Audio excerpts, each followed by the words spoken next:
Chapter 668.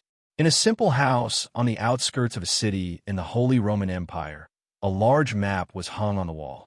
The commander-in-chief of the Calamity Church, Vivian, was dressed in a black robe as she sat at the head of the table. She was quietly listening to the commander in front of the map as he explained the situation to her. Most of the people in the room were high-ranking officers of the Calamity Church and the Ebia Empire. The person in charge of the narration was a young man in his 20s.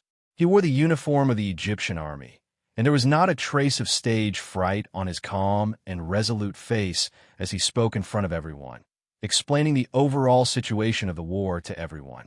Vivian nodded. This young man was indeed a top student from the Imperial Academy. She heard that he was also a member of the royal family and was highly regarded by Her Majesty Juliana. If things went as expected, this young man might take over Lachlan's position in the future. I'm done. Next, please give me your instructions, Commander-in-Chief.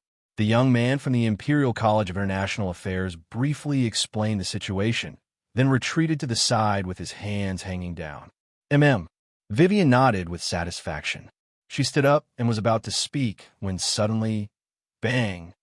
The tightly shut door was suddenly pushed open, startling everyone in the room. It was a soldier who had suddenly barged in. Vivian frowned and felt a little annoyed. These soldiers did not know the severity of the situation. Did they not know that there was an important military meeting in the room? How could they just barge in like that? Vivian opened her mouth and was about to reprimand the soldier. Before she could say anything, the soldier hurriedly said, reporting to the commander-in-chief, "There's an emergency." Vivian's heart skipped a beat, and the words of reprimand suddenly changed her mind. What's the matter? The 17th and 35th legions of the Scourge Church were ambushed by the enemy and were completely wiped out, the soldier said in one breath. What? When the people in the room heard this, their expressions changed. Some of the high-ranking generals stood up with a swish sound. Vivian's expression did not change at all, but at this moment, her heart was in turmoil. She knew the situation of the 17th and 35th Corps better than anyone else. That was an elite legion composed of all professions. Their combat power was not something that ordinary legions could compare to.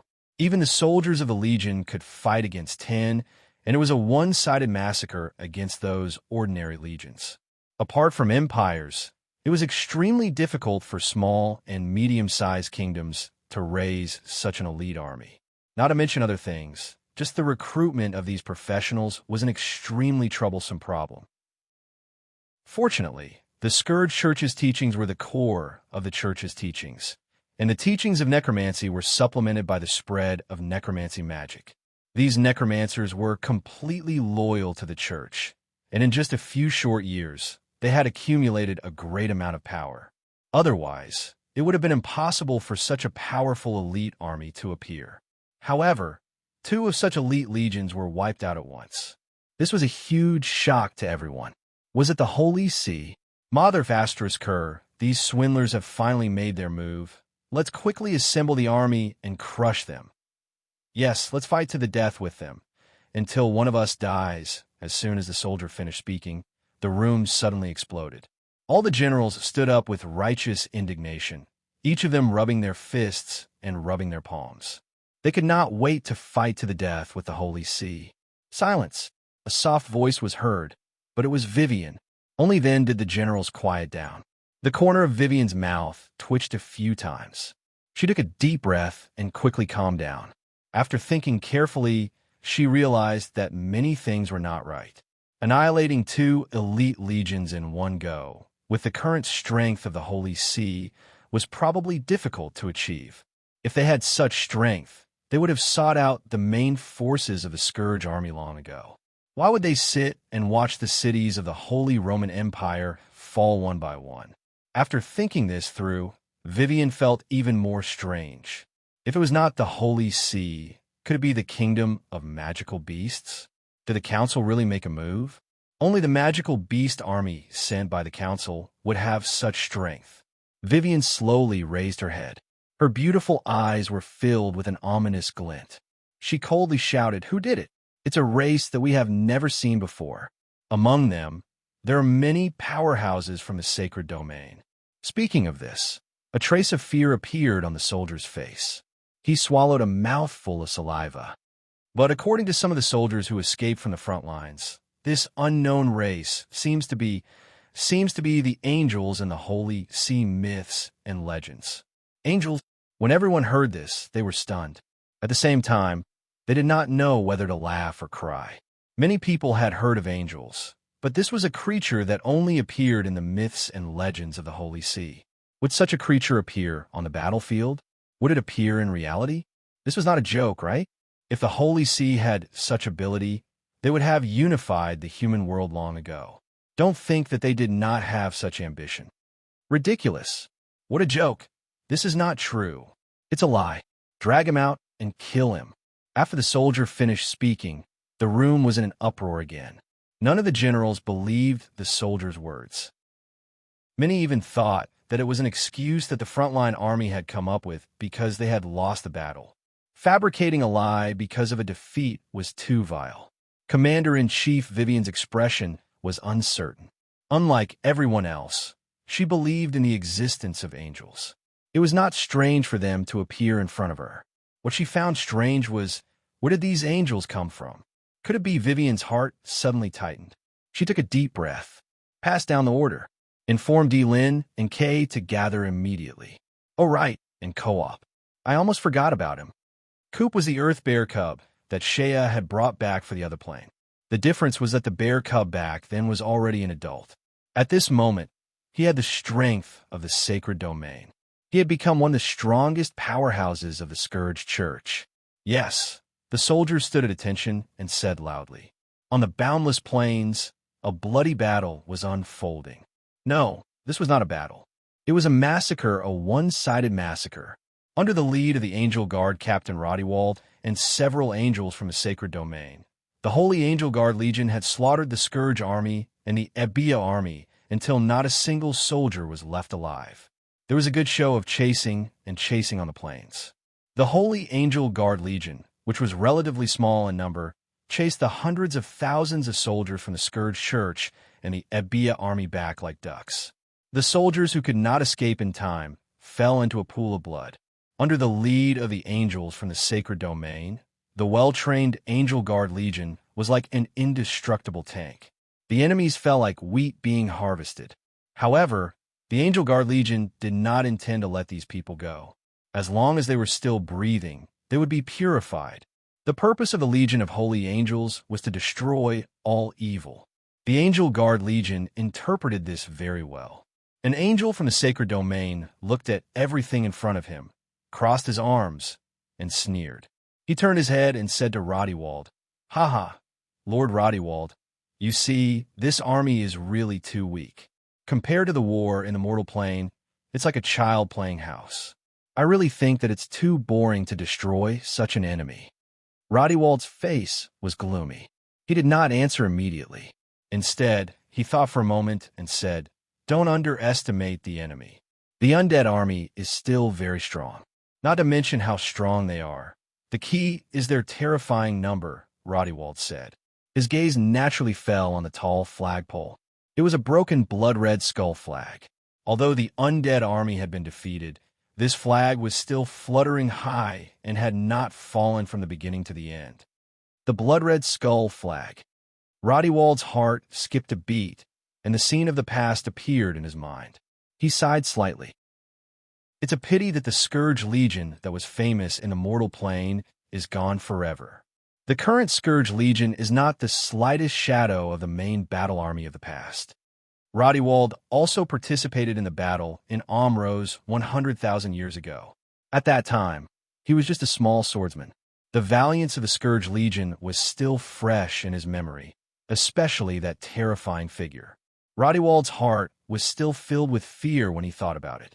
But fortunately, he's already dead. That terrifying Scourge Legion no longer exists. No matter what, it's a good thing to have eliminated a powerful enemy for the mortal plane of order. Roddiwald thought to himself. Seeing that Roddiwald did not speak, the angel from the sacred domain lost interest in talking. He yawned. "It's too boring to stay here. I'd better go kill some people. Wait." Just as the angel from the sacred domain pulled out his sword and was about to pounce, Roddy stopped him. At this moment, Roddy brows were furrowed. His pair of handsome eyes quietly looked at the sky, and he said in a deep voice, "They're here." "What? What's here?" The angel from the sacred domain did not react. After all, his strength was too far from that of the guard captain. "The powerhouses of the Scourge Church. They're here," Roddy explained expressionlessly. He smiled slightly. "Since that's the case, let's go meet them." After saying that, he extended his body and flew into the air with a swoosh. Roddy intuition was not wrong. At this moment, 4 small black dots appeared in the sky.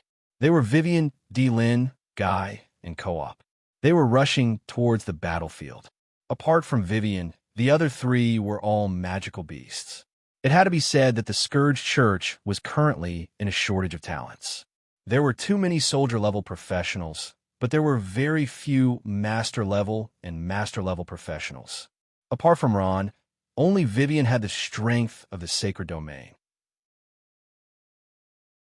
Chapter 669. Following the arrival of Vivian, several elite legions of the Scourge Church had also rushed to the battlefield. A fierce battle was unavoidable. Vivian quietly sized up the angels, but she was secretly shocked. The angels in front of her looked like humans, but they were extremely powerful, especially the middle-aged man in the middle. His strength was probably at the peak of the sacred domain. The figures in the sky were alarmed by the movements on the ground. The soldiers of the Scourge Church on the ground cheered loudly, as if they had seen their savior. "It's Lady Vivian. Lady Vivian is here. Look, isn't that Lady Kane next to her? Even Lady D-Lin is here." The soldiers of the Scourge Church chattered one after another, their eyes brimming with excitement. Vivian was not as optimistic as them. The angels in front of her were too powerful. This battle would not end so easily. "Who are you? Why are you helping the Holy See?" Celestial Wolf King D-Lin asked with a straight face. She did not expect such a powerful team to suddenly appear and turn the situation around for the Holy See.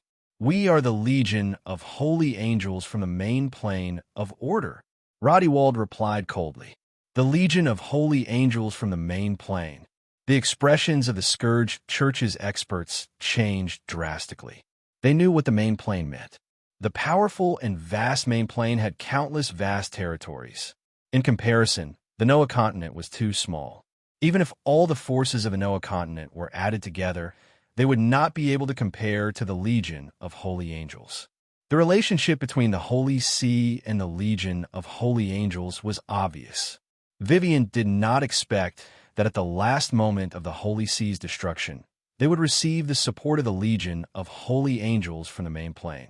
After all, there was only one main plane, but there were countless secondary planes like the Noah continent.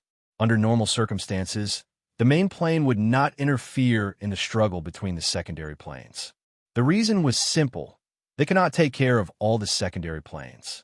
To be able to send God's child before the Holy See's destruction, it was clear that the Legion of Holy Angels valued the Noah continent. The Legion of Holy Angels from the main plane was paying attention to the Noah continent. This was definitely not a good thing for the Scourge Church. Seeing the shocked expressions on everyone's faces, Roddy face showed a trace of satisfaction. "If you know what's good for you, then hurry up and surrender. The strength of the main plane's Legion isn't something a tiny main plane like yours can contend with." "Is that so?" As soon as Roddy voice fell, Kay immediately followed up. He snorted coldly. "I'd like to see how strong you birdmen from the main plane are." Being called a birdman, even with Roddy self-restraint, he could not keep his cool. He was furious, but his eyes flashed, and he said calmly, "That's really too bad. Roar." Kay roared, and the muscles on his body made crackling sounds. At the same time, his body suddenly enlarged. In just a moment, he turned into a huge monster covered in golden hair. Golden Beaumont. Seeing Kay's sudden transformation, Roddy frowned slightly. The giant beast in front of him was not an ordinary Beaumont, but a golden Beaumont with a noble bloodline of the Beaumont clan. According to legend, Beaumont giant beasts with the bloodline of the Beaumont clan were extremely rare. This golden-haired monster was born to be the king of the Beaumont clan. I thought it was some kind of magical beast. It's just a golden Beaumont. Although a golden Beaumont is very strong, it's obvious that you haven't mastered it yet. Roddy sneered, his eyes full of disdain. He straightened his body slightly. This time, we came to the Noah continent's secondary plane only to settle the grudge between the Holy See and the Scourge Church from 100,000 years ago. Those who have nothing to do with it, leave at once. Otherwise, don't blame us for being rude. I'll leave your mother. As soon as Roddy voice fell, Kay's anger exploded. She had already punched out. The powerful fist stirred up a strong wind, and Kay's huge fist was suffused with a trace of pale gold. Beaumont clan didn't have gorgeous magic or fighting aura. All they had was strength that could break through the sky. Roddy sneered, as if he didn't put this golden Beaumont in front of him in his eyes at all. At this moment, a white light flashed in front of his eyes. A white figure could be seen blocking in front of Roddy in an instant. In an instant, a defense was activated, and a faint curtain of light enveloped the angel. Boom! Kay's fist slammed into the holy angel's curtain of light, and a dazzling brilliance erupted. Kill! Kay's move was a signal. Several powerhouses of the Scourge Church roared in anger and rushed forward at the same time. The first battle between the Scourge Church and the Holy See had begun. Boom, boom, boom. In the sky and on the ground, powerful auras shrouded the entire space. The aftermath of the fierce battle between the powerhouses of the sacred domain spread out like a hurricane. Kay alone held back two angels. The two powerful angels were also in a deadlock when facing the powerful Golden Beaumont. Celestial Wolf King Lin was fighting against an angel. The strength of a level 15 magical beast didn't put her at a disadvantage. The Earthen Bear, Coop, had already advanced to become a level 13 magical beast, the Earthen Violent Bear. His body was more than 10 times larger than before, and he was constantly roaring as he fought with an angel. In comparison, Grand Magus Necromancer Vivian was the weakest. She had just stepped into the sacred domain and hadn't fully grasped the power of the soul.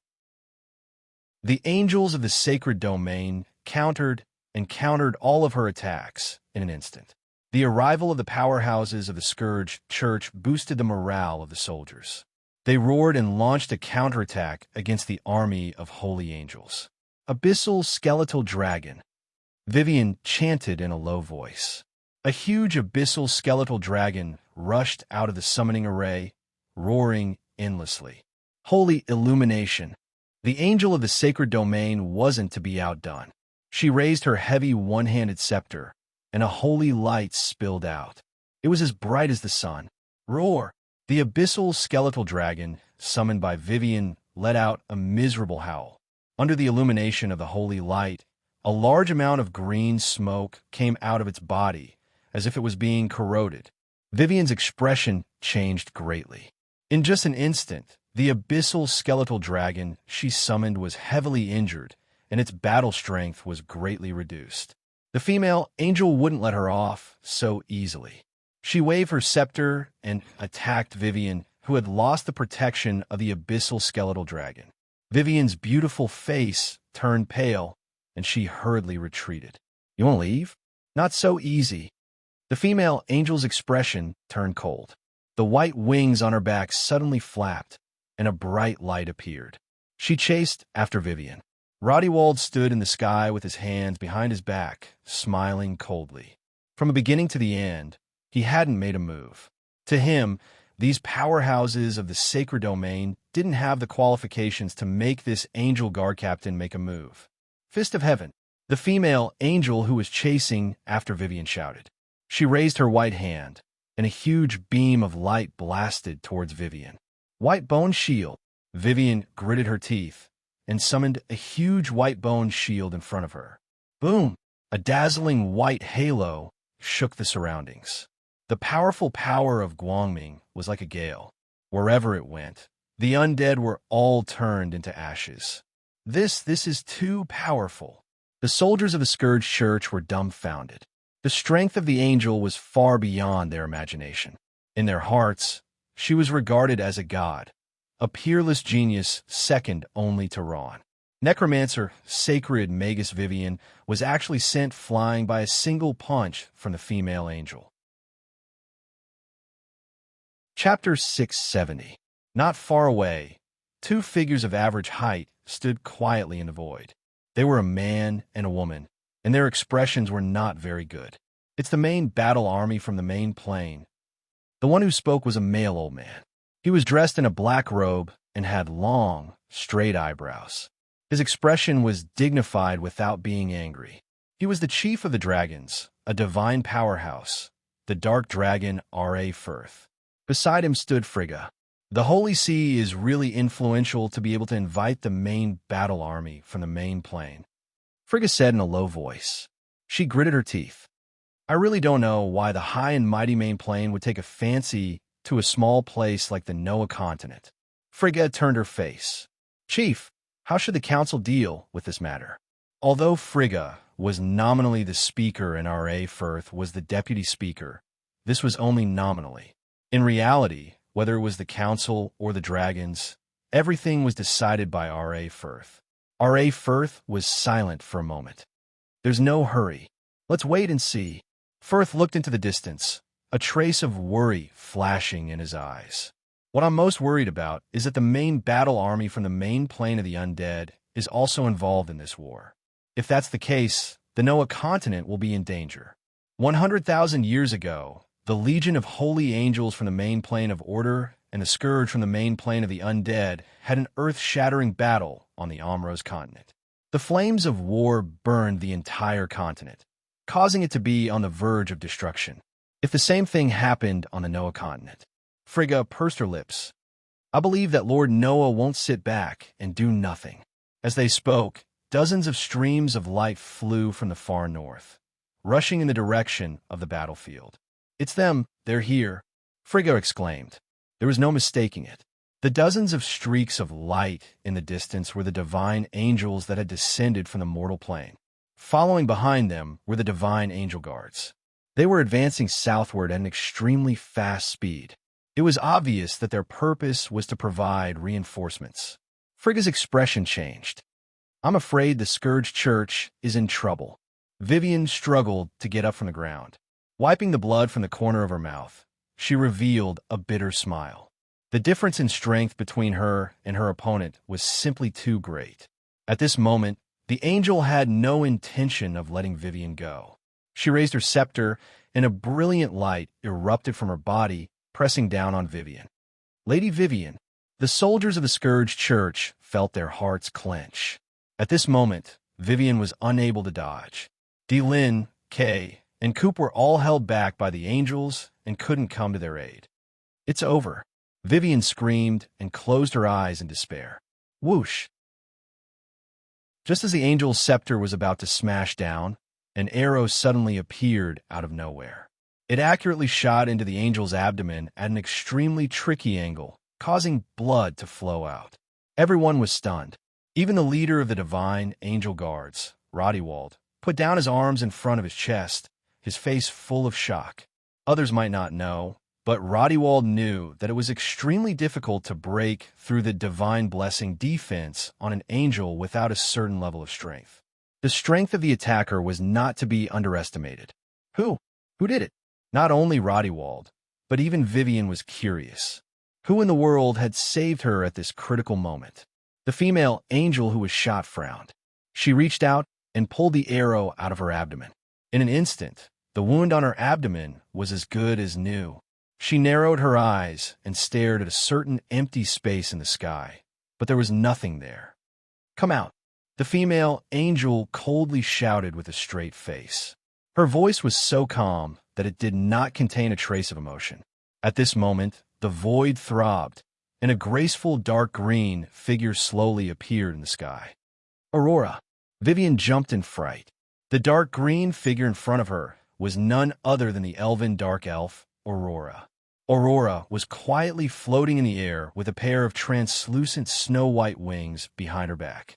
She held a dark green longbow in her hand and wore elven light armor that exposed her arms and legs. She wore a pair of boots that covered her knees. Her dark gray skin and long ears were gently shaking. Dark elves were born with the ability to hide. If not for the female angel's shout, Vivian would not have been able to discover her existence.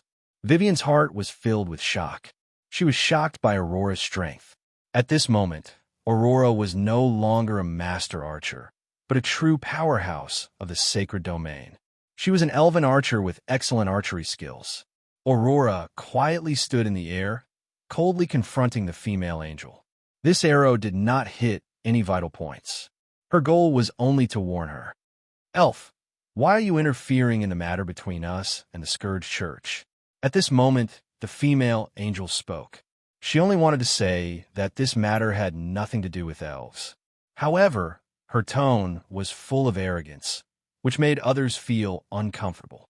Aurora raised her eyebrows and replied, not to be outdone, "Aren't you also interfering in the matter between the Scourge Church and the Holy See? You're courting death." After a simple question and answer, the female angel was clearly enraged. She no longer intended to talk nonsense with the other party. She waved her scepter and suddenly attacked Aurora. "Triple arrow!" Aurora shouted. Her fingers moved quickly on the bowstring, making zhng sounds. As the bowstring flashed, a black shadow could be seen flying towards the female angel. Although Aurora had been promoted to an archer saint, her skill was just a simple arrow. It did not have much power. However, the female angel fighting her did not dare to lower her guard. This was because all the strength of an archer was concentrated on that arrow. Don't look at how light and weak the arrow was. If it hit a vital point, it would result in death. The archer profession seemed to be tailor-made for the elves. Their high attack and dexterity were already a headache. On top of that, dark elves were born with the innate talent of invisibility. They were definitely worthy of being called the king of assassins. ZHNG. Aurora constantly changed her figure and fought with the female angel. She displayed the high dexterity and dexterity of the dark elves. Guided arrow, frozen arrow, multiple arrow, boom, boom, boom. Countless explosions sounded. It was like a cat chasing a mouse. Wherever Aurora's figure appeared, the female angel would chase after her. The two of them chased after each other. Wherever they went, there would be waves of energy. No matter how the female angel chased, the elven archer Saint Aurora always maintained a certain distance from her. Her hands did not stop moving, shooting out all kinds of arrows at the female angel. There was a name for this technique in the archery world. It was called kiting. It was a high-end technique that only allowed the user to hit others and not let others hit the user. Although the user knew the method, it was not easy to do it. Amazing, really too amazing. Vivian could not suppress the shock in her heart. Aurora's strength had far exceeded her expectations. She did not expect her strength to have taken a qualitative leap after advancing to the sacred domain. Boom! With a loud explosion, the fierce battle finally stopped. The two figures appeared one after the other. This time, it was obvious who had the upper hand. Aurora was still holding her longbow, the bowstring still trembling. She looked calm and composed, and there was not a single injury on her body. The female angel with the scepter was not so lucky. Her hair was messy, and she was gasping for breath. Her blue eyes were bloodshot, and she looked very ferocious. There was a small arrow stuck in her exposed shoulder, and blood was flowing out of the wound. This arrow was very small and did not look very conspicuous. It was far less serious than the female angel's injury. The female angel took a few deep breaths and glared at Aurora. Her eyes were filled with resentment. Chapter 671. Aurora stood there casually, neither admitting nor denying. She only smiled faintly, her eyes full of provocation. Smearing poison on the arrow was not a difficult task. The poison she smeared on the arrow was not a fatal poison. It was only used to slow down the enemy's speed. Even so, it was not easy to expel this kind of poison. The female angel tried for a while, but found that it was difficult to expel the poison. Her expression turned ugly. Damn it! The angel guard Captain Rodewald could no longer suppress the anger in his heart. He put down his hands. Now, he was going to personally take action. From the beginning to the end, Rodewald had not personally taken action. There were not many people in this secondary plane who were worth his time. Whoosh, whoosh, whoosh. At this moment, dozens of figures suddenly appeared out of thin air, arriving in front of Rodewald. The reinforcements of the Divine Angel Guard Legion had arrived first. Dozens of angels filled the entire sky. All of them were tall and sturdy. The men were extremely handsome, and the women were extremely beautiful. Their entire bodies were filled with a sacred and solemn aura. A pair of beautiful white wings gently flapped on their backs. From afar, it looked like a large group of birds flying. Not good. Vivian's heart sank. This is troublesome. There were dozens of angels. Even though their strength varied, every single one of them was at the saint level. One could imagine how difficult it would be for any of them to face dozens of saint-level experts at the same time. Everyone in the Calamity Church was stupefied by the appearance of dozens of angels. Even Kay stopped what he was doing. He gasped as he looked at the sky, filled with fluttering white wings. What do we do? The appearance of dozens of angels caused everyone in the Scourge Church to turn pale. The powerhouses of the primary plane might not be stronger than them, but their numbers were terrifying. In the entire Noah continent, there were no more than 200 sacred domain powerhouses. A quarter of the sacred domain angels were here, and these angels were only one of Godchild Andrew's guards. The leader was a handsome male angel. He seemed to have seen through Rodewald's plan and said, "Lord Rodewald, leave this to me. There's no need to trouble you with such a small matter." The male angel casually swept his gaze around and understood the general situation. The Scourge Church only had a few sacred domain powerhouses. He did not care about this little bit of strength. To him, mobilizing so many angels at once was making a mountain out of a molehill. Rodewald was a very lazy person. If it was not necessary, he would not take the initiative. Seeing his subordinate took the initiative to take care of this matter, he nodded in satisfaction and softly nodded. Let's end this quickly. Don't let Lord Andrew wait for too long. Once we're done, we'll return to the primary plane as soon as possible. He did not want to stay in this small secondary plane for even a moment longer. Yes, Lord Rodewald. The handsome male angel smiled.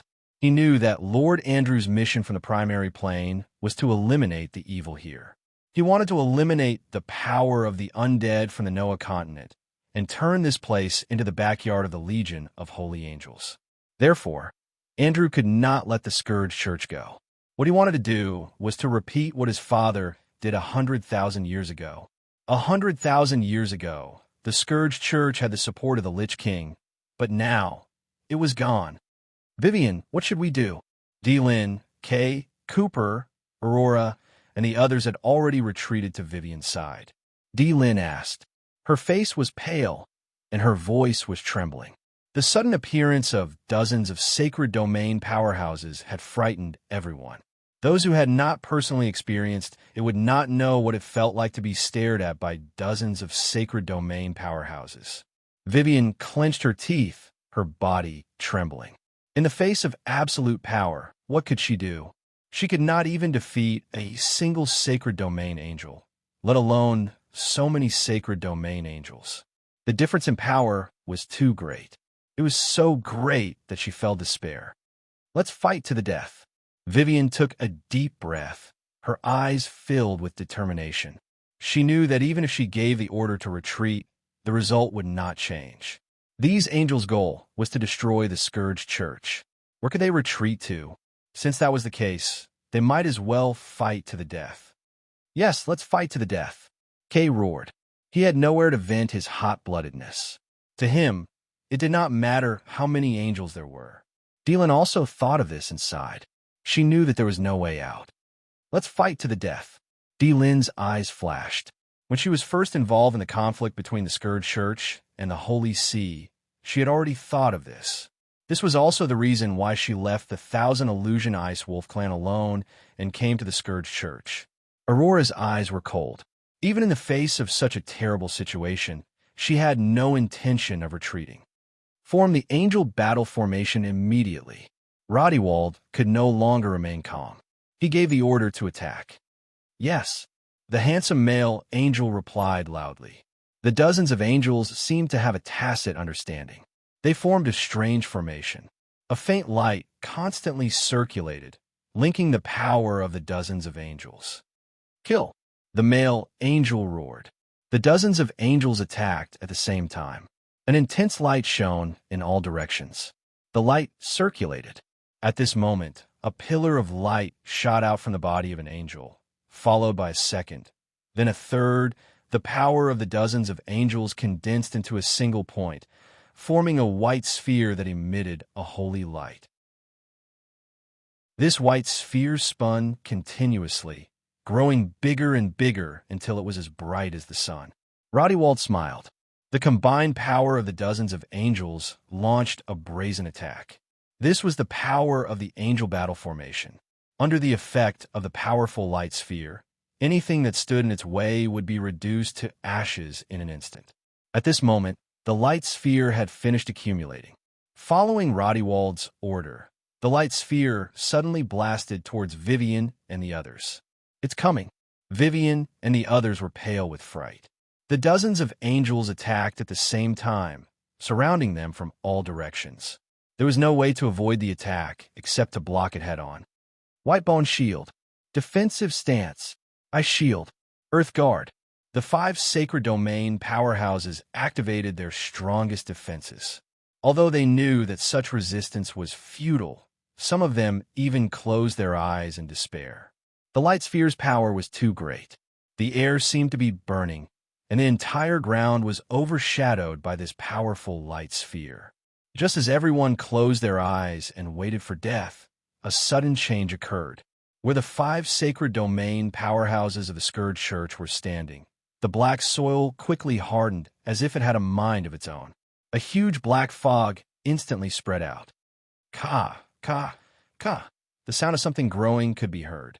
Huge, white bones suddenly extended from the ground and extended into the air, enveloping everyone like a huge cage. Boom! The ball of light finally hit the cage made up of bones and exploded with a deafening sound. With the cage as the center, a powerful light energy spread out in all directions, flattening everything in the surroundings. Boom, boom, boom! The huge momentum shook the heavens and the earth. Everyone was dumbfounded as they looked at all this. Heavens! Could there be any living thing in the center of this explosion that could survive? If there was, it would definitely be a miracle. Rodewald looked at all of this with satisfaction. He liked the feeling of dealing with his opponent cleanly and without any hesitation. He believed that Prince Andrew would want him to do the same. As long as these sacred domain powerhouses were killed, the Scourge Church would be like a toothless tiger. It was only a matter of time before it was destroyed. The smoke gradually dissipated, revealing the scene inside. According to Rodewald's estimation, the few sanctuary powerhouses had long been blasted to the point that there was nothing left of them. However, what happened next gave him a huge shock. What? How is this possible? Rodewald's eyes widened. He couldn't believe what he was seeing. He saw a huge skeleton standing between the heavens and the earth. It was as tall as a small mountain, but the difference was that this skeleton only had half a body. It had one of its hands together, protecting the 5 people in front of it.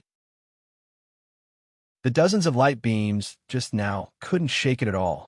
What's going on? It wasn't just Rodewald. Even Vivian was shocked by the scene in front of her. She didn't even know when the huge skeleton had appeared. What a powerful defensive method. Rodewald sucked in a breath of cold air. He already knew that the huge skeleton in front of him couldn't have been released by the sacred domain powerhouses. There was someone else who could release this huge skeleton and block the attacks of the angels. Rodewald looked around. In just an instant, he saw a black figure not far away in the sky. He immediately felt as if he had been struck by lightning. It was an old man with white eyebrows and a beard. He was dressed in a black robe and was as thin as a bamboo pole. It was as if a gust of wind could blow him away. Rodewald looked at the other party, and the other party's gaze happened to meet his causing Rodewald to involuntarily shiver. A Godrealm powerhouse. Rodewald came to this conclusion in an instant. Although they hadn't fought yet, the peerless power emanating from the other party couldn't be faked. The other party was undoubtedly a Godrealm powerhouse. Rodewald's heart sank.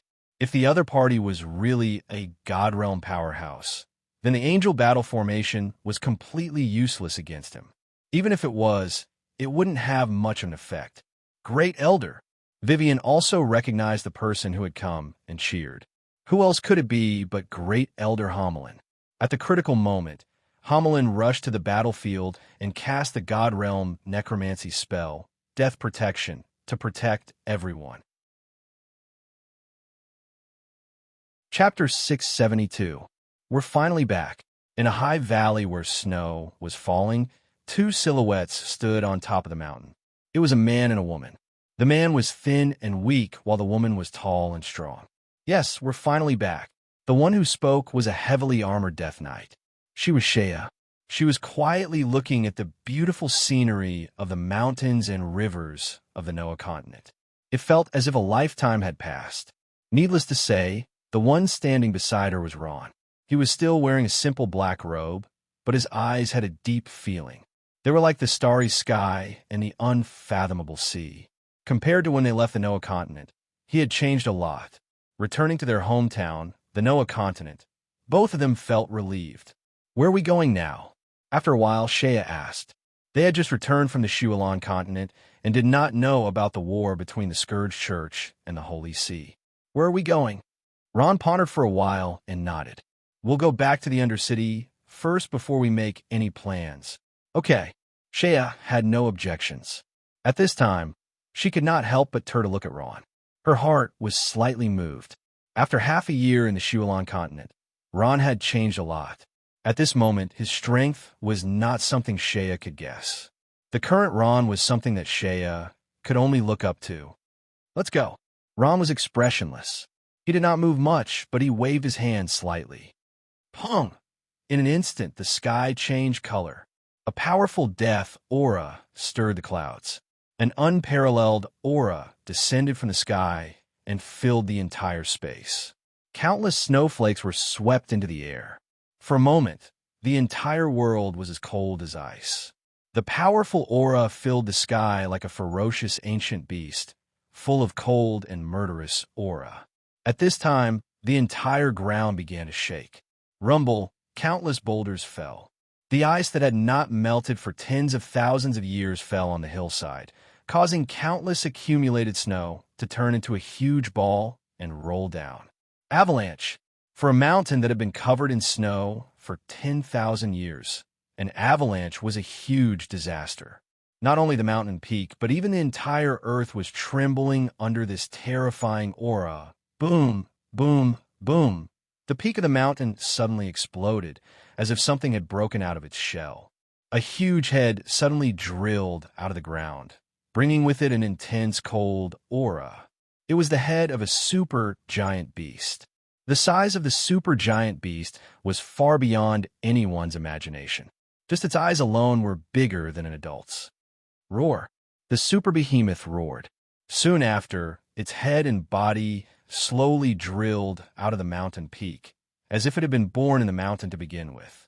Following its movements, countless boulders rolled down with a thud. The might of a super giant beast shook the heavens and earth. Swish! A sound was heard. The super giant beast spread open a pair of huge wings.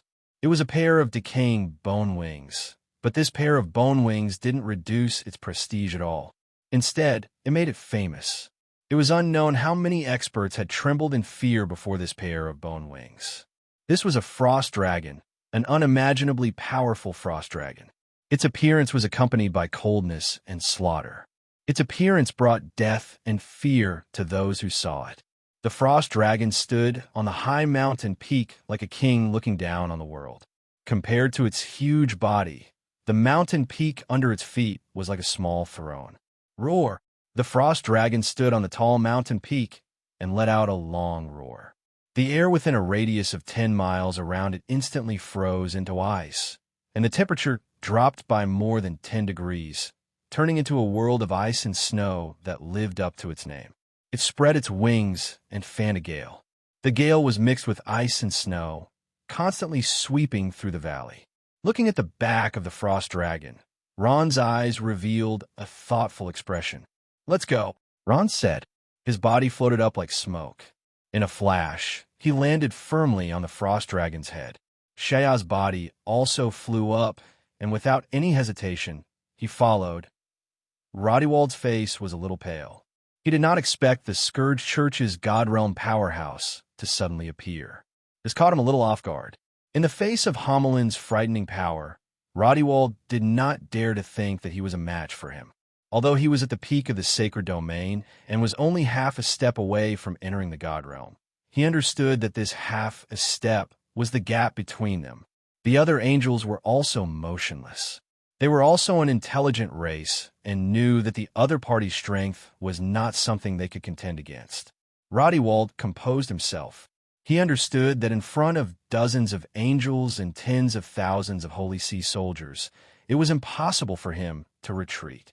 Once he did, his face and prestige would be gone.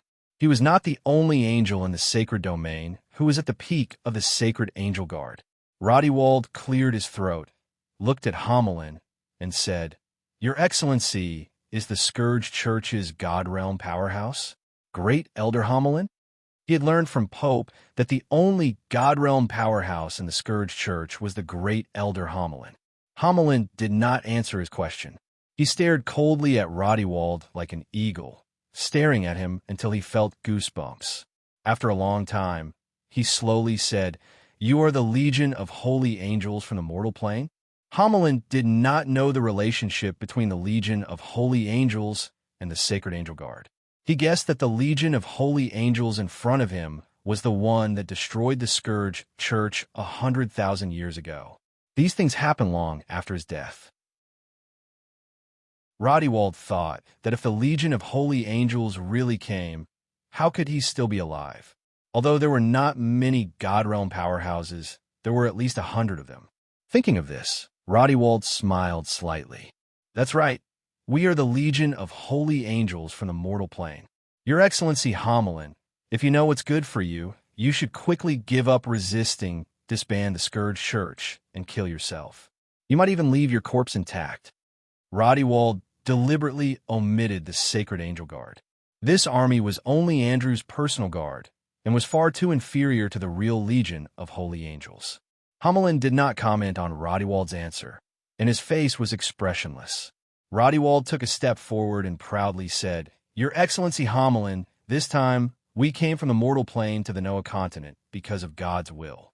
He sent his own son, His Highness Andrew, to solve the problem of the Scourge Church. Let me tell you, His Highness Andrew's strength is extraordinary, and your resistance is futile. If you know what to do, quickly." Before Rodewald could finish his words, Homelin suddenly attacked without warning. The soul energy in his body suddenly erupted, and when he attacked, it was to kill. That's hand. A powerful aura of death descended in an instant, enveloping the entire space.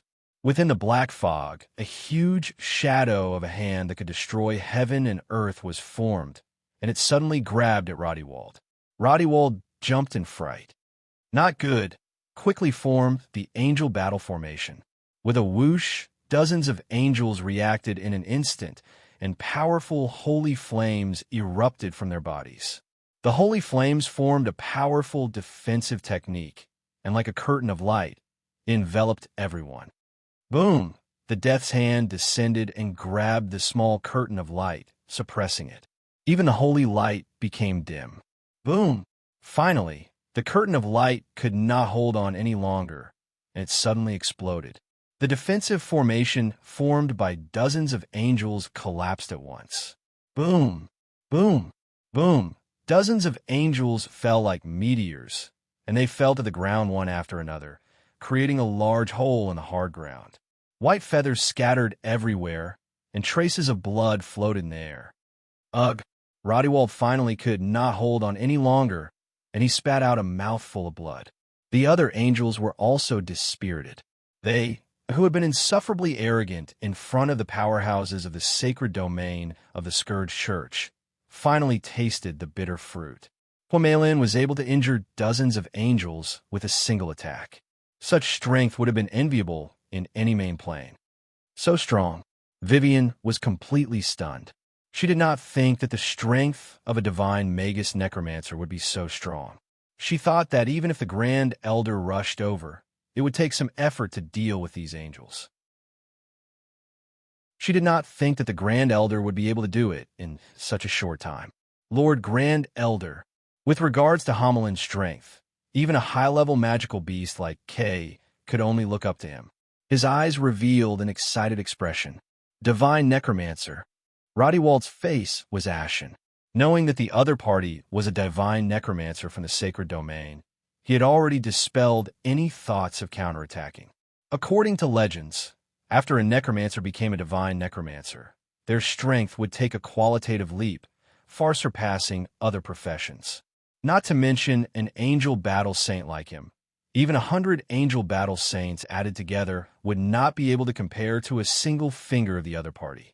A divine necromancer was not afraid of being besieged.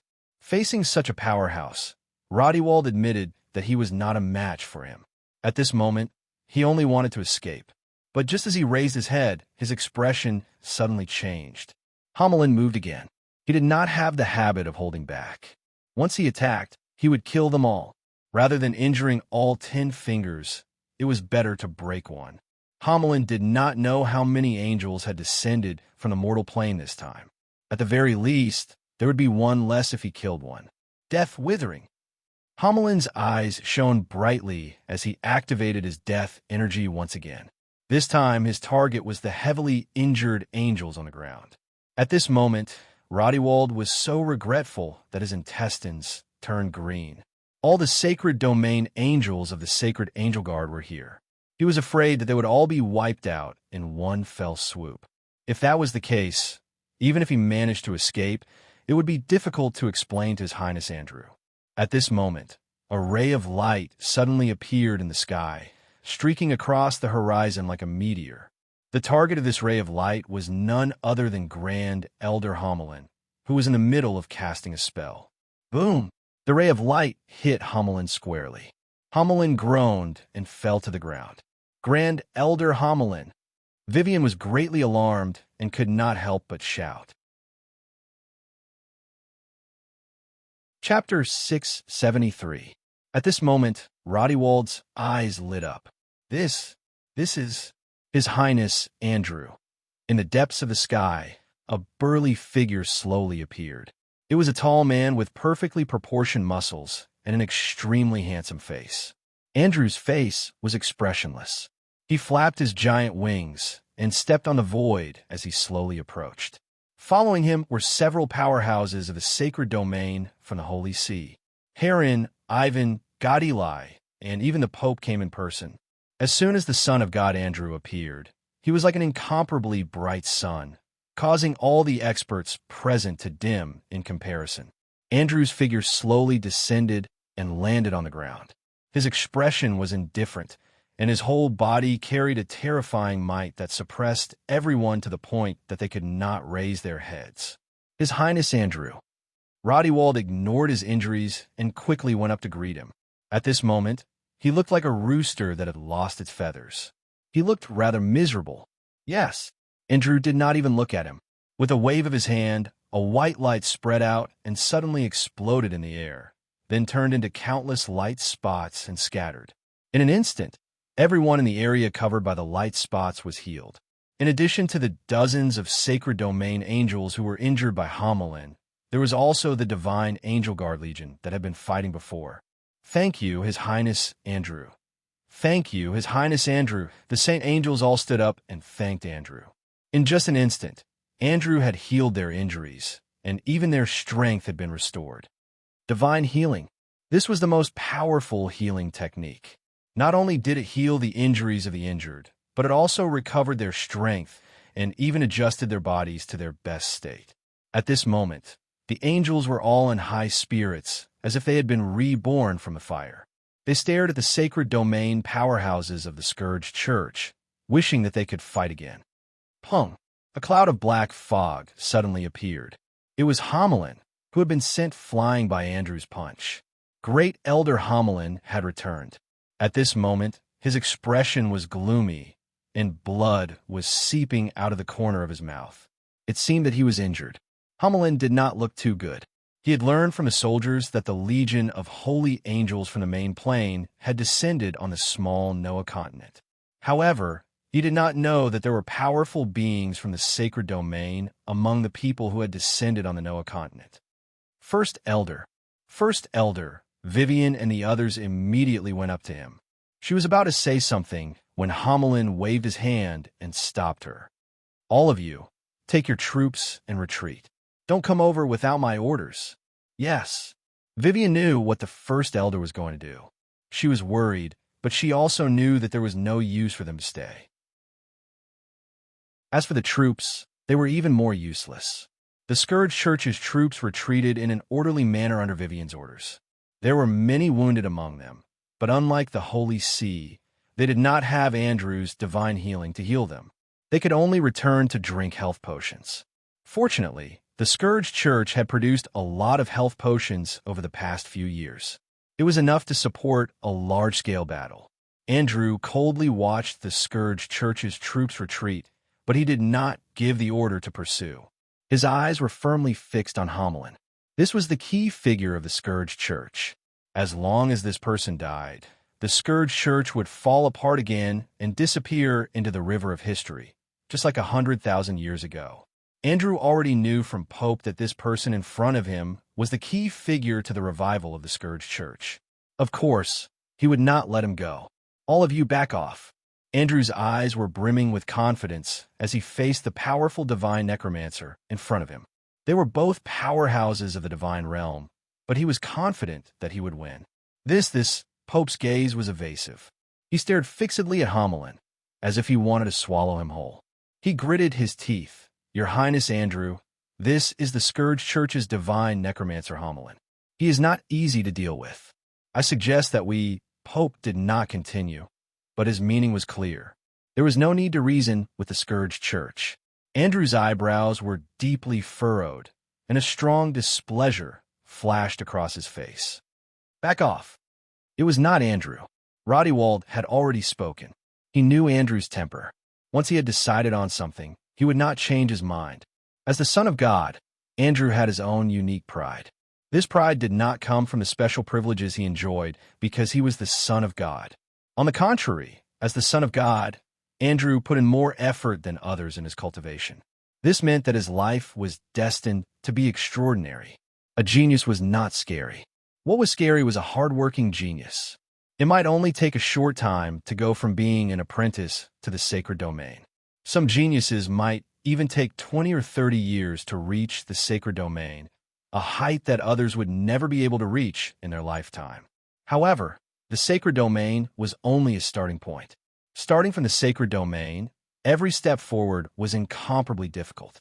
It might take a few decades to go from the beginner level of the sacred domain to the intermediate level of the sacred domain. From the intermediate level of the sacred domain to the advanced level of the sacred domain, it might take 3 or 4 times longer. From the advanced level of the sacred domain to the peak level of the sacred domain, it might take thousands of years or even a lifetime. Of course, this was only for ordinary people. For a very small number of geniuses, this theory could not be applied to them. Andrew was such a person. He had only used a few hundred years to walk a journey that others could not walk in their lifetime. He had reached the height of a powerhouse in the sacred domain. However, it was as difficult as ascending to the heavens above the sacred domain. It had been more than 100,000 years, and he had found it difficult to take a single step forward. Even so, he was still an out-and-out genius in the eyes of outsiders, a powerful son of God. Great Elder Homelin. Andrew smiled. Let me introduce myself. I'm from the Legion of Holy Angels of the Order Plane. I'm also the person in charge of this operation in the Noah continent. I've been assigned by my father to handle this matter. At this point, Andrew paused for a moment. My father's name is Michael. After Andrew said this name, he quietly watched the other party's reaction. Unfortunately, he was soon disappointed. Homelin did not say anything. How could a small place like the Noah continent know my father's name? Andrew laughed self-deprecatingly, secretly laughing at his own stupidity. The name Michael was not well known in the Noah continent, but in the sacred domain, it was a resounding existence, causing the entire sacred domain to tremble. Michael had countless titles, but there was only one that truly caused people to revere him, and that was the commander of the Legion of Holy Angels. The Legion of Holy Angels' fame in the sacred domain was second only to the Scourge at its peak. Andrew was his son, and that was enough. Homelin's injuries had gradually recovered. He had been ambushed by Andrew, but his injuries were not serious. For a powerhouse in the sacred domain, a small injury was not too complicated. Of course, Andrew had not deliberately ambushed him. He had only wanted to stop Homelin from killing his own people. With his conceited character, he would definitely not do something like ambushing. Under Andrew's orders, the Holy Angels began to withdraw. Only Andrew and Homelin were left on the huge battlefield. "What do you want?" Homelin asked in a low voice after the Holy Angels and the church's army had withdrawn. "What do I want?" Andrew smiled slightly and said sternly, "I want to give you a chance. A fair chance." A low voice sounded in Homelin's ears. He was stunned, as if he could not believe his ears. In terms of overall strength, the Scourge Church was no match for the Holy Angels. In terms of individual strength, Homelin did not have the confidence to defeat this young man in front of him. Homelin had already planned for the worst. He did not think that things had developed to this point, and that there would be a miracle. In the face of absolute strength, all struggles were futile. But now, this young man was saying that he would give him a fair chance. What did this mean? As if seeing the shock on Homelin's face, Andrew smiled slightly, and his voice was so calm that there was not the slightest ripple. "Yes, you did not hear wrong. I am willing to give you a fair chance. Now that both sides have withdrawn their forces, then, as long as you defeat me, the Noah continent will be yours." Andrew looked meaningfully at Homelin. "The Noah continent will be yours." This simple sentence was like a sudden clap of thunder, exploding in Homelin's mind. In an instant, he understood the other party's meaning. This was a gamble. The wager was the Noah continent, and the wager was the two of them. If Homelin was defeated, then there was no doubt that the Scourge Church's influence in the Noah continent would be completely wiped out. But as long as he defeated Andrew, the Legion of Holy Angels would completely withdraw from the Noah continent. Homelin did not expect that the other party would propose such a gamble in a situation where he had the absolute advantage. This was simply a good thing that fell from the sky. Homelin did not know what the other party was planning. According to his guesses, either this young man was too conceited or he was scheming, but it seemed that the former was more likely. "I did not expect this guy to be so conceited." Homelin's eyes were fixed on God's Son. Is this because he has absolute confidence in his own strength? Or is he too arrogant? Homelin did not understand, but a good thing that fell from the sky could not be ignored. If he did not take it, then he would be a fool. "This proposal is very good. I completely agree," Homelin said with a slight nod, his eagle-like gaze fixed on Andrew. "Then let us fight to decide the ownership of the Noah continent." The conceit of God's Son had completely enraged him. Let us fight to decide the ownership of the Noah continent. Andrew's gaze became fiery. He did not know how long it had been since he had this feeling of blood boiling. At this moment, his body was also burning with a raging battle intent. Homelin's eyes flashed with a trace of astonishment, but then it became gloomy again. Although he had a great advantage in this gamble, when it came to a real fight, it might not be easy. On a small slope, the undead army of the Scourge Church had retreated and were resting. What's going on? The army of the Holy Sea has also retreated? Vivian used the undead magic ghost to observe the distance quietly. The surprise on her face could not be concealed. Are the two of them going to duel? When Kay heard this, she became excited. To her, a one-on-one battle was more interesting. It was obvious that if it was a one-on-one battle, the situation was in their favor. "So, we have a chance?" Aurora's face flashed with a trace of surprise. "Not necessarily." As soon as Aurora's voice fell, D-Lin's cold voice was heard. It was like a basin of cold water, extinguishing the flames in everyone's hearts. Chapter 674. Homelin wasn't going to back down in a one-on-one duel to determine the ownership of the Noah continent. In fact, he had no way to back down. Come. Homelin took a step forward, and his soul force silently spread out. Unknowingly, it filled the entire space. The ground under his feet turned greenish-black and quickly hardened. Homelin held a long staff in his hand. At the top of the staff was a sinister snake head. Its entire body was emitting a demonic luster. It was a saint artifact, the nether snake's staff. Andrew smiled faintly and took a step forward. His body emitted a trace of light, and his transparent wings spread out with a swish. At the same time, his body slowly floated up. Sacred, dignified, and enormous Guangming's energy filled the entire battlefield. When Guangming's energy and Homelin's soul force came into contact, it was as though two enemies had met. Their eyes were exceptionally red. The two of them hadn't even started fighting, but the two of them were already clashing with one another. Andrew pulled out a one-handed sword that emitted a white light from nowhere. He smiled and said, "Come, punk." Homelin made his move. A black fog suddenly blasted towards Andrew.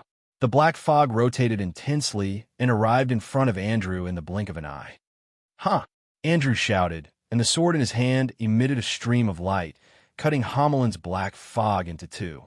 Andrew raised his head slightly, and in the next moment, he was clearly stunned. In front of him, countless undead had already been summoned. They were densely packed like an army.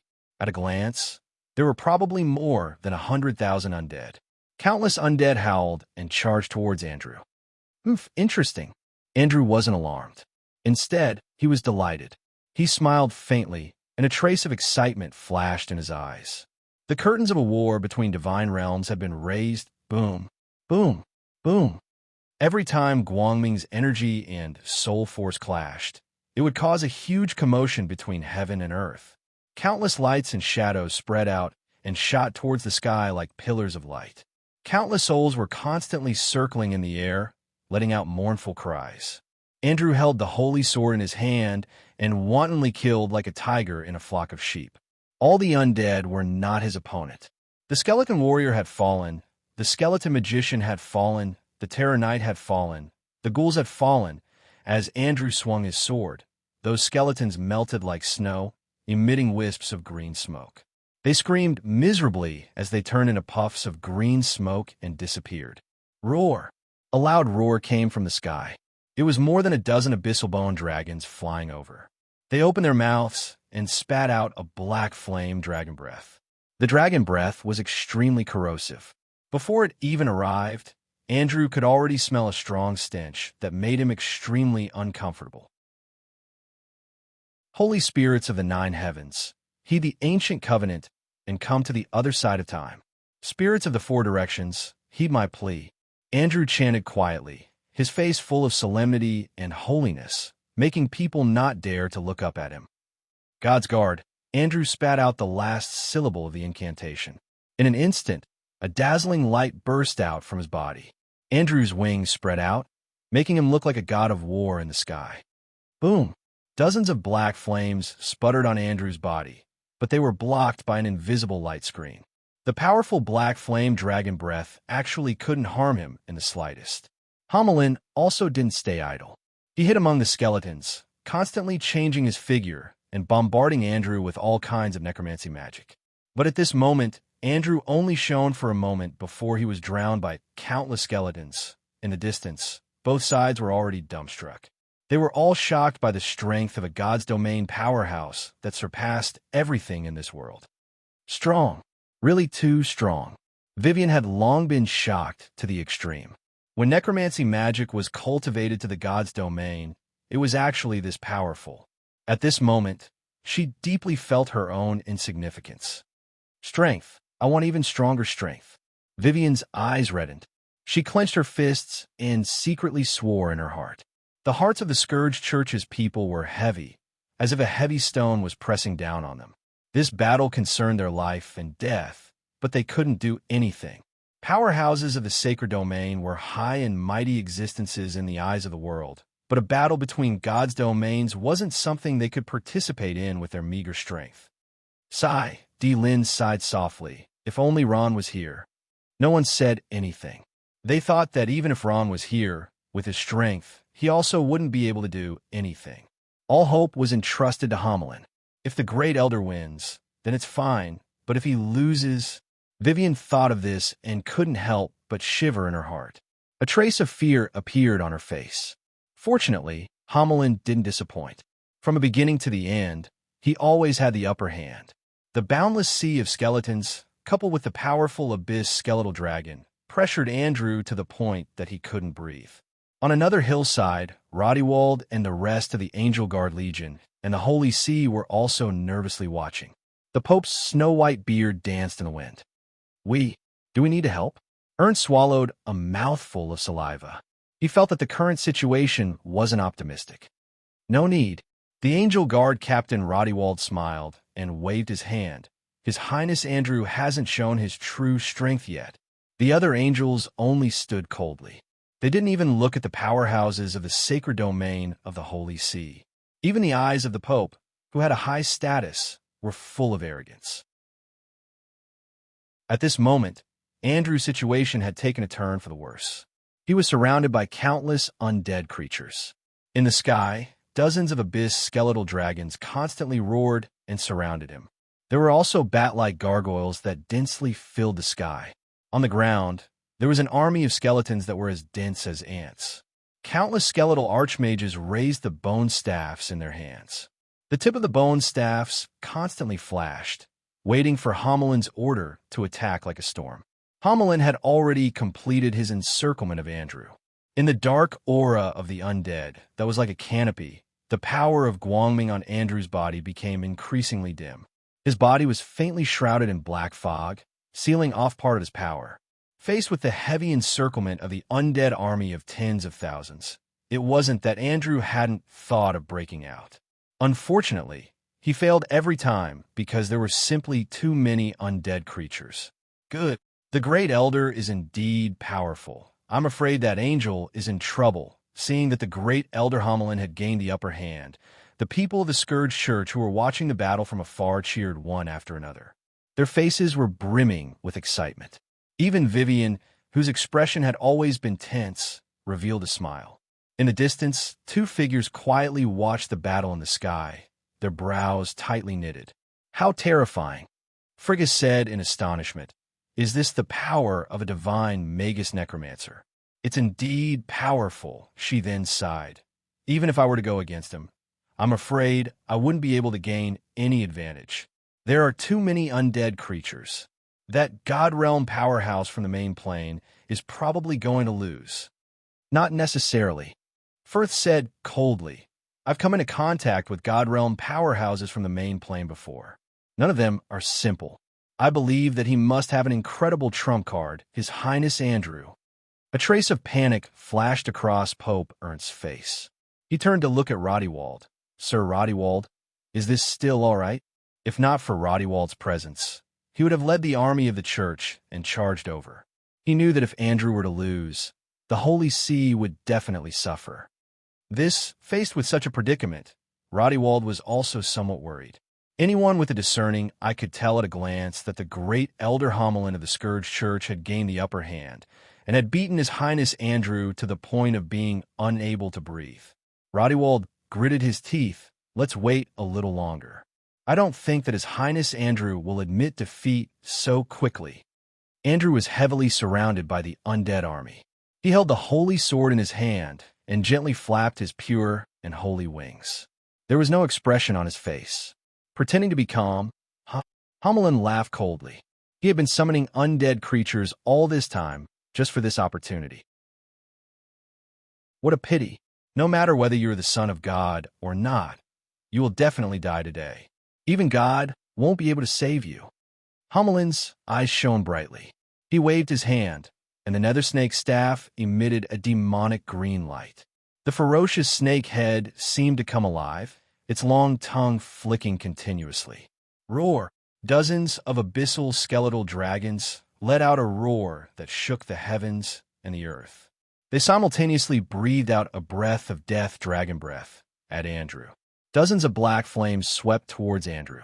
The high temperature seemed to scorch the air.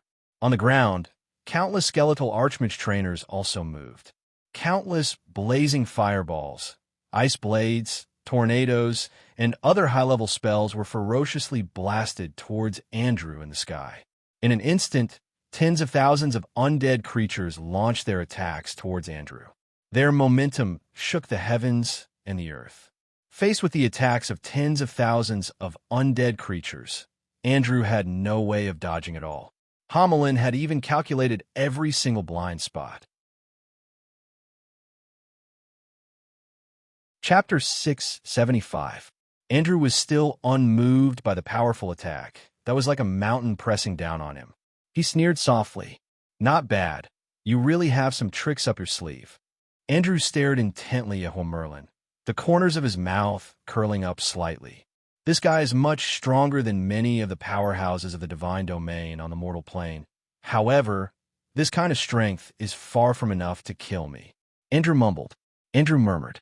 He stretched out his hand, and an exquisite ancient book appeared in his palm. The Book of Divine Prophecy. At this moment, the Book of Divine Prophecy in the hands of Pope Ernst appeared in Andrew's hands.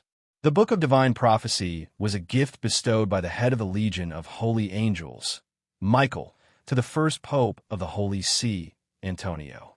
Like the Calamity Divine Scepter, it was a symbol of the supreme authority of every pope. However, very few people knew that the Book of Divine Prophecy in the hands of the Pope was not a book, but a divine weapon, a genuine divine artifact.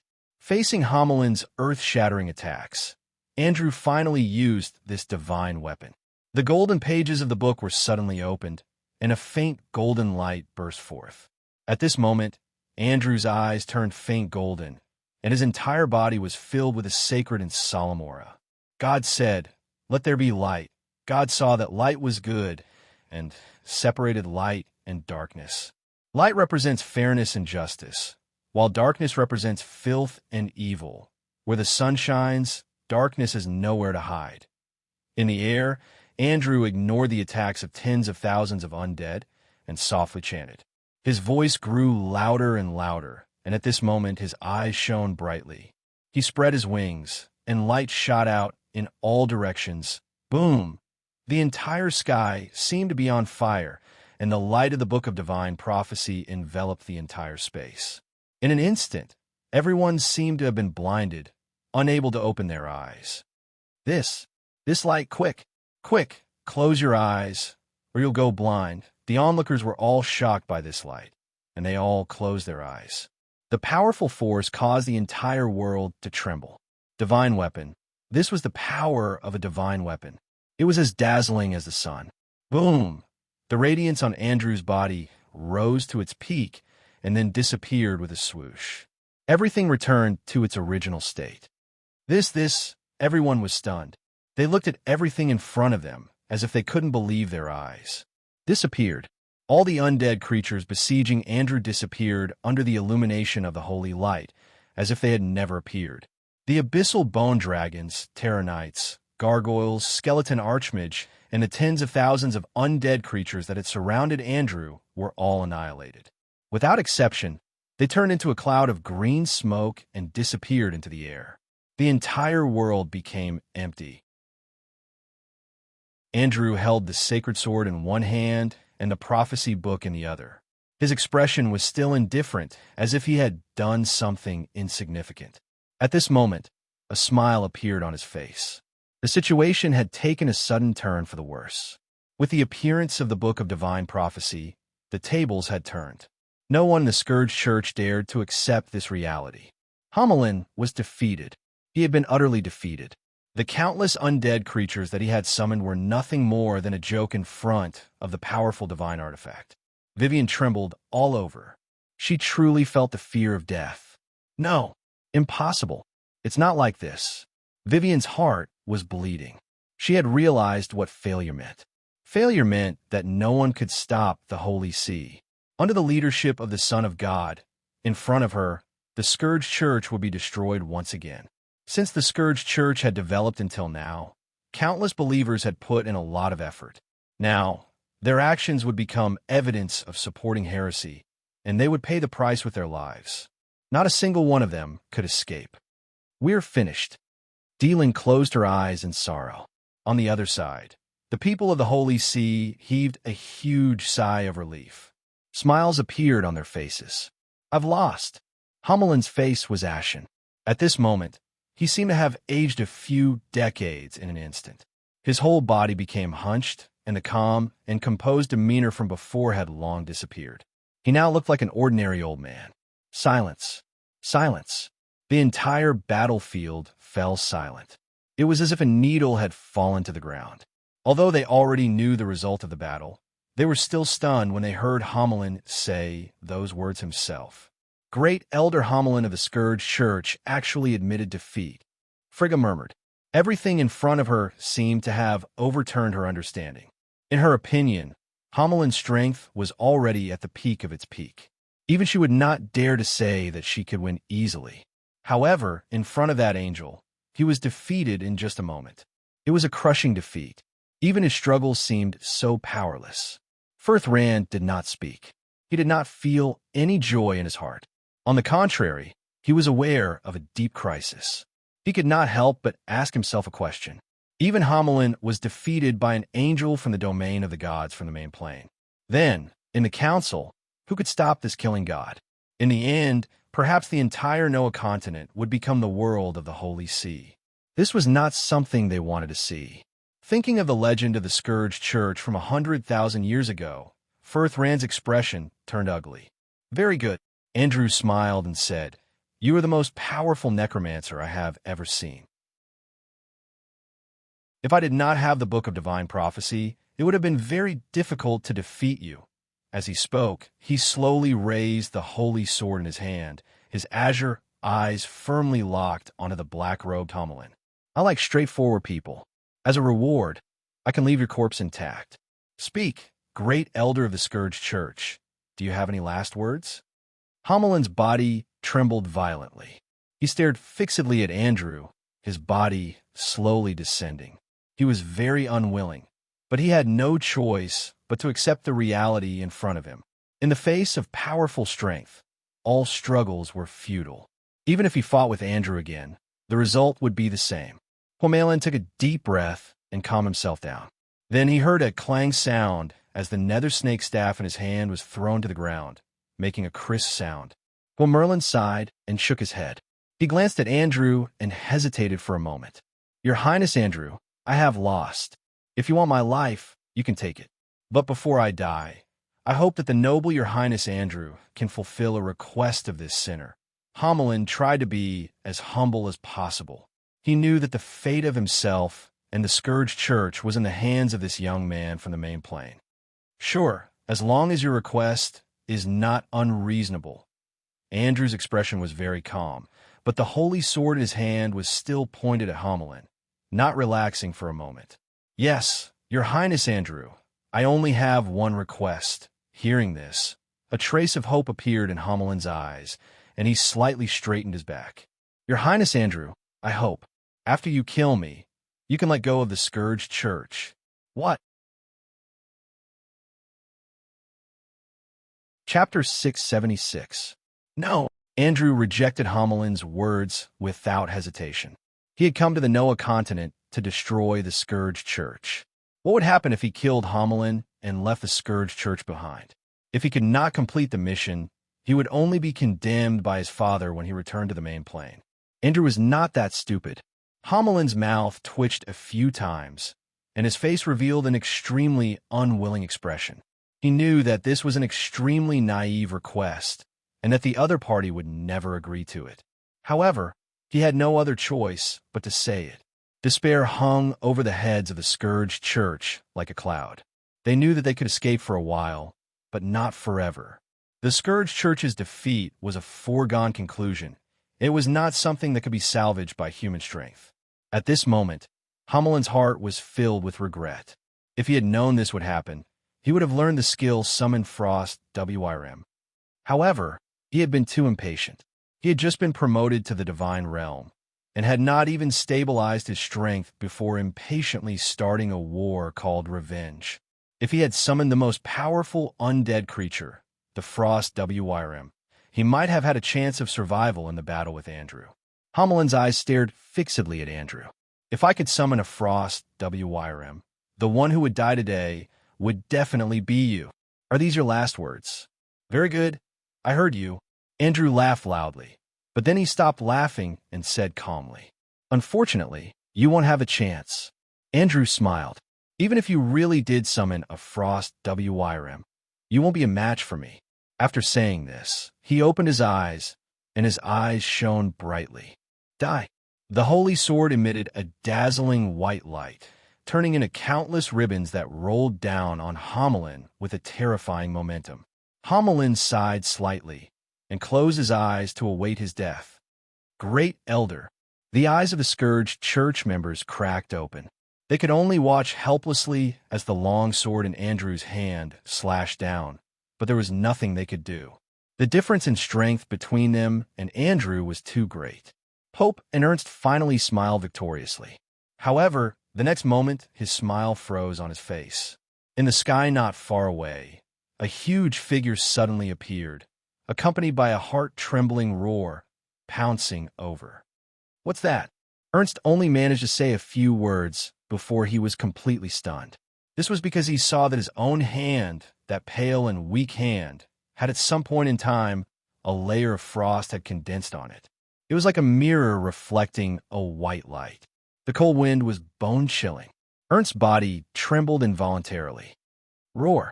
The thunderous roar almost shattered everyone's eardrums, as if they were being stared at by an ancient, ferocious beast. Everyone shuddered in unison. The most terrifying thing was that a bone-chilling cold air suddenly spread out along with the roar, causing the temperature of the entire battlefield to drop by a few dozen degrees. The vast land almost turned into a vast world of ice and snow. What? Andrew frowned. He was flying in the air, constantly flapping his wings. His gaze focused, revealing a trace of astonishment. What is that? Homelin also opened his eyes wide. Looking into the distance, his expression was both surprised and happy. What's coming? Vivian was so cold that her teeth were chattering. Her eyes could not help but reveal a trace of excitement. This aura is so familiar.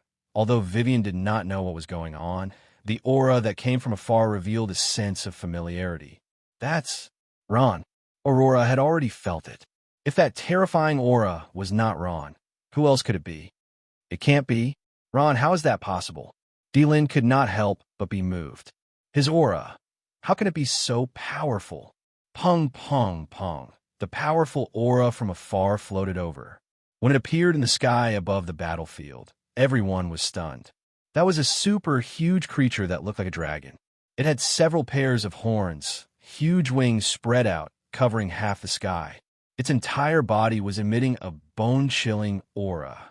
Although it looked extremely huge and clumsy, its speed was not at all fearsome. Heavens, what kind of creature is that? It's too terrifying. Does the Noah continent have such a terrifying creature? Cold. It's so cold. The appearance of the giant beast caused everyone on the battlefield to panic. The super huge and terrifying figure, coupled with the extremely cold aura, pressed down on everyone's hearts, making it difficult for them to breathe.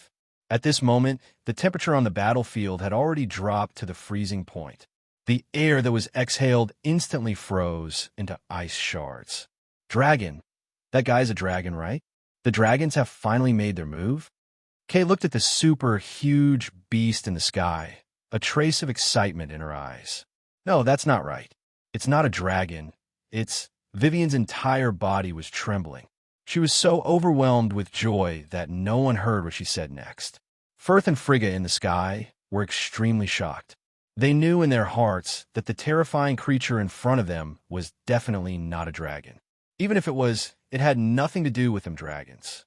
However, when Frigga's gaze locked onto the thin black-robed figure standing on the frost dragon's back, it was as if she had been struck by lightning. She was stunned on the spot. Andrew stared at the huge creature in front of him. The shock in his heart could not be any greater. What a terrifying cold aura. It even has a trace of an ancient, vicious beast's aura. Could it be? Homelin heaved a sigh of relief as the corner of his mouth rose.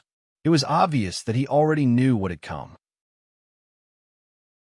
It was a frost dragon, the strongest creature that the necromancer could summon. It had a cold and murderous aura. According to legends, the frost dragon was the mount of the death god. Its appearance represented the descent of the death god. Hamelin recognized this terrifying frost dragon, but he was more interested in the identity of the person who had come. To be able to summon a frost dragon, it had to be someone from the undead lineage. Is it a powerhouse from the divine realm, from the main plane of the undead? Or, Hamelin thought to himself, the sudden appearance of the frost dragon and the identity of the person who had summoned it caused everyone to speculate. When Hamelin's gaze fell on the small figure on the frost dragon's back, he was stunned. Ron, the one who had summoned the frost dragon, was none other than the young master of the Scourge Church, Ron, who had been on a mission in another plane. At this moment, he was a genuine powerhouse from the divine realm. Being able to summon a frost dragon was a sign that he had advanced to the divine realm. Ron coldly stared below. He did not expect that so many things would happen after he had left the Noah continent. If he had come a little later, he might not have been able to see Grandpa Hamelin. Ron. Ernst did not expect that it would be Ron who had suddenly returned. Moreover, he had brought a frost dragon with him. Many people in the Holy See knew Ron. His arrival caused everyone to panic. What did you say? He's Ron? The young master of the Scourge Church, Ron? Rodewald, the commander of the Holy Angel Legion, was stunned. How is that possible? Didn't you say that he was a powerhouse from the sacred domain? What's the matter with this frost dragon? Rodewald was so angry that he roared at Ernst. As far as I know, that Ron, he is indeed a powerhouse from the divine realm. Ernst stammered. I heard that he went on a mission in another plane, but I don't know how he became a powerhouse from the divine realm. Needless to say, Ron must have had a special encounter there. It was just that Ernst could not say it out loud. Moreover, it would be strange if it was so easy to become a powerhouse from the divine realm. Thinking of this, Ernst's heart suddenly sank. That Ron seemed to be only 22 years old this year. Damn it, there's an error in the information. This time, we're in big trouble. Rodewald's back was drenched in cold sweat. He knew very well that the other party's strength was far beyond his imagination. He was even stronger than the great elder called Hamelin. Sir Rodewald, what we do now? Ernst was already scared out of his wits. The terrifying aura of the frost dragon made him tremble as he asked.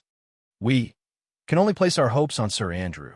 Rodewald had already calmed down, and his face was as calm as water as he spoke. Who are you?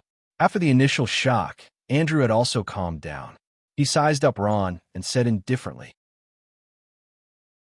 Are you an angel? Ron also noticed this human-like fellow in front of him. He had once traveled in the snow Orchid continent, so he naturally did not believe in the legends of gods. Ron knew in his heart that this fellow who looked like an angel in the Holy See's Holy Bible was from a higher race from the main plane. Boom! Andrew and Ron's eyes met, and an intense collision occurred. It was as if sparks were flying in the air. Chapter 677. You're on. Andrew finally knew who this person was. He had heard about him from Pope and Ernst. Looking at Ron, his eyes flashed with passion as he smiled. Very good, this is interesting. He stared at the frost dragon under Ron's feet. This is the strongest undead creature. The frost dragon? I'd like to see how powerful it is. Ron rushed to the battlefield and swept the surroundings with his spiritual sense. Everything was clear to him. You're very conceited. Ron smiled. The corners of his mouth curled up as he said indifferently, But I can tell you that conceited people will die very quickly. You're courting death. Andrew was finally enraged. With a bang, his body disappeared and turned into a stream of light, fiercely attacking Ron. Clang! At this time, a woman wearing heavy armor and fluttering white hair suddenly flashed in front of Ron. She blocked Andrew's attack with her long sword. Guangming's power and soul power collided, creating a loud sound. This woman was undoubtedly Shea. At this moment, she only felt a huge force surging towards her. She groaned and retreated a few steps, frowning. It was obvious that she had suffered a small loss in the conflict just now. Ron obviously saw this and immediately said, "Shea, you go down first. Leave this person to me." With that, Ron waved the dragon bone staff in his hand. A large amount of black fog surged out from his body. At this moment, his eyes turned green. "Death coil!" Ron shouted, and a green aura suddenly rushed out, pouncing towards Andrew like a tiger released from its cage. With Ron's current strength in the divine realm, the death coil he released was much more powerful than when he was in the sacred domain. The green aura faintly revealed a sinister skull. Andrew originally used his long sword to block, but after blocking, he felt that something was wrong and was shocked. "Not good, this is a soul attack. Disperse." Andrew's figure rapidly retreated. He had rich battle experience and reacted in an instant. He held his long sword horizontally, and the white light on his body suddenly skyrocketed. Like the dawn in the darkness, it dispelled the surrounding darkness, and all the negative statuses on his body disappeared. In the time it took for a spark to fly off a flint, the two of them exchanged several moves. The danger involved was unimaginable. Roar! At this time, the frost dragon summoned by Ron finally showed its might. Its huge wings that covered the sky suddenly flapped, and it opened its bloody mouth and spat out an extremely cold dragon breath at the rapidly retreating Andrew. World of ice and snow. Boom! The powerful ice dragon breath descended from the sky. It was as if the water in the air had turned into ice. The temperature suddenly dropped by several tens of degrees. Everyone within a 10-mile radius felt as if they had fallen into an ice cellar. In the blink of an eye, the lush land was covered in silver. It was a world of ice and snow. The power of the frost WRM's ice element was actually so terrifying. Thump! Thump! Whether it was the members of the Calamity City or the Holy See, they all shivered. The extreme cold that hit them in the face was too much for them to bear. Of course, the powerhouses of the sacred domain were excluded, but they did not feel good either. "Quick! Everyone, retreat further."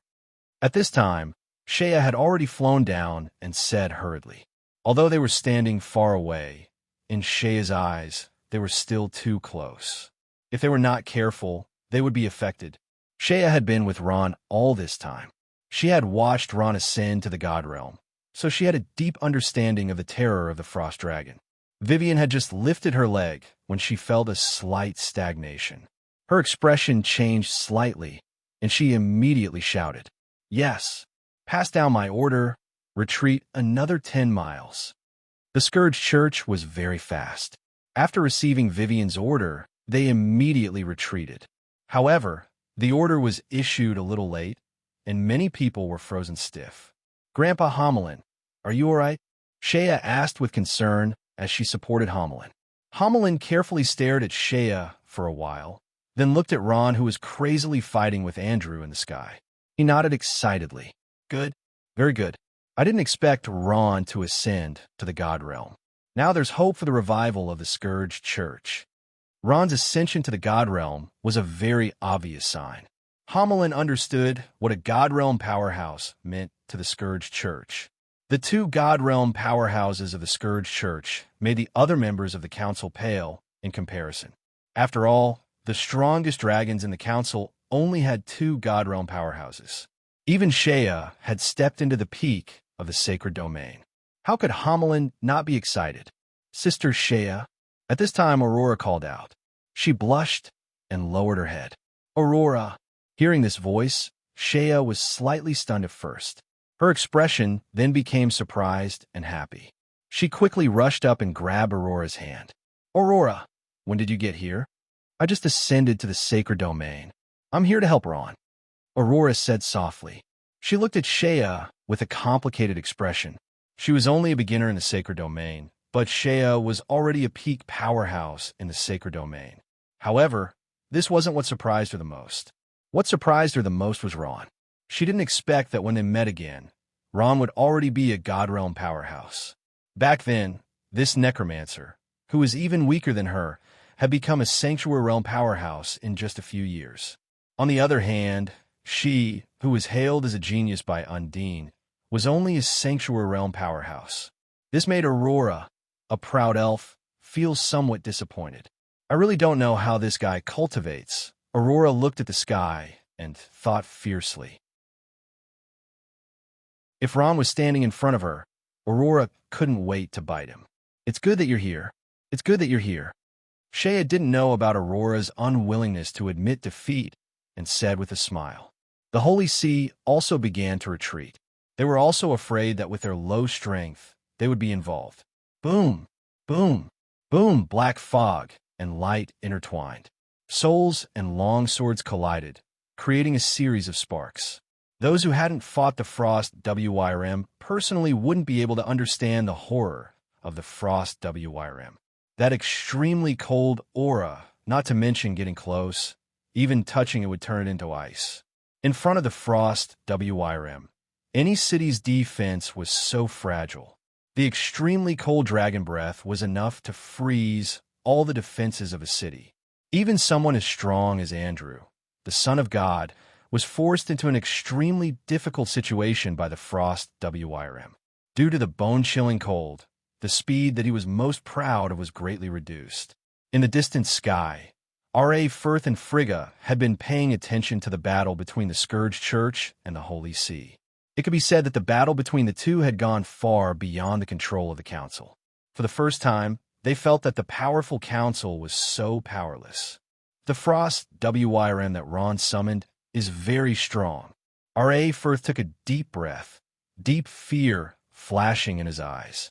Even if he faced the current Ron, he might not have a good chance of winning. R.A. Firth then sighed slightly, his face full of disappointment. Is this really Bustly's son? He has actually become a God Realm master? Moody was a taboo name among the dragons for a long time. Although he had changed his name to Ron, none of the dragons dared to touch this reverse scale of R.A. Firth. There was once a dragon who mentioned Ron's name in a quarrel and was locked up by the furious R.A. Firth. If Aunt Bustly saw this, she would be very happy. Frigga murmured, her expression very complicated. She knew that the young man in his early 20s in front of her was her fiancé. That day, she took the initiative to propose marriage in front of Aunt Bustly in order to find the best excuse to reject the marriage proposals of the other dragons. In fact, in Frigga's heart, she also looked down on a human with ordinary talent. According to her estimation, no matter how hard a human worked, their strength would reach the sacred domain at most. Moreover, there were very few opportunities to reach the sacred domain. Talent and hard work were indispensable. But now that she thought about it, she might have been wrong. R.A. Firth also regretted it. At this moment, the stubborn young man who wanted to take away Bustly in front of him appeared in R.A. Firth's mind. Speaking of which, this young man was also his grandson. But how did he treat him? His precious daughter married a human and gave birth to a human child, but he did everything possible to kill this child. Every time R.A. Firth looked at Bustly's eyes, he could see a kind of hatred in her eyes. This hatred was directed at his unreasonable father.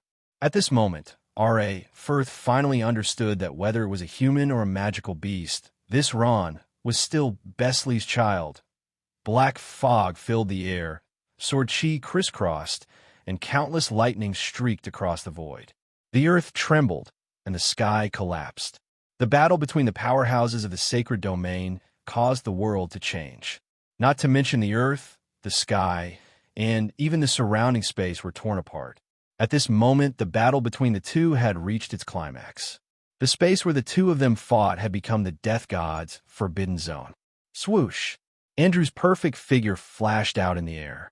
At the same time, on the other side of the sky, a cloud of black fog appeared out of thin air and gradually turned into Ron's figure. This guy is so strong.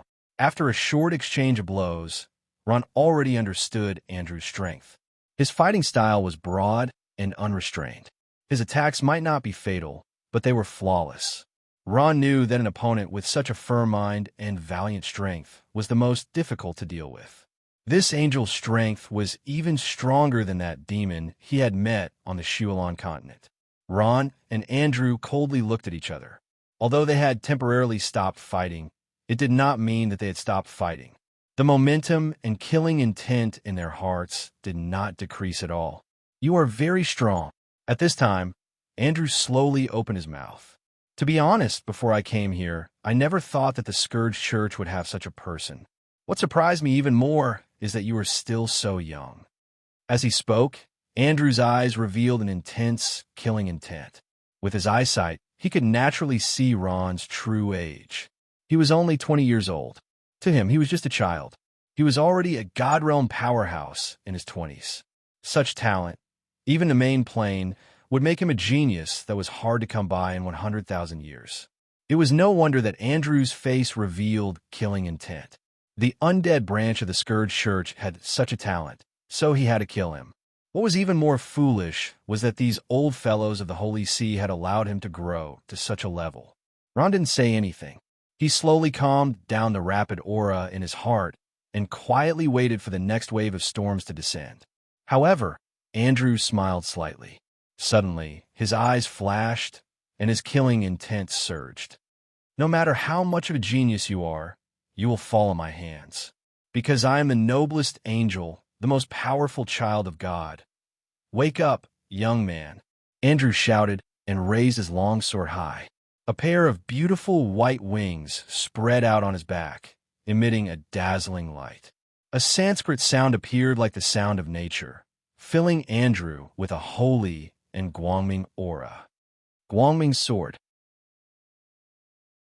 Andrew shouted, and the long sword in his hand slashed down fiercely. In an instant, space stilled. Even the trembling earth stopped shaking. In the void, a huge longsword suddenly fell from the sky, aimed at Ron's frost dragon.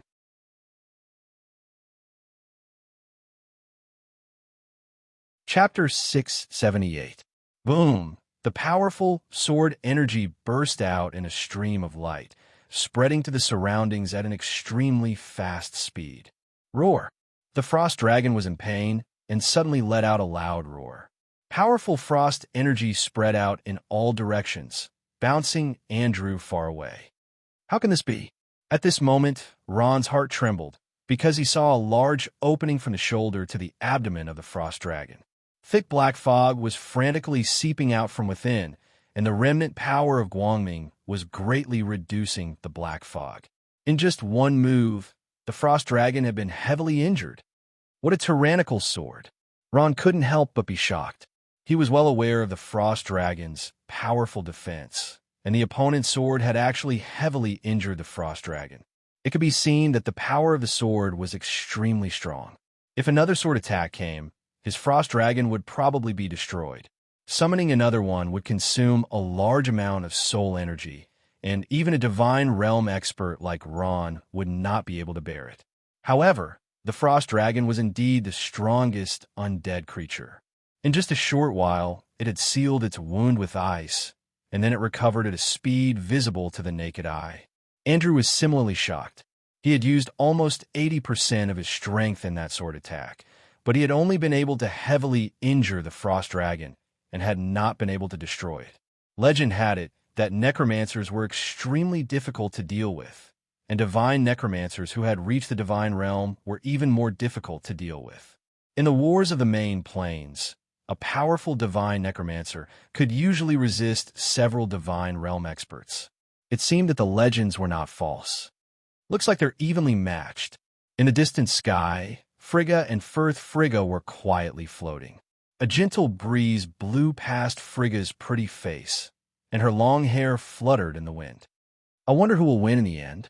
In her heart, Frigga still hoped that Ron would win. Although her feelings towards this fiancé that she had only met a few times were a little complicated, no matter what, he was still a member of the Dragons. Firth Dorian's face darkened as he sighed. No matter who wins, it won't be a good thing for us dragons. The reason the dragons were able to occupy the pinnacle of the Noah continent was because the dragons had produced him and Frigga, two divine domain experts. However, now that the Scourge Church had also produced two divine domain experts, this was enough to change the power structure of the Noah continent. Perhaps The situation where the dragons ruled the entire continent would soon be broken. R.A. Firth understood that although Ron could be considered half a dragon, in his heart, he was more inclined towards humans. Andrew stood quietly in the void, his azure eyes quietly looking down at Ron, the expression on his face changing constantly. It seems like it's time for me to use my trump card. This Ron has brought me too many surprises. Andrew's eyes widened, revealing a trace of ruthlessness. I can't let him continue to grow. With a crash, the Book of Divine Prophecy magically appeared in Andrew's hands. A strange luster appeared on his body, as if countless shields were surrounding him, giving off an awe-inspiring and inviolable aura. As he spoke, Andrew began to chant in a low voice. His power turned into specks of light that continuously condensed on his body. Evil, inferior, lowly creatures, in front of God, your actions are laughable. I sense an evil power in your body. It is filled with brutality and slaughter. As Andrew continued to chant, a huge phantom suddenly appeared behind him. That huge phantom seemed to break through the heavens and earth, standing proudly in the void. The huge phantom in the sky had a face that resembled Andrew's, and it was coldly staring at the weak creatures below. At this moment, Ron's eyes suddenly opened wide. He had already realized what the other party was about to do. That familiar energy fluctuation, as well as that terrifying and loathsome divine power of Guangming. All of this reminded him of the terror of the past. Divine judgment. That's right. That was the divine judgment. Ron had once seen the Pope use that move, but the divine judgment, released by Andrew now, was much more powerful than the Pope's and Ernst's. At this moment, Andrew seemed to have transformed into a god, and Ron seemed so insignificant in front of him. The powerful divine power of Guangming broke through the void, and even the air began to burn. Andrew's body was already covered in an inextinguishable sacred flame, like the radiance of the sun, guiding all living things. Countless boulders were swept into the air, and the powerful pillar of light that appeared in the air burned all the grass and trees in the surroundings. The earth, which had been calm for a long time, finally began to tremble again, as if a god was about to descend. Boom, boom, boom. The ground was shaking, and everyone on the ground was thrown off balance.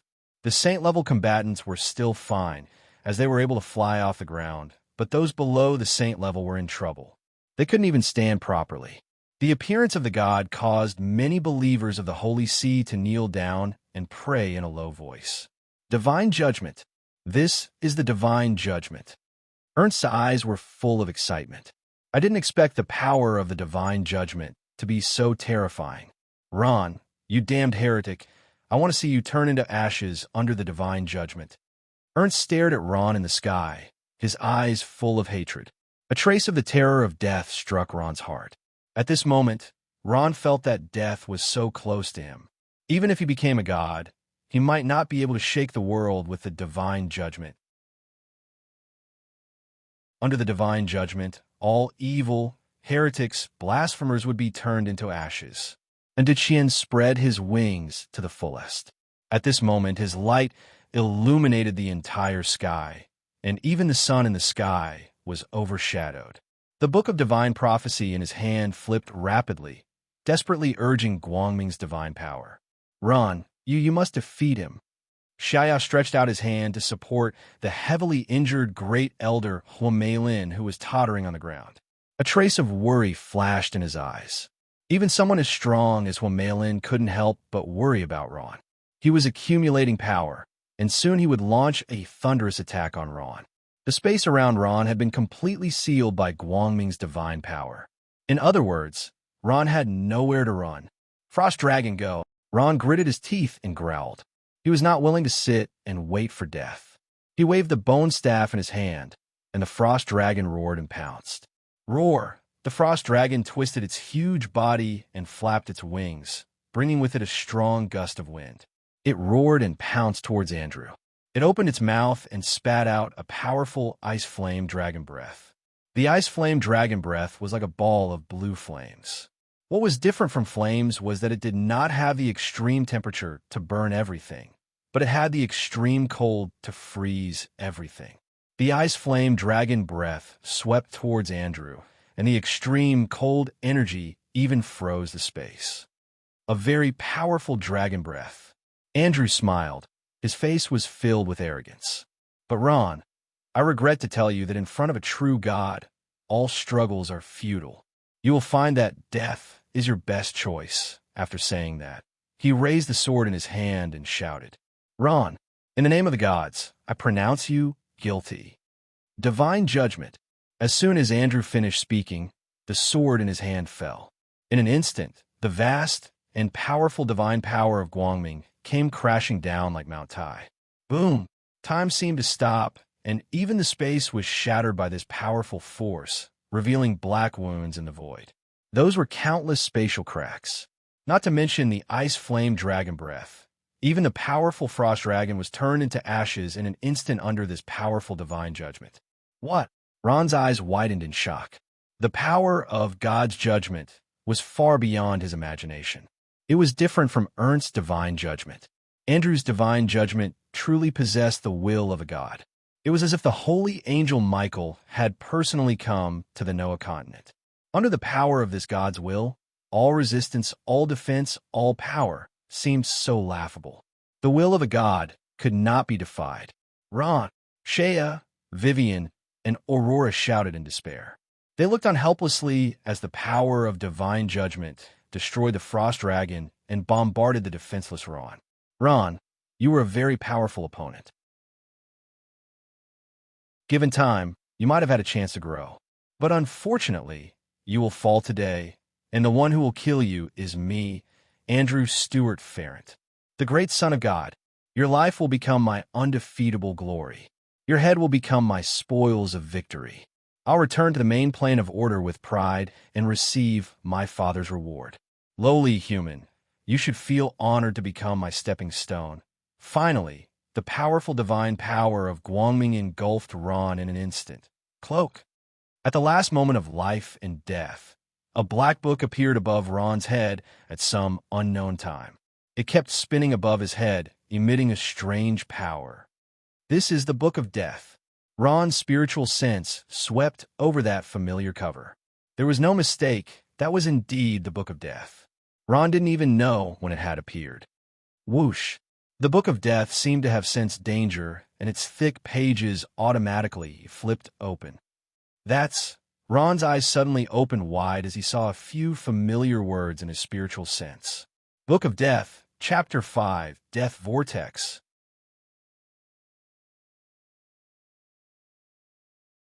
Chapter 679. Boom! Just as Ron was about to be engulfed by God's judgment, Ron finally activated the Book of Death. Formidable death divine power burst out and formed a huge vortex of death that kept revolving. Unconsciously, the vortex grew bigger and bigger. What? No one was more shocked than Andrew. Just as he thought that victory was in his grasp, an unexpected turn of events suddenly occurred. Only he knew how terrifying the power contained in that constantly revolving death vortex was. Ayah! Ron couldn't help but let out a loud roar. His arms kept waving, and the dragon bone staff in his hand turned into a phantom. He was in a crazy state, and his soul force was like a flood that was uncontrollably pouring out. His eyes had already turned green, and the faint green color looked very frightening. Rumble, rumble, rumble. Rumbling like muffled thunder, the death vortex kept growing bigger and bigger, and soon turned into a super vortex with a diameter of over 10 kilometers. It frantically rotated, desperately absorbing Guangming's boundless divine power. Under its devouring, Andrew's Guangming's divine power gradually showed signs of instability. Good luck. Even Hamelin couldn't help cheering for Ron. His beard trembled, and his face was full of excitement. The Scourge Church's group, who had just sighed in relief, had hopeful expressions in their eyes. On the other side, the people of the Holy See were getting more and more nervous. Damn it! Andrew was finally angry.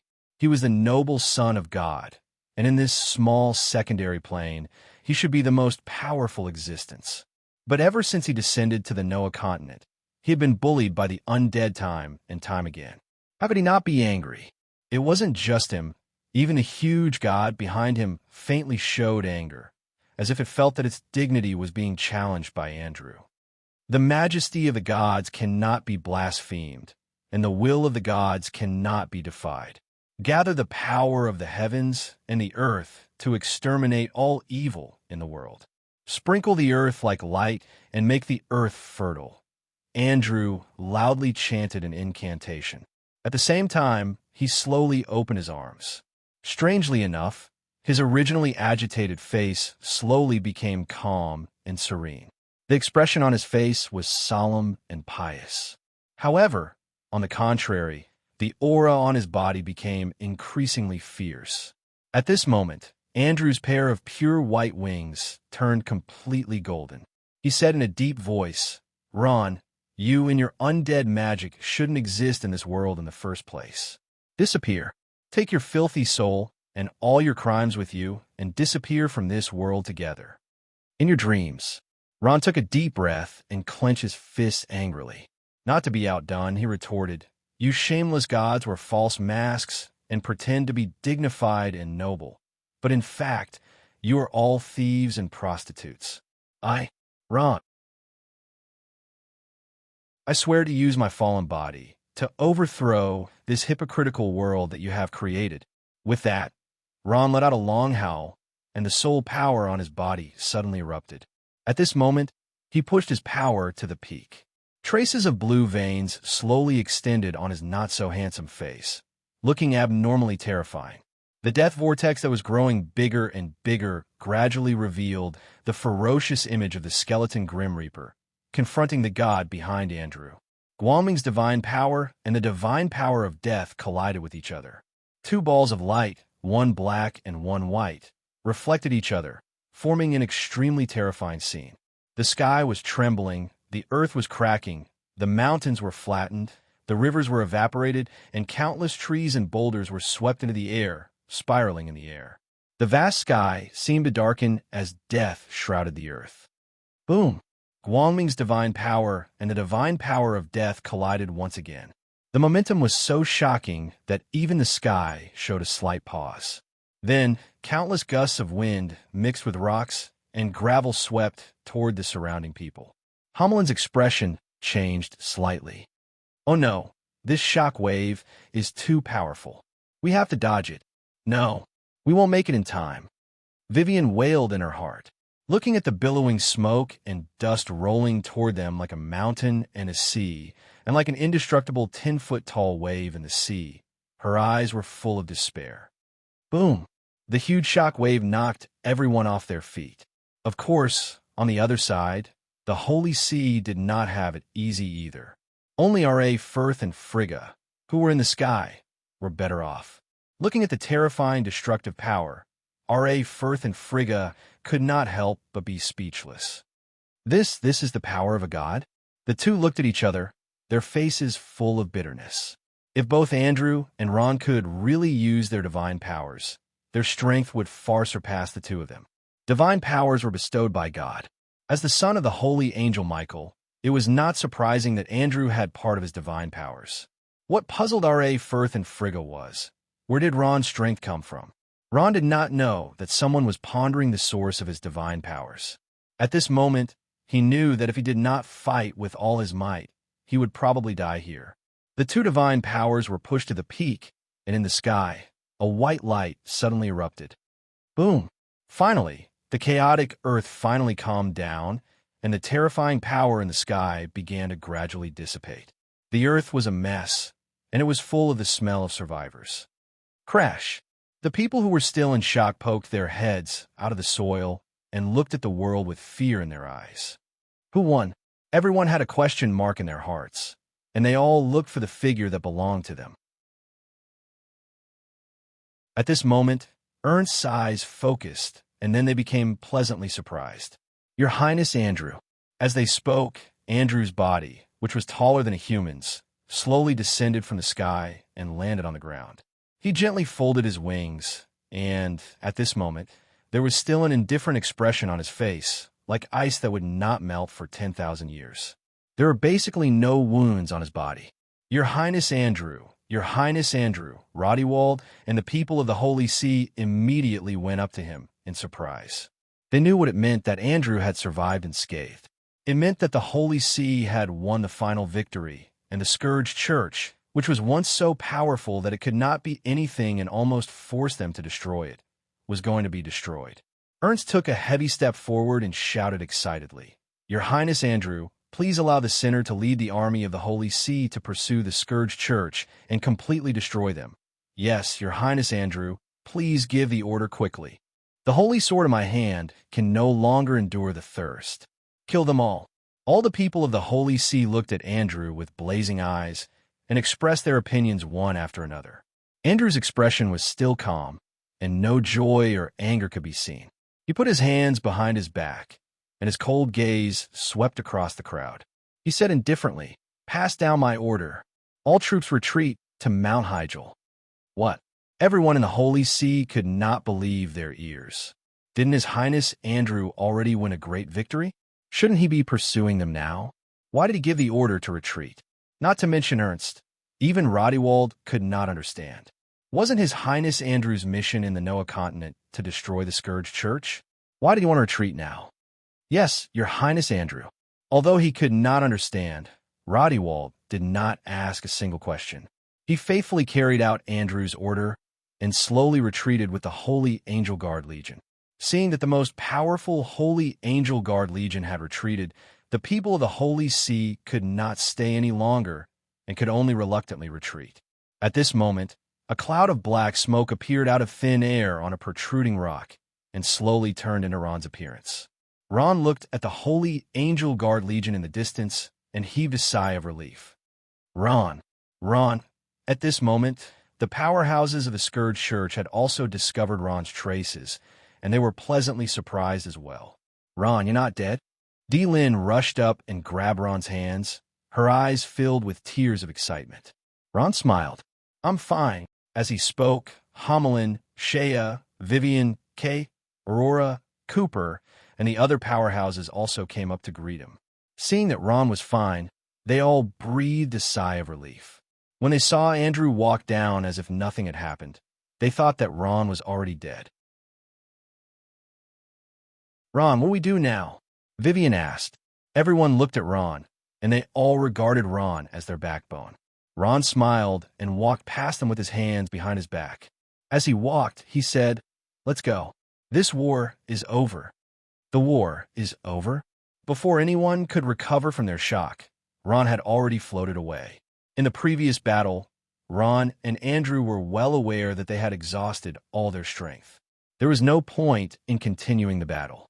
Since that was the case, it was better for them to retreat and recuperate and find another opportunity to fight next year. Moreover, the two of them had already discovered the danger of someone spying on them from afar. The two people spying on them were not any weaker than them. They're leaving just like that? In the sky, Firth had a trace of disappointment in his eyes. According to his estimation, the two of them should have fought until both sides suffered. "Maybe they found us," Frigga said after thinking for a while. Raphael nodded. "However, I believe that they will not give up just like that. They will definitely continue. It's just a matter of time. Let's go." Frigga sighed. Looking at Ron's back, she felt an inexplicable pain in her heart. Andrew quietly floated in the sky, looking at the back of the Scourge Church's army as they left. Suddenly, a smile appeared on his calm face. "Ron, you're a very good opponent. I believe that I won't be lonely in the days of Noah. Although this war is over, the war between us holy angels and the undead is not over." Andrew's face sank. "On the contrary, this is just the beginning."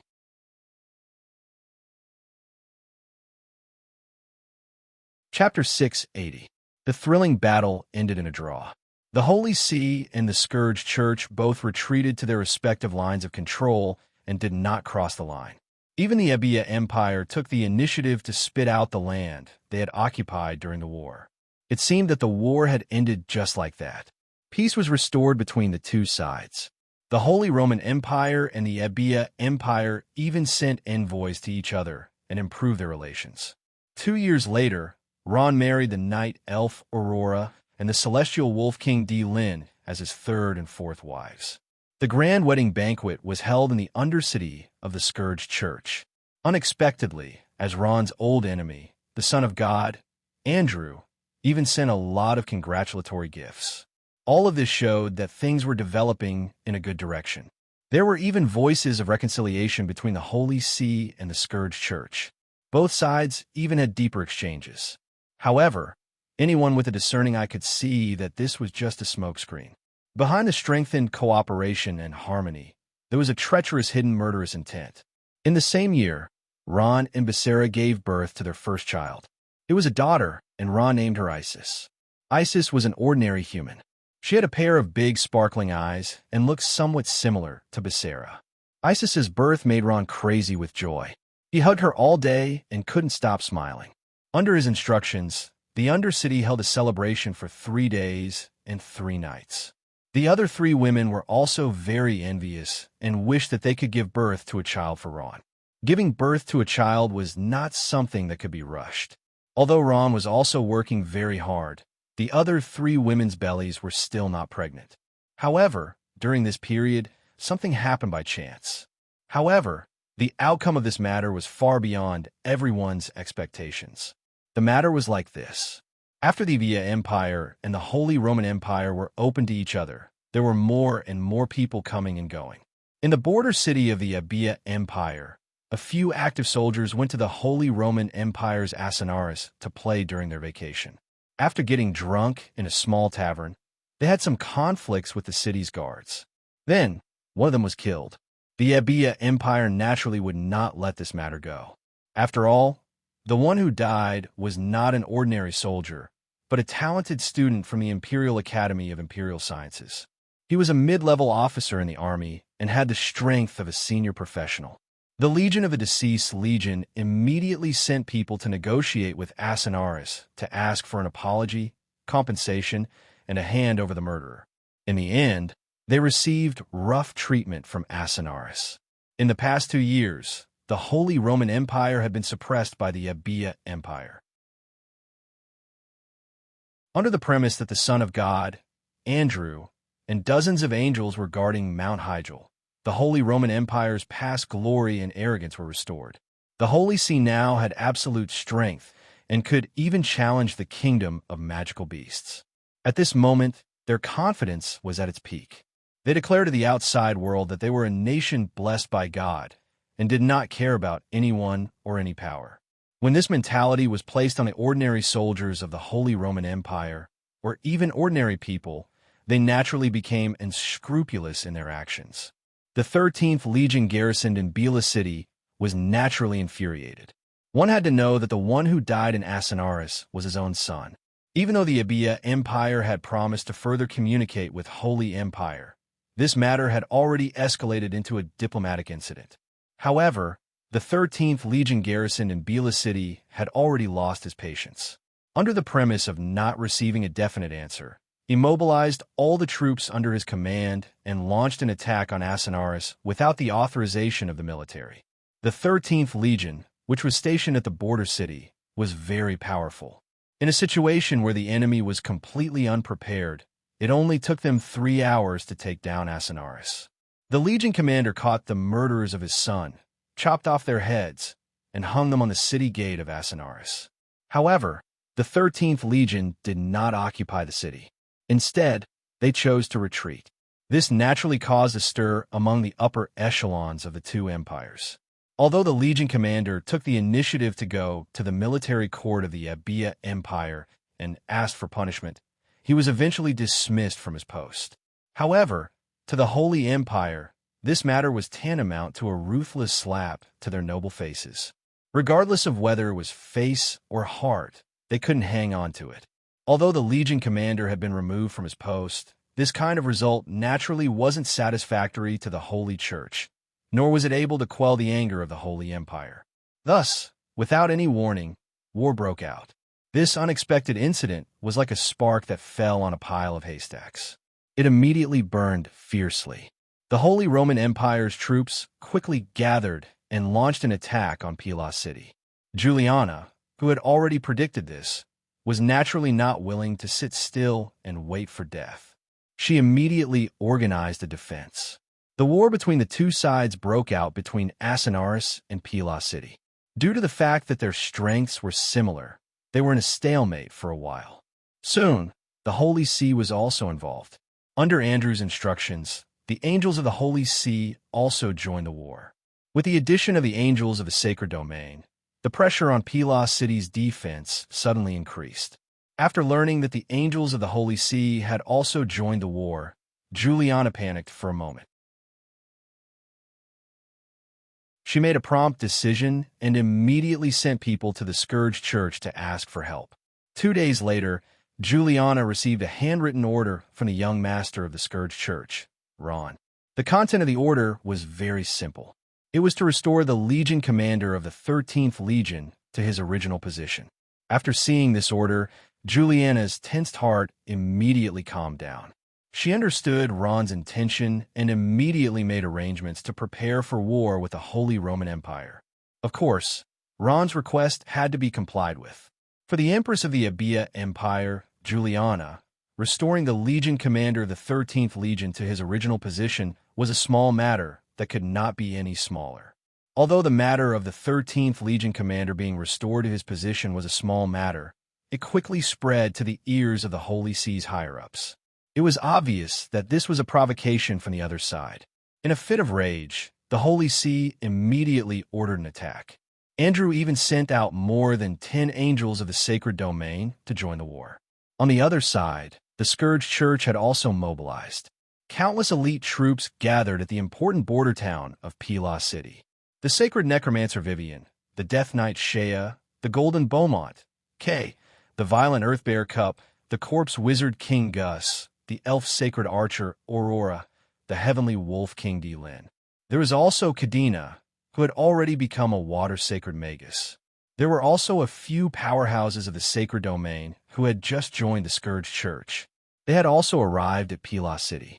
It could be said that other than Ron, Homelin, and Andrew of the Holy See, all the powerhouses of the Sacred Domain had joined the war. This was an unprecedented war in the Sacred Domain. The process of the war was so intense that the entire Noah continent was shaken.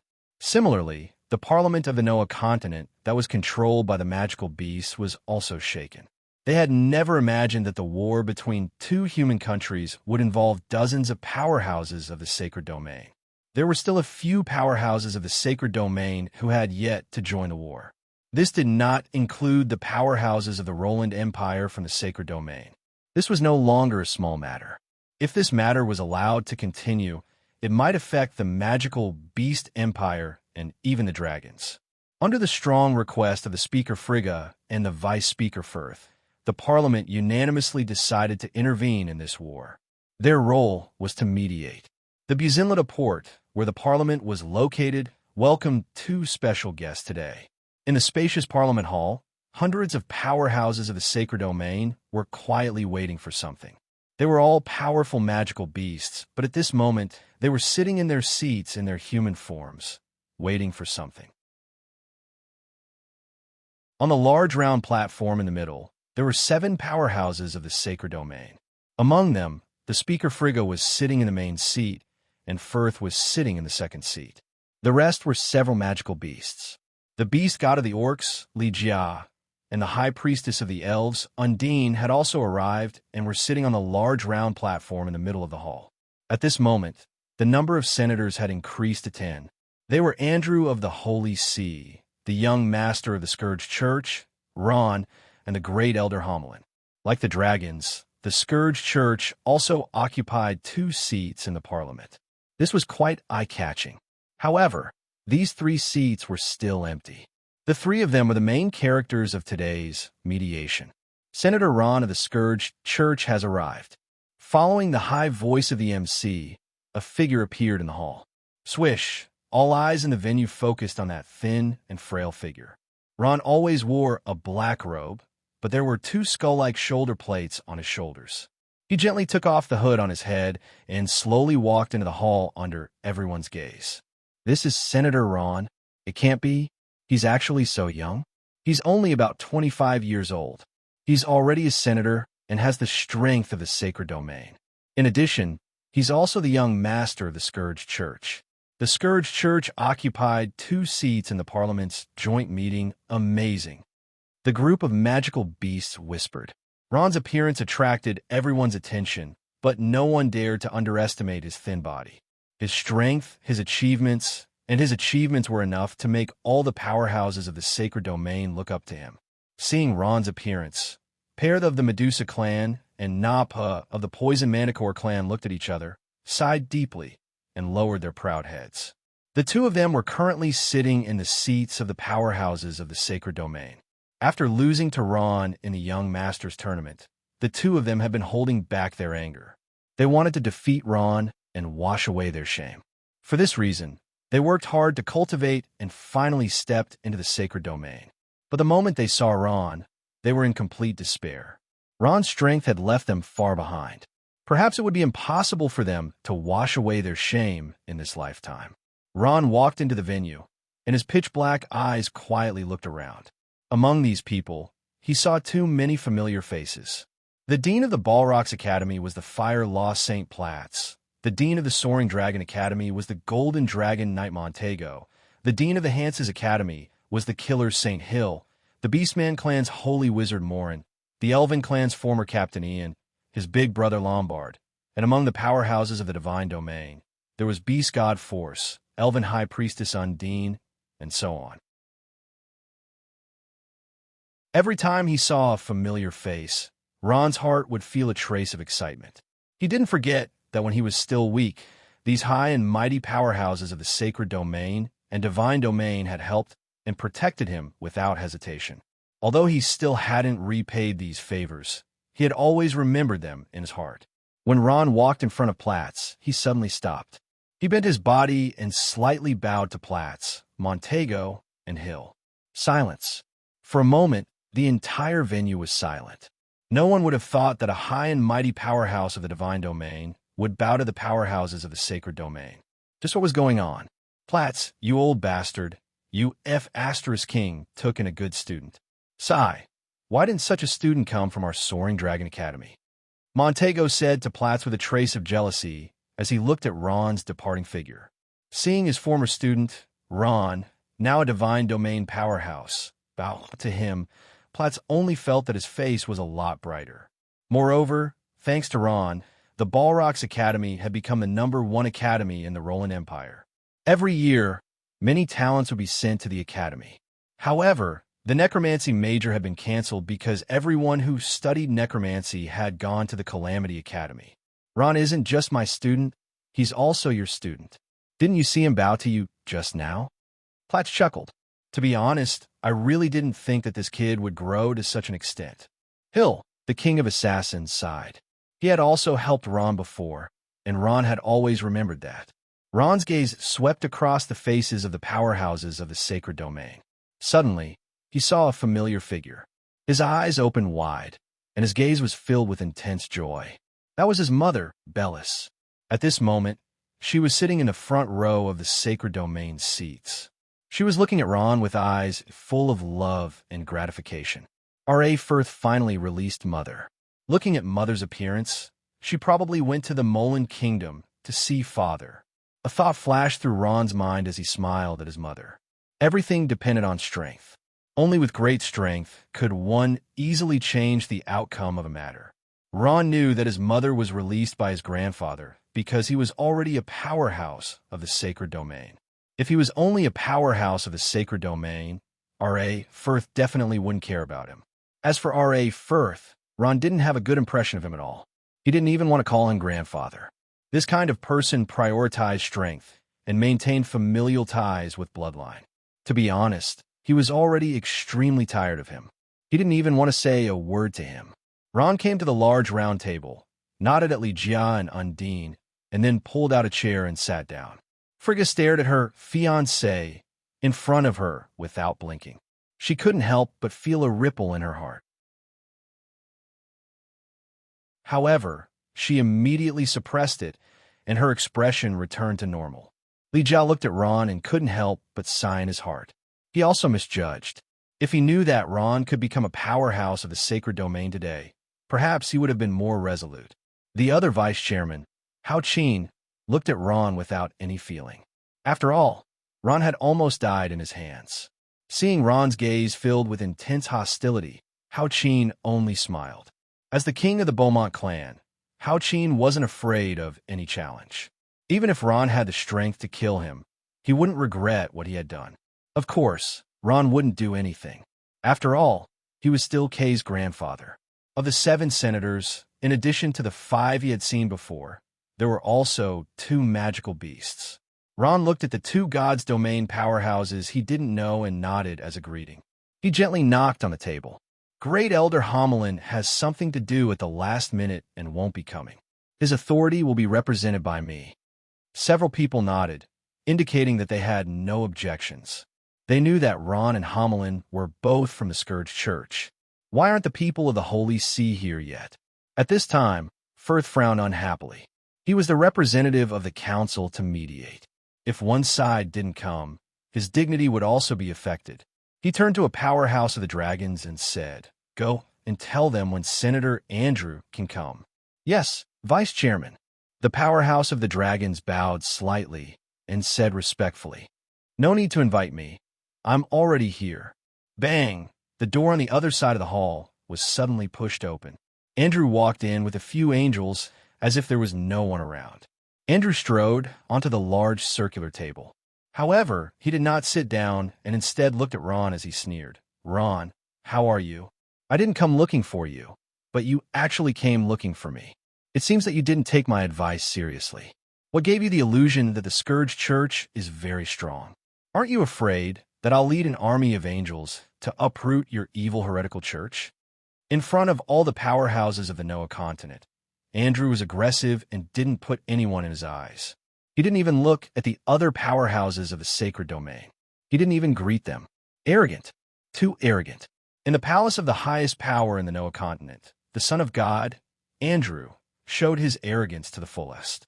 Not only did the powerhouses of the sacred domain change their expressions, but even the representatives of the sacred domain showed anger. In the face of Andrew's arrogance, Ron unexpectedly didn't get angry. It seemed that he was in a good mood after having a daughter these few days. He leaned back and said with a smile, "Your Excellency, Andrew, I don't want to criticize you, but I doubt the strength of the Holy See can do this." Hee, but I'm very honored that what you said is exactly what I want to do." Ron's face turned cold. "I don't care about the main plane. One day, the Holy See will disappear from the Noah continent." "Ha ha!" Andrew laughed wildly, as if he had heard the funniest joke in the world. He stopped laughing. "Ron, if you haven't had enough daydreaming, why don't you daydream a little more? But I have to remind you that it's time to wake up." Ron smiled slightly and didn't reply. Andrew retracted the white wings on his back and took a step forward. He smiled coldly, and his eyes were full of provocation. "I won't say any more nonsense. The war between the Holy See and the Scourge Church has officially begun. This time, I won't end the war so hastily like last time. I'll keep fighting until one of us dies." Andrew's words were shocking. In front of all the powerhouses of the Noah continent, he issued a challenge to Ron. "No problem. I'll keep you company until the end." Ron said indifferently. He didn't care about Andrew's threat. Andrew smiled. "Very well, Ron. Wash your neck and wait. I'll bring your head back to the main plane as a souvenir." "Wait." Andrew was about to leave when he was stopped by Frigga. Andrew looked coldly at Frigga and snorted. "Oh, so it's a fairy dragon. Speak, what do you want?" "I'm busy." Looking at the arrogant Andrew, Frigga took a deep breath and suppressed the anger in her heart. She said indifferently, "Your Excellency Andrew, our council is here to mediate the feud between the Holy See and the Scourge Church. We hope that you can come to a conclusion as soon as possible to resolve the dispute and restore peace. As far as I know, the war this time was caused by a misunderstanding. It doesn't seem to be a very glorious thing to have so many human elites killed or injured because of this misunderstanding. Who do you think you are?" Before Frigga could finish her words, Andrew rolled his eyes and interrupted her. "What? You?" Frigga was stunned by Andrew's words in front of everyone. She trembled in anger. Ever since she became the Speaker of the Council, she had never been humiliated like this. Andrew smiled disapprovingly and said in a low voice, I, Andrew, never care about anything when I do things. You have no right to order me what to do. As for mediation, hee, that's even more of a joke. The murderous intent on Frigga's face disappeared. If she was not worried about the other party's strength, she would have attacked him now. Are you not afraid of the other powerhouses from the divine realm? At this time, a voice suddenly sounded. It was Firth who spoke. He took a sip of tea leisurely and looked at Andrew with a smile. If you don't accept the mediation, we powerhouses from the divine realm will stand on Ron's side. I believe you will have a headache. Hee, is that so? Do as you wish. Andrew smiled coldly. To be honest, I have never put you people in my eyes. If you dare to interfere, I don't mind wiping you all out. We angels run rampant in the entire main plane. We don't win by relying on numbers. You'd better remember this. Andrew's eyes looked around. When the powerhouses from his sacred domain met his gaze, they lowered their heads in unison, not daring to look him in the eye. Firth's face sank completely. His eyes flickered, as if he was calculating something. Thinking of the other party's identity as the Son of God, he did not dare to act rashly. The other party did have such qualifications. Let's go. Andrew sneered. With a flash of his body, he disappeared from the hall as if he had never been there. Everyone was stunned, including the powerhouses from the sacred domain. Everyone had seen the arrogance of the Son of God, but what surprised everyone was that he left unscathed. This was a great blow to the prestige of the council. All the powerhouses from a divine realm had sullen faces. No one spoke, but the anger on their faces could be seen. This Son of God was too arrogant. Only Hao Qin's face remained indifferent, as if he did not take anything to heart. The hall was very quiet, so quiet that even a pin drop could be heard. If that's the case, I'm leaving too. At this time, Ron put down the cup in his hand and stood up. Ron, you're leaving? Where are you going? Frigga asked. Her emotions had completely calmed down. She looked at Ron with eyes full of concern. Ron's eyes paused on Frigga for a moment. He smiled and said, Of course I'm going back to prepare. The war between the Scourge Church and the Holy See. Now is the real beginning.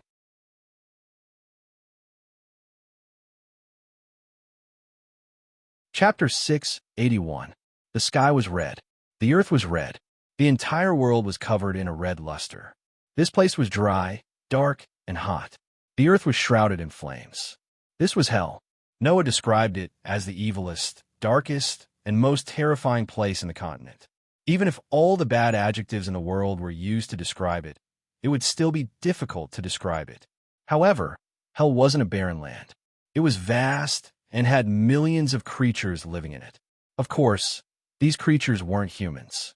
They were extremely strange and evil creatures. There was the three-headed Cerberus, the terrifying six-horned evil spirit, the powerful hellfire, and so on. These creatures, without exception, had a vicious, cruel, bloodthirsty, and aggressive nature.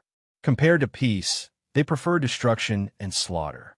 Everywhere they went, they would bring destruction to that place. Due to the harsh environment of hell, these powerful creatures of hell constantly launched invasions in order to seize territory and satisfy their lust for slaughter. Their forces spread across all the major planes. Their shadows could be seen in many planar wars. In addition to launching invasions, these violent and aggressive races also fought endlessly. After countless years of killing, the survival of the fittest gave birth to the strongest army. This army was called the Burning Legion from hell. In a dark room, an old man with dark red skin and a horn on his head was standing in front of a magic array with his eyes closed. The magic array was constantly rotating like a lake. It emitted traces of black energy. This black energy wasn't as calm and easy to control as ordinary energy. On the contrary, it was extremely violent and untamed. As its master, the old man with the horn on his head was having a hard time controlling this energy. At this moment, his forehead was covered in sweat. In the black lake, a large head floated in the air. Like the old man, the head's eyes were also closed. At this moment, the eyes of the floating head suddenly blinked. This movement was extremely weak and wouldn't attract anyone's attention. However, The old man noticed it. He was stunned for a moment before suddenly opening his eyes. A hint of joy flashed through his yellow eyes. Found it! Found it! Ha ha! After 100,000 years, I finally found it. The old man suddenly burst into laughter. Large drops of tears rolled down his cheeks. Those were tears of joy. 100,000 years. It had been 100,000 years. In order to find this beam of light, this horned middle-aged man had been searching for it for 100,000 years. The old man retracted his smile and returned to his cold expression. Come in, Lord Long-Inu. What can I do for you?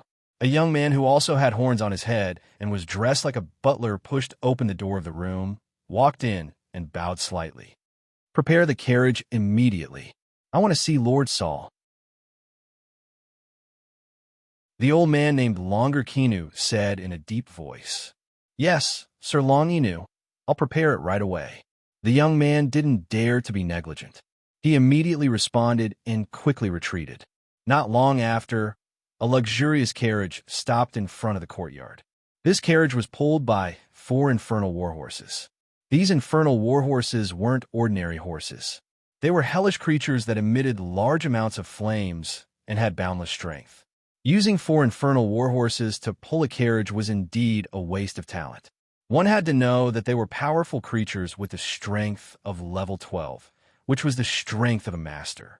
A master-level creature was already a first-class existence in an ordinary secondary plane. However, in the main plane of hell, it was merely a beast that pulled a carriage. The old man stepped onto the carriage, and the carriage rushed out of the courtyard at an extremely fast speed. Hell's main plane, in an ancient castle that was bigger than a mountain. Lightning flashed and thunder rumbled in the gloomy sky. In front of the castle's gate was an extremely huge demonic head. The demonic head opened its mouth wide as if to devour something. 6 long horns pierced the sky like sharp swords. Under the illumination of the lightning, it looked abnormally sinister. This was the Burning Legion's headquarters. The terrifying and powerful Burning Legion was the nightmare of every main plane. It was a powerful existence that made people's expressions change. In a huge hall, dozens of leaders of the Burning Legion were gathered here. Among them were dozens of abyssals at the realm of the gods. Each one of them was an overlord that ran amok in their own territory. These people were only the tip of the iceberg of the Burning Legion's terrifying strength. Sitting upright in the middle of the one sitting on the throne was a tall, middle-aged man. He had a huge demonic body, and a pair of huge demonic wings on his back were casually folded. They were like 2 black long swords inserted into the ground. He half reclined on the wide throne and narrowed his eyes slightly. His lightning-like gaze constantly swept across the abyss devils below him, as if he wasn't paying attention at all. Even though these demons were powerful God Realm experts, they were still in the middle of the middle-aged man's heart. They were trembling with fear in front of the middle-aged man, not daring to take a deep breath. The Burning Legion was holding a battle conference. The leaders were reporting the situation of the battle to the Burning Legion's great commander. Sitting in the middle of the one sitting on the throne was the current Burning Legion's great commander, Thor. He was the most powerful demon in hell. Although Thor looked indifferent, he was listening very carefully and did not miss a single word. Suddenly, the heavy door opened with a creak. A demon pushed the door open and entered. HM? Thor frowned and slightly raised his head.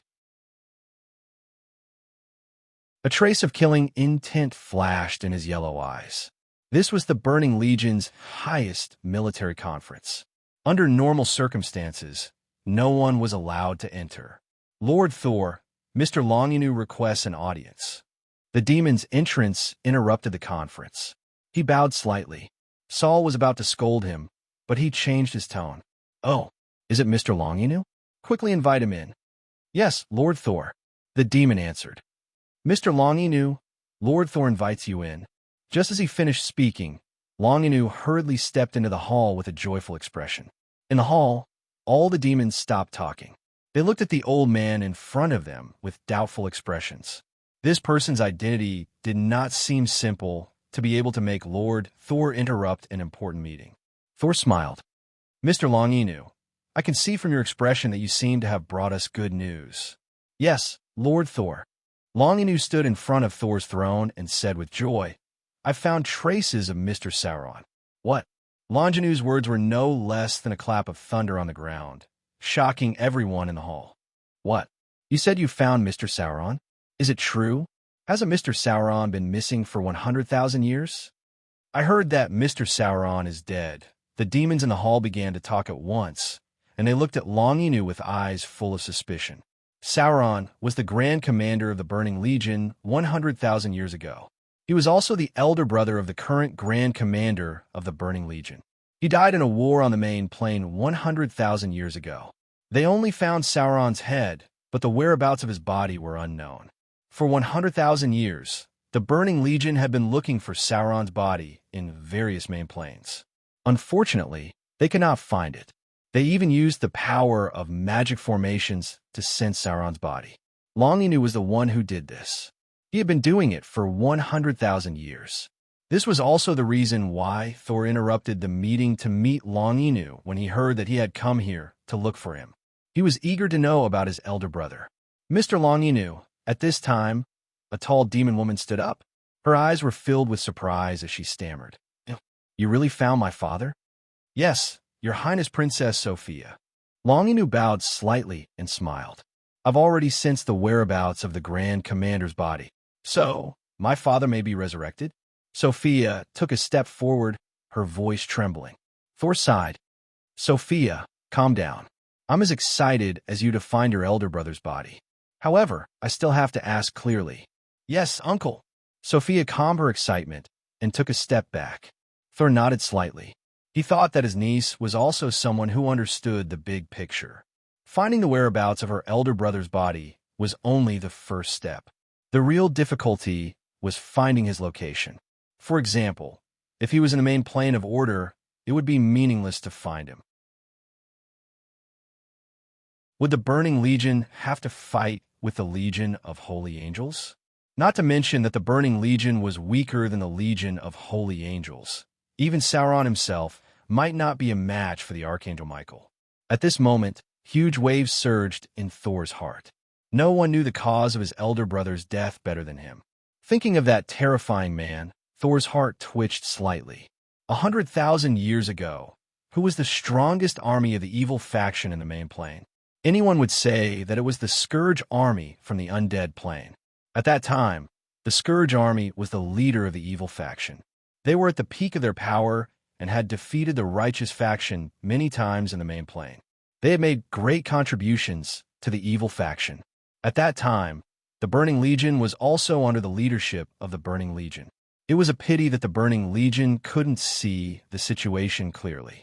They thought that the Burning Legion was strong and overestimated their own abilities. They repeatedly provoked the Scourge army in an attempt to steal the position of the evil faction's First Legion. The moment the Scourge army stepped into hell, they realized that they were wrong. They were terribly wrong. The Burning Legion that they were so proud of, the brother who was known as the strongest demon in hell, was destroyed by the Scourge army led by that man. The entire main plane of hell had fallen. That man had even killed his older brother, Sauron, right in front of him. In order to prevent Sauron from being revived, that man had sealed Sauron's head and taken Sauron's body away, occupying the entire mortal plane of hell. At that time, this had caused a huge commotion in the mortal plane. That man was the Lich King. He also had another name, Hermes. However, the Scourge army quickly retreated from hell. It was said that he went to find trouble with the righteous faction's legion of holy angels. Later, news spread that the Lich King had been killed by an archangel of the Legion of Holy Angels. With the power of a single legion, the Scourge army was able to heavily injure the two strongest armies of the evil faction and the righteous faction. It was easy to imagine how terrifying the Scourge army was. Saul knew that if it weren't for the Burning Legion's provocation, which depleted part of the Scourge's strength, the outcome of the battle between the Scourge and the Holy Angel army would still be uncertain. In the end, the Burning Legion and the Scourge army's battle was won by Michael. However, it wasn't so easy to take advantage of the Scourge army. It was said that the Legion of Holy Angels was also heavily injured and took a long time to recover. But that's good. That guy is still dead in the end. Thor sighed. Thinking about how powerful the Lich King was, he still had a lingering fear. He would never forget the humiliation of kneeling in front of him and begging for mercy 100,000 years ago. The entire meeting hall was silent. All the demons knew that Lord Thor was thinking about something and didn't dare to interrupt him. Thor raised his head and was slightly startled. Right, where were we? We were talking about the location of my father's corpse. Sophia reminded. Oh, right. Mr. Longinu, may I ask where Lord Sauron's corpse is right now? Thor stared closely at Longinu and asked softly. It's in a place called the Noah continent. Longinu said honestly. I sensed a familiar energy fluctuation from Lord Sauron's head. Although the energy fluctuation was very weak, I did sense it. The Noah continent sounds like a secondary plane. Thor muttered to himself, and then his face relaxed. As long as it wasn't a primary plane, it wouldn't be a problem. With the Burning Legion's strength, they could occupy that place and then turn it upside down. It wouldn't be difficult to find Commander Sauron's corpse. Thor paused for a moment. Zabel, where is that secondary plane called the Noah continent? How are the forces there distributed? Yes, Lord Thor. A young demon with dark green skin walked out and flipped through the book in his hand. After a long time, he said, the Noah continent is an undeveloped place. The major primary planes don't pay much attention to it. There are mainly branch forces from the Order primary plane, the Power primary plane, the Life primary plane, the Elemental primary plane, and some powerful native magic beasts. The young demon named Zabel looked carefully. Other than that, there's nothing else. Oh, all the demons in the hall breathed a sigh of relief. If the Noah continent only had such strength, they wouldn't need to spend too much effort at all. Only a small team's strength will be enough to deal with it. The Noah continent. The Noah continent. Sophia kept repeating this name. Suddenly, her eyes lit up, and she stood up. Uncle, do you remember that we once investigated the Noah continent? But because someone didn't do a good job, we couldn't find my father's trace, and Uncle lost a demon avatar. Oh, when Thor heard this, he looked a little stunned. Then he patted his head and remembered. You mean that guy Keith? He turned into an elf and lurked in the Noah continent. Later, he was found by the elves and killed. Thinking of Keith, Thor's eyes still had a trace of hatred. He would always remember that guy who used the divine power of death. The divine power of death? Ah, right, the divine power of death. Thinking of this, Thor's heart thumped. He immediately stood up and said, Zabel, immediately check if there are any branches of undead forces in the Noah continent. No. Zabel waved the book in his hand. According to the information I obtained, since the birth of the Noah continent, there has never been an undead force setting foot there. Could it be my misconception? Thor couldn't help but have some doubts. After all, he was far away in hell at that time and didn't know the situation of the Noah continent's avatar. At this time, a demon stepped forward, walked in front of Thor, and respectfully bowed. Lord Thor, I request to lead a squadron to the Noah continent and find the corpse of the great commander. That demon's eyes burned with a raging fighting spirit, and a cruel and sinister smile revealed his thoughts. Hee. Conquering an undeveloped subplane requires a squadron of the Burning Legion? Just as that demon's voice fell, another demon sneered. Lord Thor, send me. This kind of simple mission, I only need a small squad. Lord Thor, send me. Conquering the Noah continent, I only need a small squad. Lord Thor, leave this kind of thing to me. Seeing that there was merit to be gained, all the demons volunteered. This kind of simple mission with great merit was naturally the object of everyone's competition. As for the Noah continent, in their eyes, it was simply an unrated place. They didn't need to be too strong to conquer it. Silence. At this time, Thor gently waved his hand, and all the demons quieted down. At this time, they discovered that Her Highness Princess Sophia had stood up at some point. Sophia, do you plan to go to the Noah continent? Thor asked indifferently. Yes, uncle. Sophia calmly stared into Thor's eyes. Please grant me my wish, uncle. Thor muttered to himself for a while before finally nodding. Since you've already made the request, I won't stop you. If you want to go, then go. Let a small squad and bring back your father's corpse. Thank you, uncle. Sophia heard and clearly heaved a sigh of relief. A trace of disappointment flashed in the eyes of all the demons. In terms of qualifications, no one could compare to Her Highness Sophia. She was the daughter of the great commander. It was only right and proper for her to bring back her father's corpse. Also, Thor glanced at her, slightly raising his head and leaning forward. You must also conquer the Noah continent and make it our Burning Legion's stronghold. Yes, uncle. I will definitely do it. Sophia took a deep breath and said, her tone filled with determination. Very quickly, Sophia bowed and took her leave. She was going to lead the Burning Legion on an expedition to the Noah continent, and she still needed to make some preparations. When she walked to the door, Thor's voice sounded in her ears. Bring Mr. Ronsonu over as well. He's the best dark magus, and I believe he can help you. Hell's Main Plain, in a small valley of the Burning Legion's headquarters. The once empty valley was now filled with countless hell creatures. They were densely packed, and there were at least a few million of them. The Burning Legion that had been scattered all over the place began to gather. These hell creatures were all ferocious and powerful existences, constantly roaring and howling. If not for their commanding officer's orders, they would have already been unable to hold themselves back and started killing. Dozens of female demons flew across the sky and quietly landed on a high platform in the valley. The one in the lead was Sophia. Your Highness Princess Sophia, we are ready.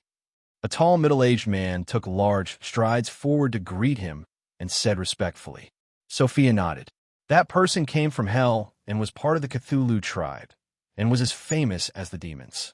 Although their individual strength and battle strength could not compare to the demons, their tribe members outnumbered the demons by a few times.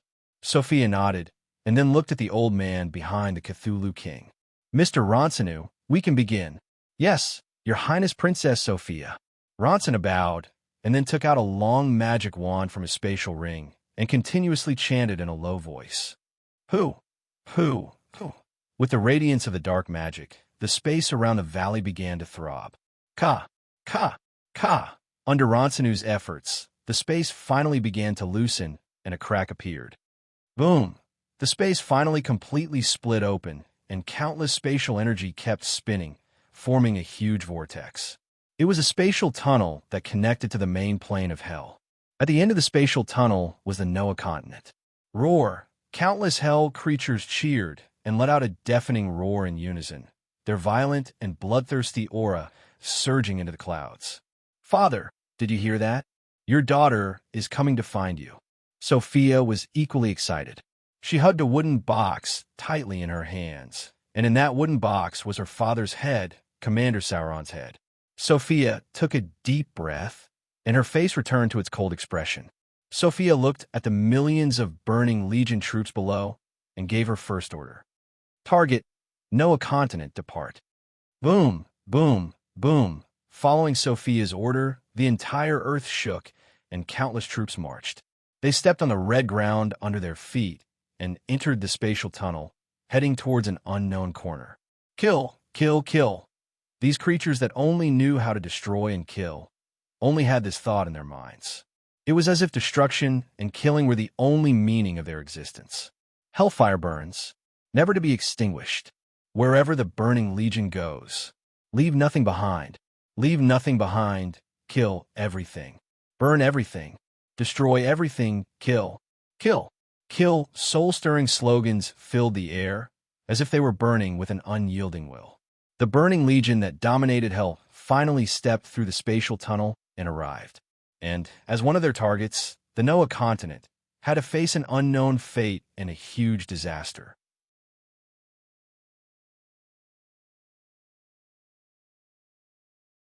Chapter 682. On the vast plains, a gentle wind blew, blowing the grass down and making a rustling sound.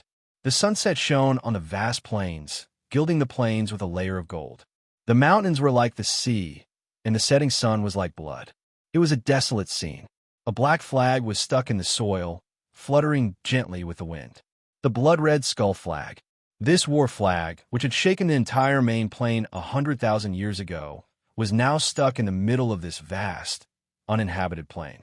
The ferocious skull pattern on the flag had been damaged beyond recognition, as if it was telling of the tragedy of the war.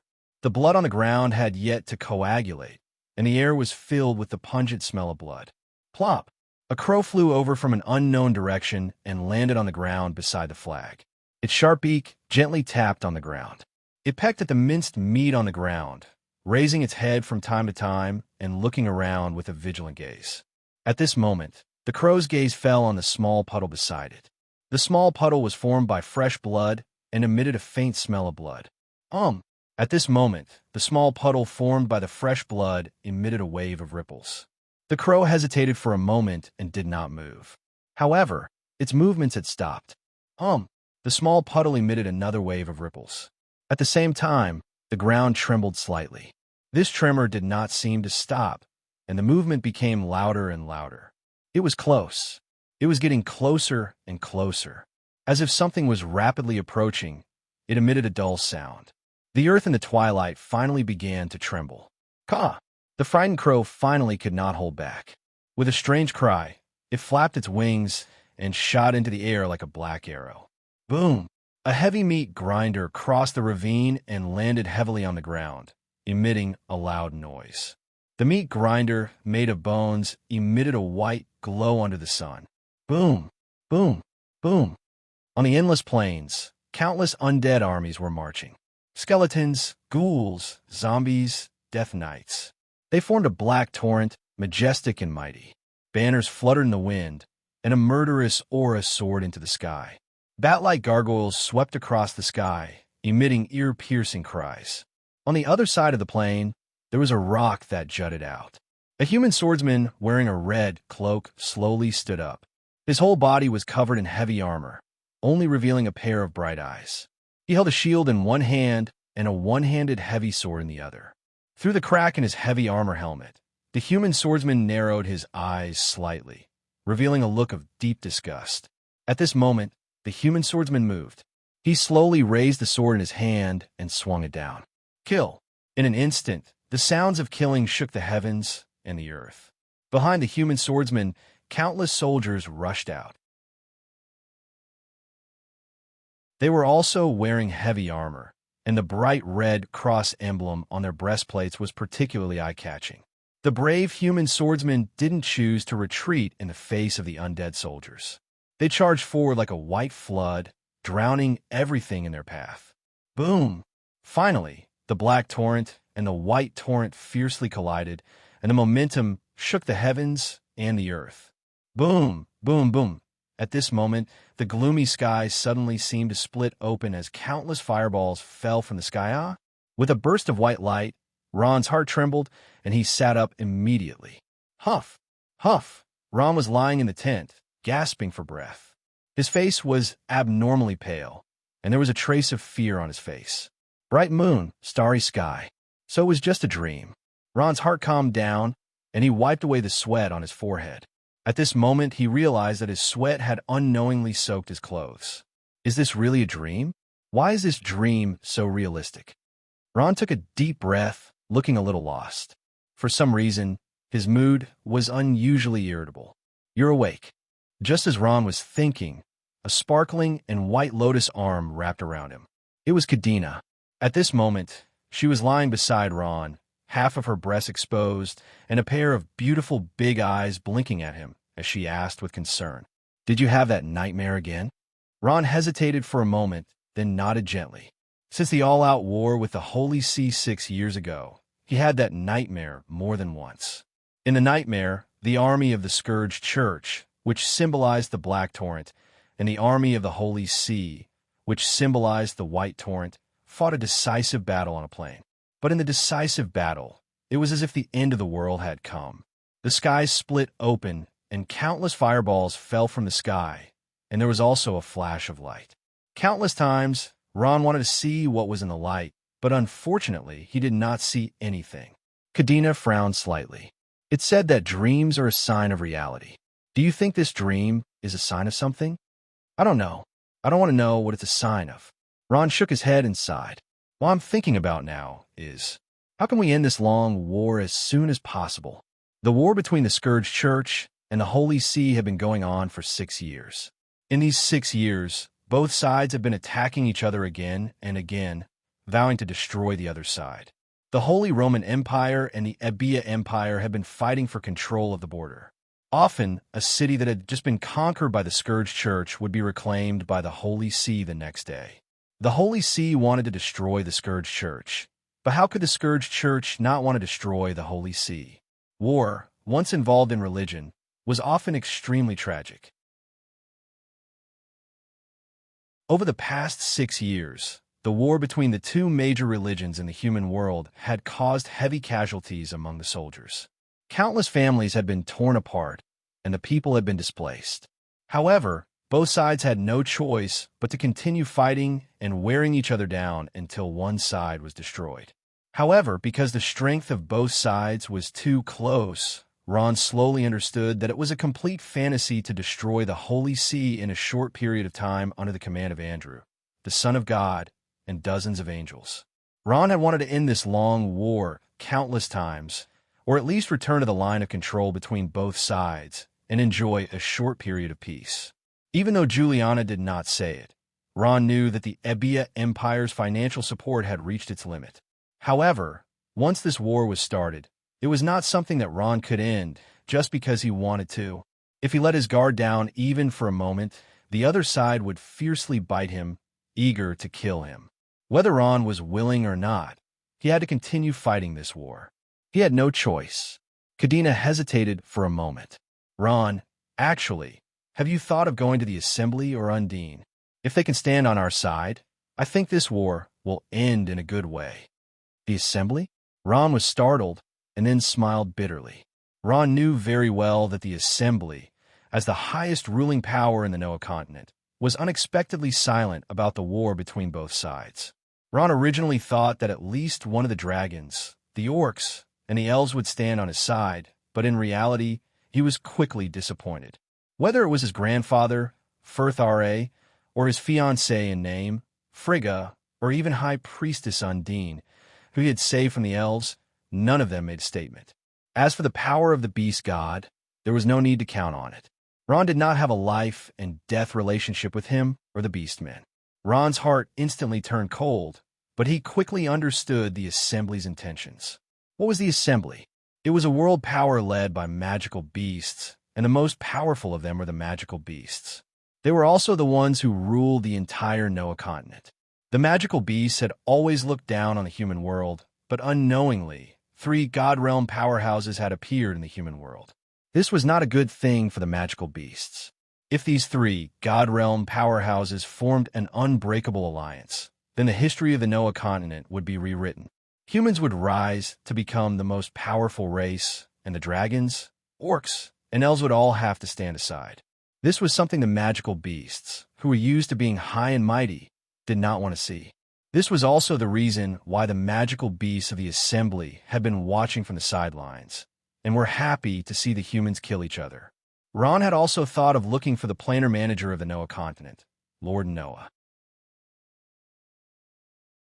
With his reputation and strength, he believed that he could mediate the war between the Scourge Church and the Holy See. Unfortunately, every time he visited the planar space for 6 years, he would receive news that Lord Noah was not there. It seems that this war will have to continue. Ron shook his head. He lifted the blanket on his body, stood up, and gently put on his clothes. He walked to the window and stared out. Ron, the final battle is tomorrow. It's still early. Don't you want to sleep? Kadena asked softly. I can't sleep. Ron shook his head. Tomorrow was the final battle between him and Andrew. At this moment, he was not sleepy at all. He paused for a moment and then asked, How's Grandpa Homelin now? Grandpa Homelin drank the potion of life and is now asleep.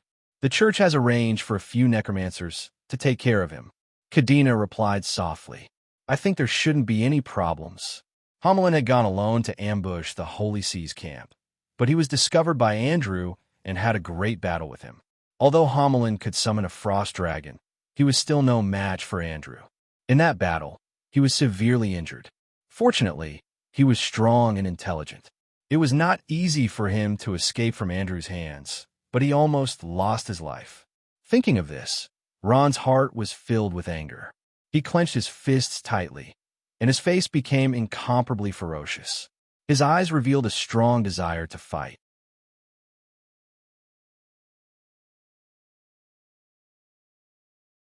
Chapter 683. The Titan Plateau had always been the land of the military in human history. Whoever controlled the Titan Plateau would have a strategic advantage.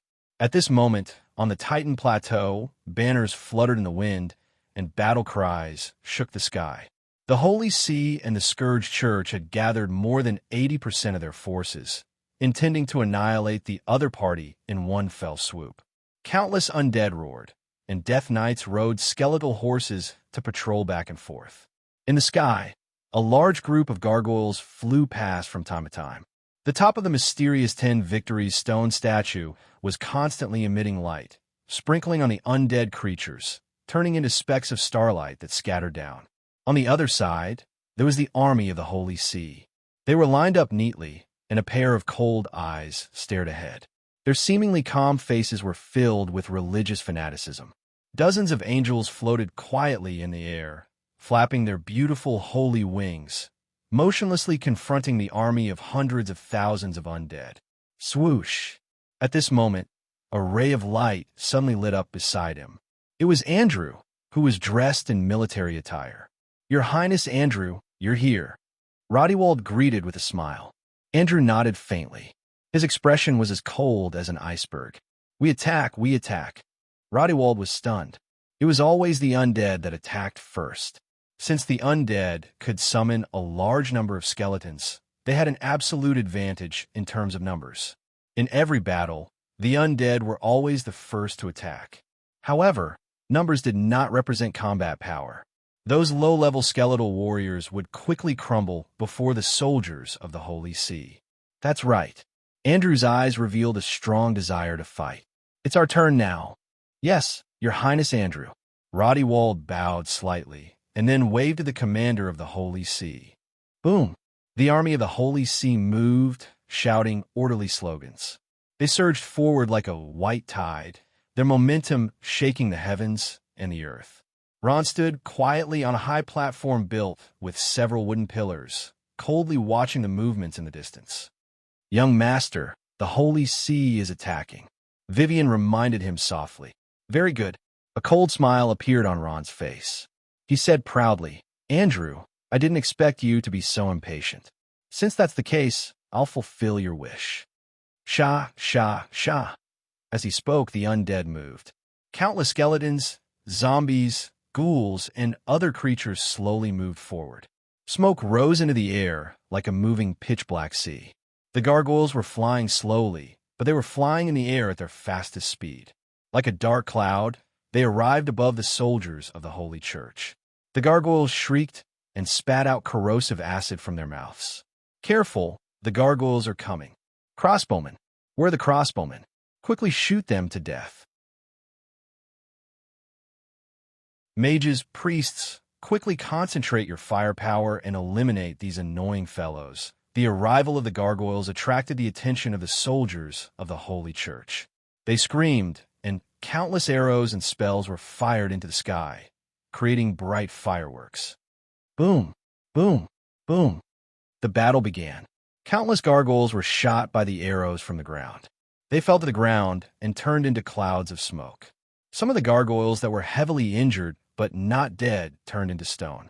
However, they were quickly destroyed by the soldiers of the Holy See.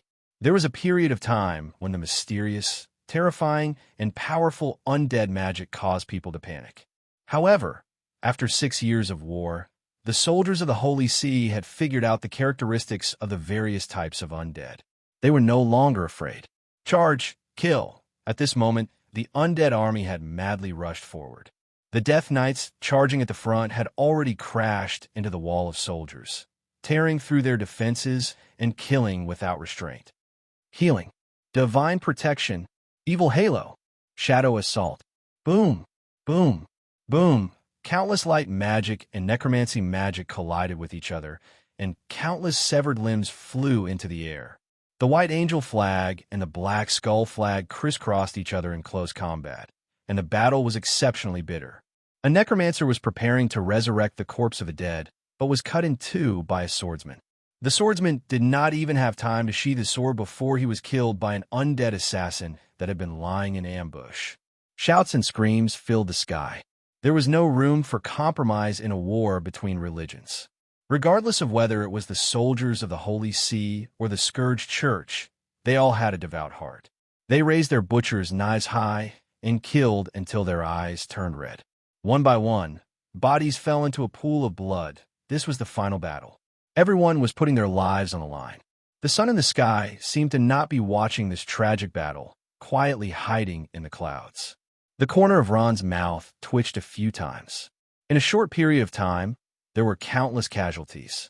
The scourged church suffered heavy losses, but the losses were still manageable. Similarly, the Holy See was the same. Fortunately, the powerhouses of the sacred domain were not at a disadvantage. Vivian, Kay, Lin, Kadena, and other powerhouses of the sacred domain had all attacked, fighting with the angels of the Holy See. Shea's opponent was a slightly older middle-aged angel. What surprised Ron was that he was actually at the peak of the sacred domain. In addition, Kay, Lin, Vivian, and the others were also fighting with an angel each. At this time, Ron saw Andrew, who was in the middle of a fight. Andrew also happened to look at Ron. Kill. The two did not waste any words and rushed at each other at almost the same time. Andrew's body turned into a ray of light, and Ron's body turned into smoke. In the next moment, not far away in the sky, the two fiercely collided. Boom!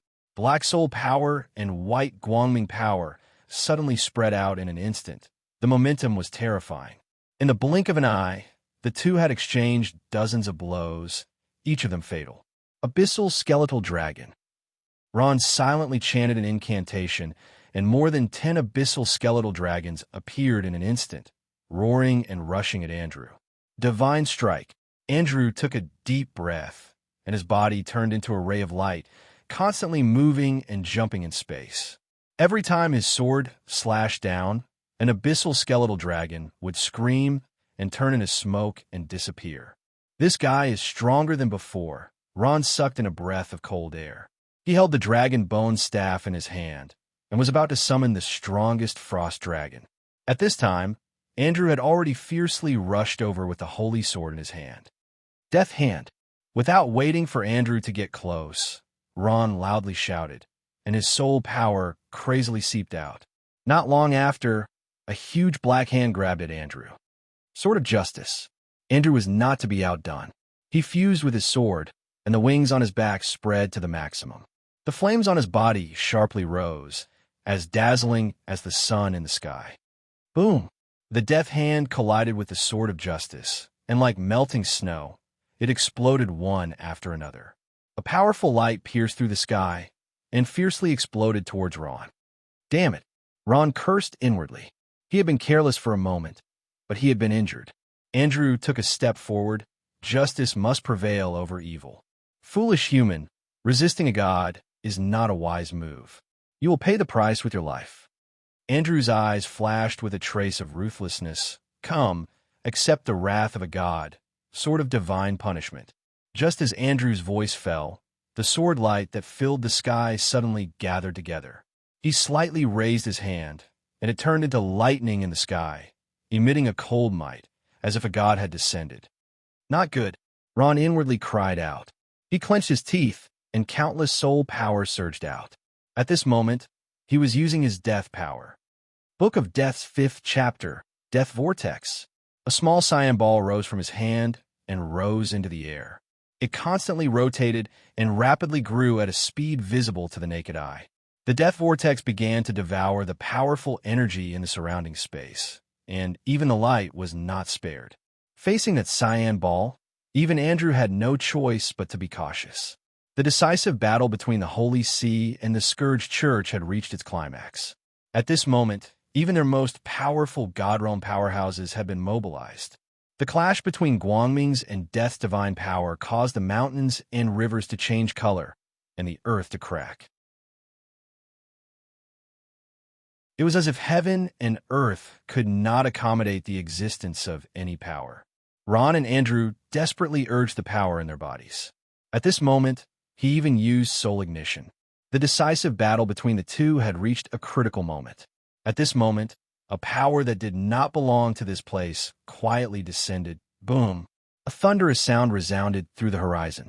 The sky seemed to split open, and a slight vibration came from the space. Space collapsed, and then countless vortexes appeared in the sky. The dark holes emitted an enormous power that made one's heart palpitate. Crack! Ron and Andrew simultaneously stopped fighting. The two of them looked at the sky, their eyes full of horror. The Scourge Church and Holy See soldiers who were fiercely fighting on the ground also seemed to have forgotten about the enemies they were fighting. They stared blankly at the vortexes in the sky, dumbstruck. This is the spatial passage. Andrew's face sank. The opening of a spatial passage meant that something was coming. Perhaps it was a person, or perhaps it was an army. This, Ron's body trembled uncontrollably. He clenched his fists tightly, and his eyes were filled with disbelief and fear. The sky split open, and the wind and clouds changed color. Everything in front of him was so similar to that dream. That's right, it was that dream. That dream, countless times in the past 6 years. Boom! Finally, a huge fireball appeared abruptly from the vortexes in the sky. It fell to the ground like a meteor and made a huge noise. Boom, boom, boom. Countless fireballs fell from the sky and smashed into the ground. It was as if the end of the world had arrived. Everything turned into ashes. Destruction. Powerful destructive power at the final moment of the decisive battle between the Scourge Church and the Holy See, the burning legion from hell.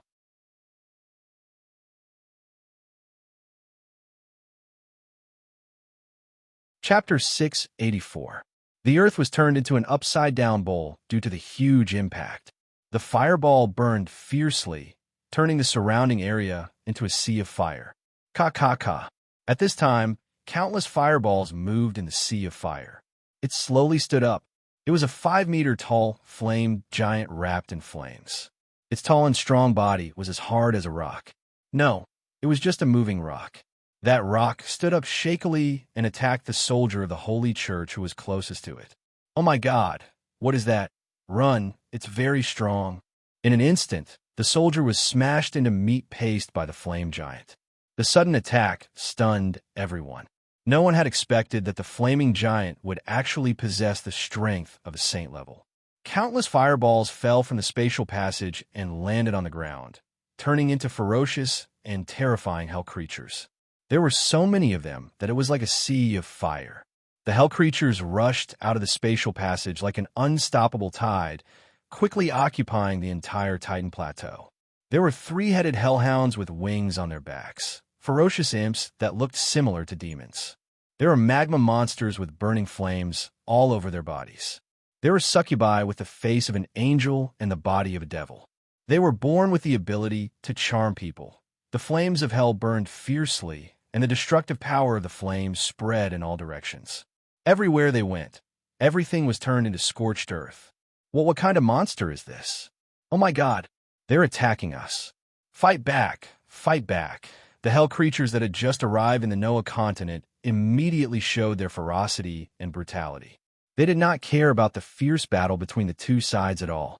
Instead, they were like madmen, biting anyone they caught, and could not wait to attack the Holy See's army.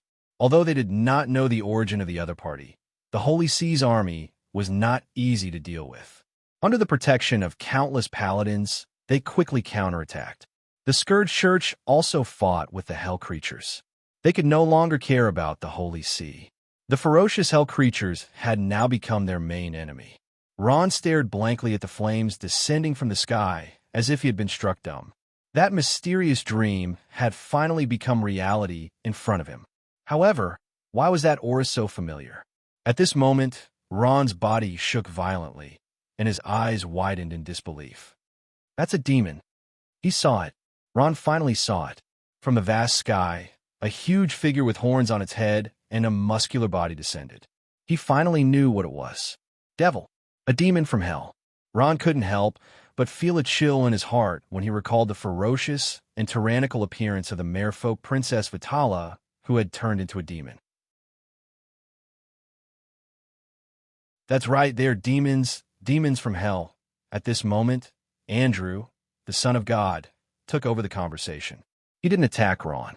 Instead, he looked at the spatial tunnel in the distance with a thoughtful expression. They're the infamous Burning Legion of the main plane.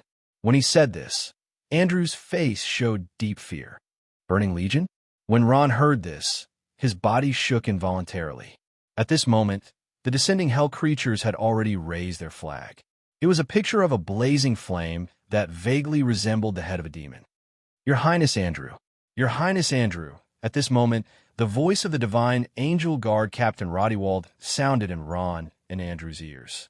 He quickly flapped his wings and flew to Andrew's side. He glanced at Ron and hesitated before speaking.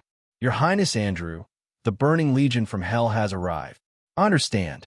Andrew quickly thought for a moment before saying, We'll leave now. What? You're leaving?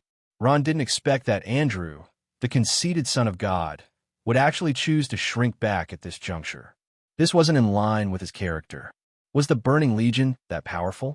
Andrew turned to look at Ron and hesitated for a moment before saying coldly, That's right, I'm leaving. But before I leave, I have to give you a piece of advice. You'd better leave the Noah continent immediately. Why? Seeing that Andrew's expression was unusually grave, Ron's heart tightened. He could tell that Andrew wasn't joking.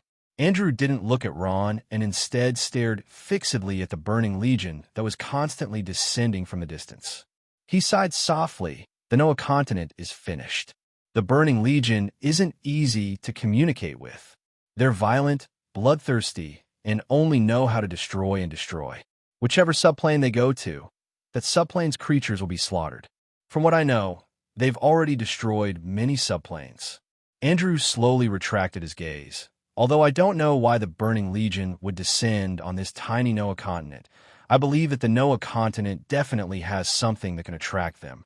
Ron, if you want to preserve your life, flee immediately. What? Ron's heart sank when he heard that. He didn't expect the Noah continent to attract such a calamity.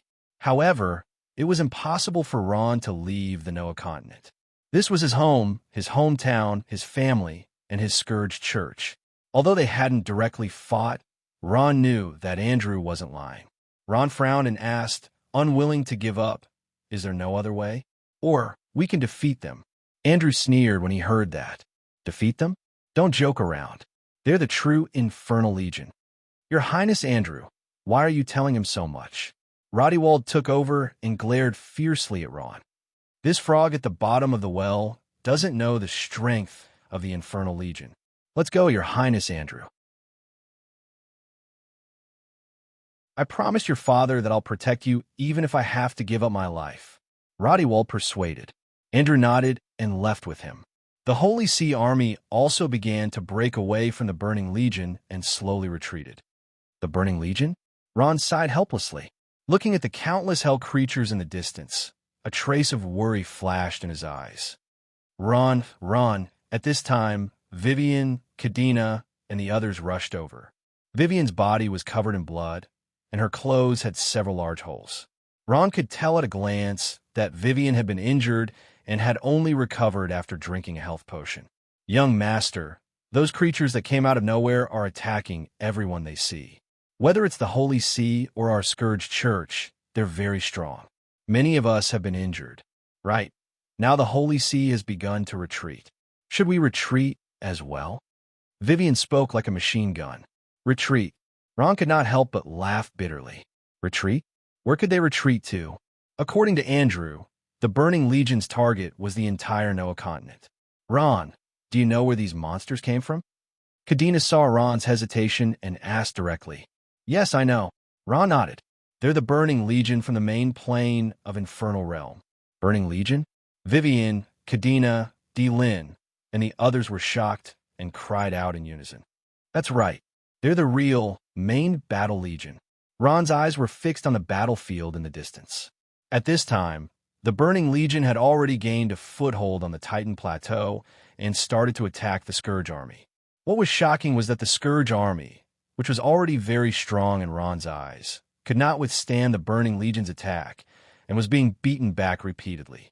The Burning Legion's strength was terrifying. Looking at the ferocious faces of the demons, Ron gritted his teeth and made up his mind. Instead of watching the Noah continent being destroyed, he would rather fight to the death. No matter what, the Noah continent could not fall into the hands of the demons. Everyone, listen up. Pass down my order. Ron suddenly raised his hand and shouted loudly. His eyes burned with an inextinguishable fighting spirit. It's time to fight. Everyone's heart trembled, and they pricked up their ears. They knew that Ron was about to give the order to attack. Just as Ron was about to give the order to attack, a powerful aura that made one's heart palpitate came through the spatial passage. In an instant, the entire space seemed to be frozen. Everyone felt as if a heavy stone was pressing down on their hearts, making it difficult for them to breathe. This is, Ron's eyes suddenly widened. Yes, his spiritual sense had already sensed that it was an extremely powerful force. The demons from the divine realm that had descended on the Noah continent were not just a few, but a group. Although Ron already had the strength of the god realm, and he wouldn't lose to Vitara at the beginning, what he had to face now was a group of demons. No matter how strong Ron was, he was only one person. The rest of the Scourge Church would have to die with him. At this moment, Ron's entire body was trembling, and his heart was filled with extreme fear. He finally knew what the so-called main battle army of the main plane was. He finally knew why God's son Andrew, who had always been conceited, would choose to avoid and not be willing to face the Burning Legion. It was because the Burning Legion was too powerful. There were dozens of divine realm demons that had descended on the Noah continent, and there were countless powerhouses from the sacred domain. What was even more terrifying was that such a powerful force was only the tip of the iceberg of the Burning Legion's strength. Such a powerful force was not something the Scourge Church, no, even the entire Noah continent, could resist. In front of the Burning Legion, Ron's old rival, Andrew's Sacred Angel Guard, was just a child's play. This was only his personal guard force. The current Burning Legion was the true main battle army. Its strength made people despair. At this moment, Ron's face was ashen, and his heart was filled with despair. He raised his hand high and could no longer suppress it. Facing the powerful Burning Legion, Ron's will to fight had already been crushed, and he could no longer summon the slightest thought of resisting. Ron! Kadina's face was filled with worry, and she gently grabbed Ron's hand. Let's retreat immediately. Ron, who had originally planned to attack, immediately changed his mind and finally gave the order to retreat. At this moment, his heart was filled with a sense of powerlessness.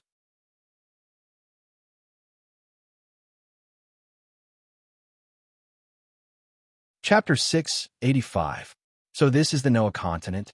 Sophia, who had descended from the main plane of hell, stepped out of the spatial tunnel and slowly landed on the ground. Yes, Your Highness Sophia, this is the Noah continent. The Cthulhu king beside her replied respectfully.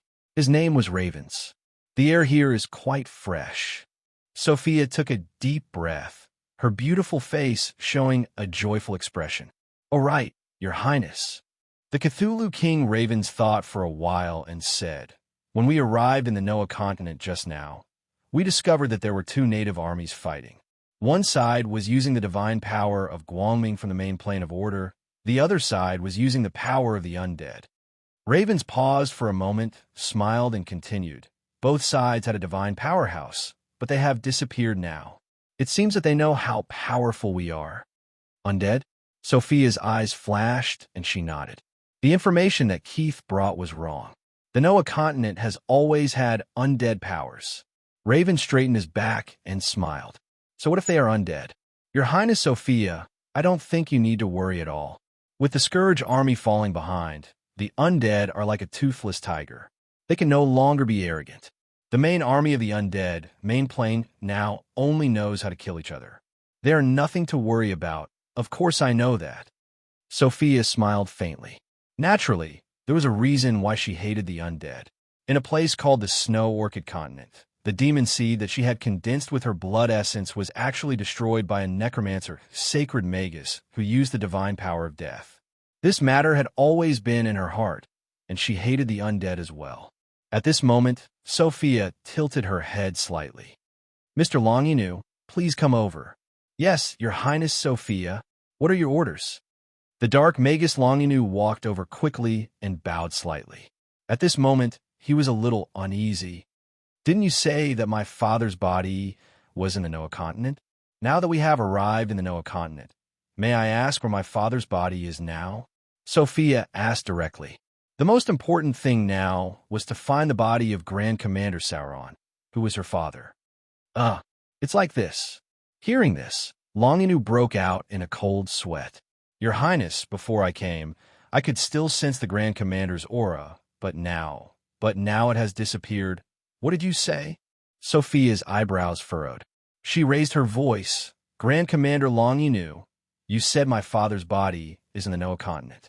According to you, I brought the Burning Legion, but now you are telling me you can't find it? What the hell are you doing? When he was in hell, Longinu had some feeling, but this feeling was extremely weak. Even he was not sure whether it was an illusion or not. But now that he had arrived in the Noah continent, he could not feel it at all.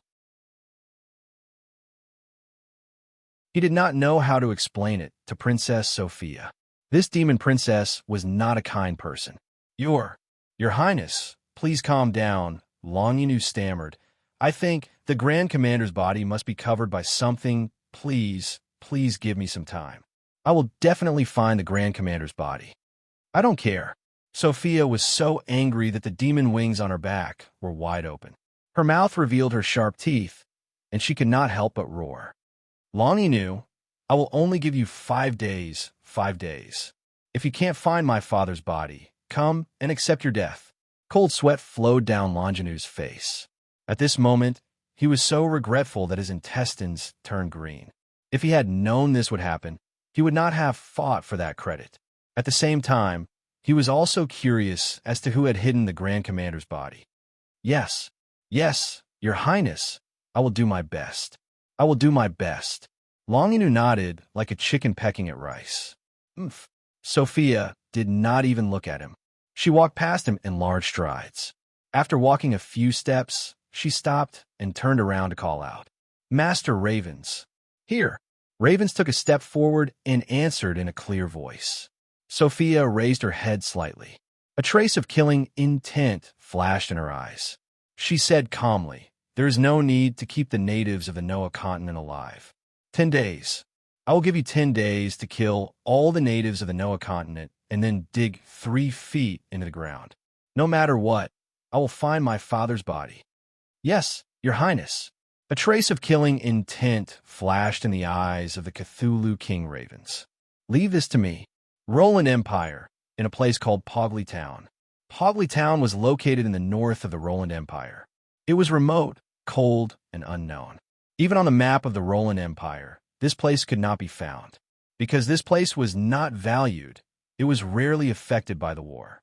The faces of the townspeople were always filled with happy smiles at all times. The Harvest Festival was the most important festival in Pogli Town. Every year at this time, the townspeople of Pogli Town, regardless of gender or age, would dress up in colorful festive clothes and dance happily in the town's plaza to celebrate the joy of the harvest. On this day, the young and handsome lads also took the opportunity to express their love to their loved ones. The beautiful girls also changed from their usual shyness and boldly held the hands of the boys and walked into the quiet forest. The entire Pogli town was immersed in the joyous and festive atmosphere. No one expected that a huge crisis was quietly descending. Boom! An earth-shattering sound disturbed the people who were dancing. In an instant, all the music stopped. The people in the plaza also stopped dancing. They were at a loss. What happened? What was that sound just now? Who made such a loud noise? The townspeople of Pogli Town started discussing one after another. Who disturbed the Harvest Festival? Stand out. At this time, the old mayor of Pogli Town, an old man in his 60s with grizzled hair, stood up with a dark face and coldly berated. The Harvest Festival was the most important festival for the townspeople. Anyone who disturbed the Harvest Festival was unforgivable. Don't look at the old man's age and weak appearance. This old mayor who used to be a mercenary was the strongest person in Pogli Town. He had the strength of a senior great swordsman. He stood there and coldly glanced at the people in the plaza. His expression was not angry, but it was majestic. This old man had not been the mayor for many years. However, his prestige in the town was extremely high. The current mayor, who was his nephew, did not even dare to breathe loudly in front of him. No one will admit their mistake. The old mayor coldly snorted and said, until now, he still thought it was a child's prank.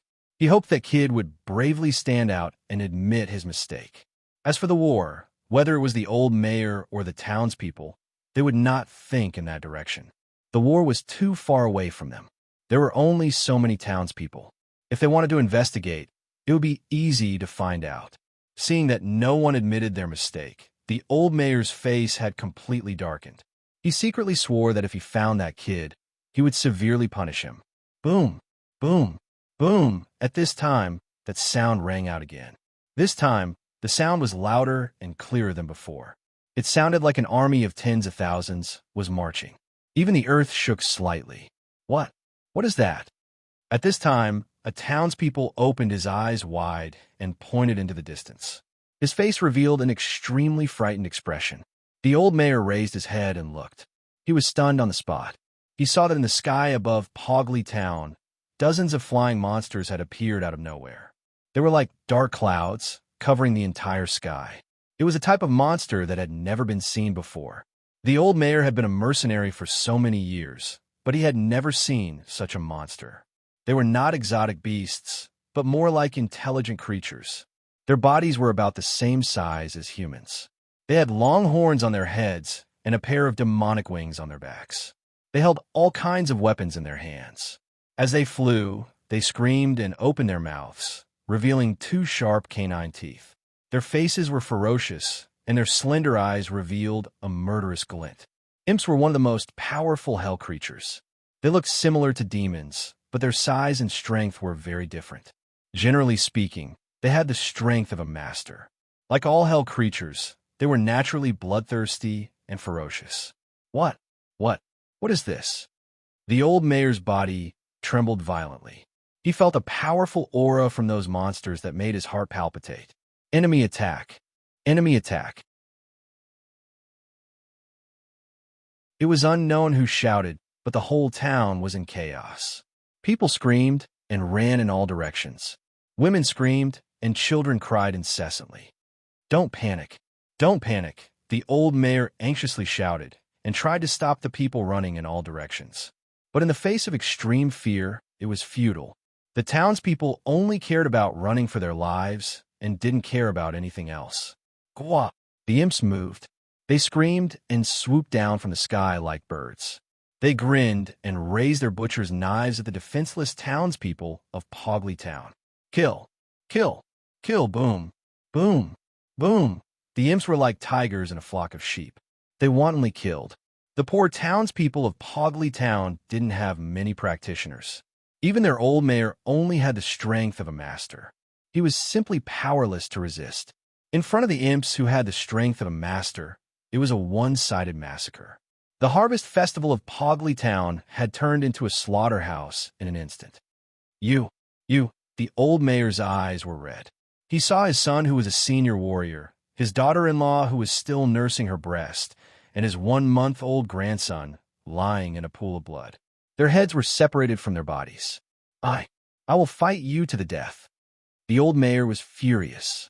He suddenly pulled out a long sword from his space bag and crazily rushed toward an imp. But before he could reach that imp, another imp quietly flew behind him. The long spear in his hand pierced the old mayor's body. The old mayor fell to the ground. His body was penetrated by the long spear. His face was distorted due to the pain. His festive attire was already dyed red with blood. You? Who are you? The old mayor stared at those imps and asked unwillingly. Another little demon looked at the old mayor on the ground with disdain. He lowered his head and picked up the long sword in the old mayor's hand. He turned the blade around and then fiercely stabbed the old mayor's chest. The old mayor's old and thin body struggled a few times before he stopped moving. Before dying, the old mayor's eyes stared at the corpses of his son and daughter-in-law. His eyes revealed endless resentment. Humph, you think you're qualified to ask?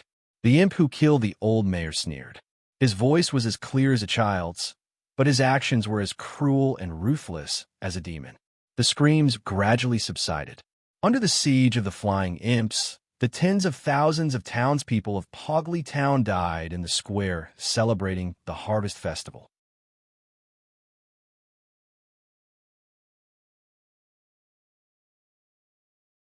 Chapter 686. Blood clouds filled the sky as the flames of war burned. The Burning Legion didn't stop and immediately launched a strategic attack. They destroyed everything like a wildfire. Whether it was cities or villages, whether it was civilians or nobles, everything was turned into ashes amidst wails. In just 2 short days, large swathes of land fell. The places that the Burning Legion reached all turned into hellish scenes. The blood clouds drifting in the sky became a nightmare that everyone in the Noah continent couldn't get rid of. The Burning Legion's arrival in the Noah continent and the arrival of so many devils from the divine realm caused a huge commotion in the parliament. They held a top-secret closed-door meeting on the same day. However, in the meeting, apart from arguments, no one could come up with a suitable solution. The Burning Legion was too powerful. So powerful that no one dared to have the slightest intention of resisting. In the face of the Burning Legion's unstoppable attack, the resistance in the Noah continent was as laughable as a child resisting in front of an adult. Quiet, quiet, ladies and gentlemen. It's useless to argue like this. Facing the arguments in the Parliament Hall, Senator Undine finally couldn't hold it in anymore. She stood up and waved her hand to stop the arguing Parliament members and senators. The Parliament Hall paused for a moment before continuing to argue. At this juncture, Undine's words were of no use. Undine frowned. She glanced at Firth and sighed. Frege sighed as she looked at the chaotic scene in the Assembly Hall. It was as if a fight had broken out in the Assembly Hall. Facing the invasion of the Burning Legion, Frigga couldn't come up with a solution as a sense of helplessness welled up in her heart. Firth was also sullen. He didn't say a word as he couldn't come up with a better solution. Greetings, Madam Speaker, Vice Speaker, Senator. At this moment, a Parliament member stood up and walked to the front of the Senator's throne. He bowed and said, "The Burning Legion from the main plane of hell has already descended upon our Noah continent. I wonder if my lords can come up with a practical and effective way to resist them?" R.A. Firth frowned slightly. The counselor who spoke was from the Heavy Forest Monitor Lizard Clan of the Kingdom of Magical Beasts. Although the Heavy Forest Monitor lizards were distant relatives of the dragons, R.A. Firth never had a good impression of them. When the senator came to the door, in front of the senator's throne, everyone quietened down and looked at the senator quietly. Before Speaker Frigga could answer, Firth narrowed his eyes and said coldly, "What do you want to say?" That member of the Heavy Forest Monitor lizard clan revealed a faint smile as he looked straight into the eyes of Firth. "I believe that Deputy Chairman is also a sensible person. The Burning Legion is too powerful for us to resist. Since that's the case, why can't we surrender?" Surrender? As soon as the word surrender was uttered, everyone was shocked. Everyone was astonished by the man's audacity. The hall was very quiet, terrifyingly quiet. "You're saying surrender?" R.A. Firth's face was terrifyingly dark. He slowly stood up and stared at the counselor with a cold aura emanating from his body. R.A. Firth was the patriarch of the dragons and was once the chairman of the parliament. He had great prestige among the members of the parliament, and no one dared to speak up. Raphael was truly angry at this time. The appearance of these fence-sitters had deeply stimulated his self-esteem.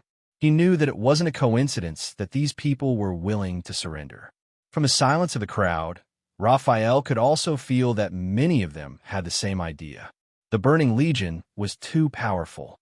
They were so powerful that they couldn't resist.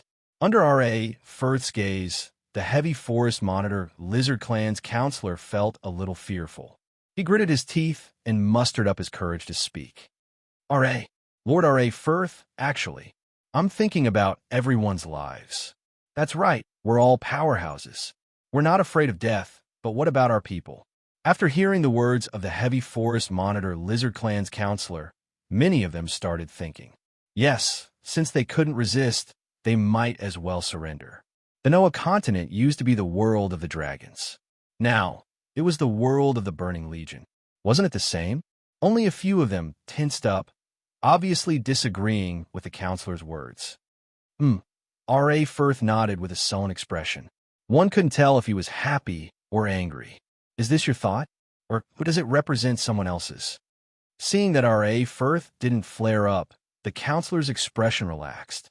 He smiled and said, "Of course, this represents myself and the Heavy Forest Monitor Lizard Clan. As the patriarch of the Heavy Forest Monitor Lizard Clan, I have the right to decide the fate of the clan. After a discussion within the clan, the Heavy Forest Monitor Lizard Clan has decided to leave the Parliament and pledge allegiance to the Burning Legion. Please give us your permission, Mr. Chairman, Mr. Vice Chairman, and Mr. Senator." Everyone in the hall was stunned when they heard the declaration of surrender. They stared at R.A. Firth in unison to see how he would deal with it. R.A. Firth's expression remained calm. He nodded calmly and said, "Everyone has their own aspirations. Since you have such thoughts, there's no use keeping you around. All right then, I approve your application to leave the Parliament." What? Lord Firth actually agreed? What was going on? Everyone's eyes widened, unable to believe what they were seeing. The Heavy Forest Monitor Lizard Clan's counselor smiled. He knew that he had won. Not only did he give R.A. Firth a hard slap in the face in front of everyone, but he also left openly. If it was in the past, R.A. Firth would not have any pressure to execute him directly. However, he did not dare to do so now. After all, there were many eyes in the Parliament watching him. The councilman smiled, turned around, and left. Just as he took 2 steps, it was too late to say anything, but it was too fast. Bang! A thick black arm pierced through his chest. That Heavy Forest Monitor Lizard Clan's counselor's face was distorted. He widened his eyes in disbelief. He did not expect that R.A. Firth would dare to attack him at such a crucial moment. Was he not afraid that the others would rebel? R.A. Firth stood there with his hands behind his back. He did not attack. The one who attacked him was the powerhouse from the dragons beside him. However, R.A. Firth did not stop him. The powerhouse from the Heavy Forest Monitor Lizard Clan only managed to utter one word before he breathed his last with endless resentment. Even at the moment of his death, he did not understand why R.A. Firth dared to kill him. Deserting before the battle, death is not to be regretted. The powerhouse from the dragons who attacked him was Ranarier. With his strength and talent, killing a powerhouse from the sacred domain who was not a dragon was as easy as blowing off dust. Seeing Ranarier's performance, R.A. Firth nodded approvingly. He looked around and said, "Who else wants to surrender? Step forward." His iron-blooded methods intimidated everyone, and no one replied. The hall was so quiet that even the sound of a pin dropping could be heard. Faced with Raphael's murderous gaze, all the powerhouses lowered their heads. R.A. Firth sneered and said, "Since there is no one else, let's continue the meeting." R.A. Firth turned around and met Frigga's gaze. Her eyes were filled with panic. R.A. Firth sighed inwardly. He was deeply disappointed in Frigga's performance. That's right, as a fairy dragon, Frigga had a noble status and powerful strength. In terms of strength, she was not inferior to him. However, what she lacked was not strength, but courage, tactics, and boldness. He had been thinking about whether his decision to step down from the chairman position and help the young Frigga up was wrong. No matter what, Frigga was a woman. The patriarch of the Beaumont clan, Hao Qin, was still fiddling with the teacup in his hand as if he did not see anything. However, the other senators looked a little nervous. The others in the hall were not in the mood to argue and discuss. They could only wait quietly for the senator's decision. The high priestess of the Elven clan, Undine, sighed and said, "Deputy Chairman, we can't go on like this." R.A. Firth nodded lightly and said, "I know that, but with our strength, what can we do?" There were only 5 God Realm experts in the entire Noah continent. Including Andrew, Ron, and Homelin, there were only 8 of them. Meanwhile, the Burning Legion had dozens of God Realm experts. The difference was too great. Undine bit her lips and suddenly said, "Have you not looked for Lord Noah? Perhaps he has a better idea." Noah was Lord Noah's plane manager. This was a semi-public secret among the higher-ups of the Parliament. They all knew that Lord Noah was very powerful, terrifyingly powerful. However, they could not say how powerful he was. When the Noah continent was at its most dangerous, as a plane manager, it would be inexcusable if he did not come out to solve the problem. R.A. Firth smiled bitterly when he heard this. Who said I didn't look for him? The moment the Burning Legion descended on the Noah continent, I immediately went to look for Lord Noah.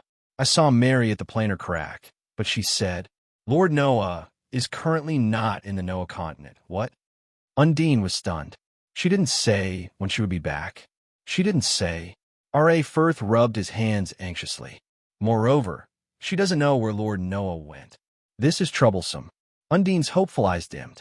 Her green eyes looked at the empty seats of the three senators and revealed a thoughtful expression. R.A. Firth also looked at the empty seats and sighed. There was no need to talk about Andrew. Ron did not appear in this meeting that concerned the fate of the Noah continent. Naturally, Homelin would not appear either. In addition, the Calamity Church had been keeping a distance from the council for the past few years. They didn't attend any of the meetings. This made Raphael very angry, but he couldn't do anything about it. As the Scourge Church's influence grew, he could even feel that this organization called the Parliament of the Noah continent was slowly being marginalized. At this moment, an Orc powerhouse barged into the meeting. He walked straight to the middle of the Parliament Hall. On the main seat, he whispered a few words to Li Jia. What?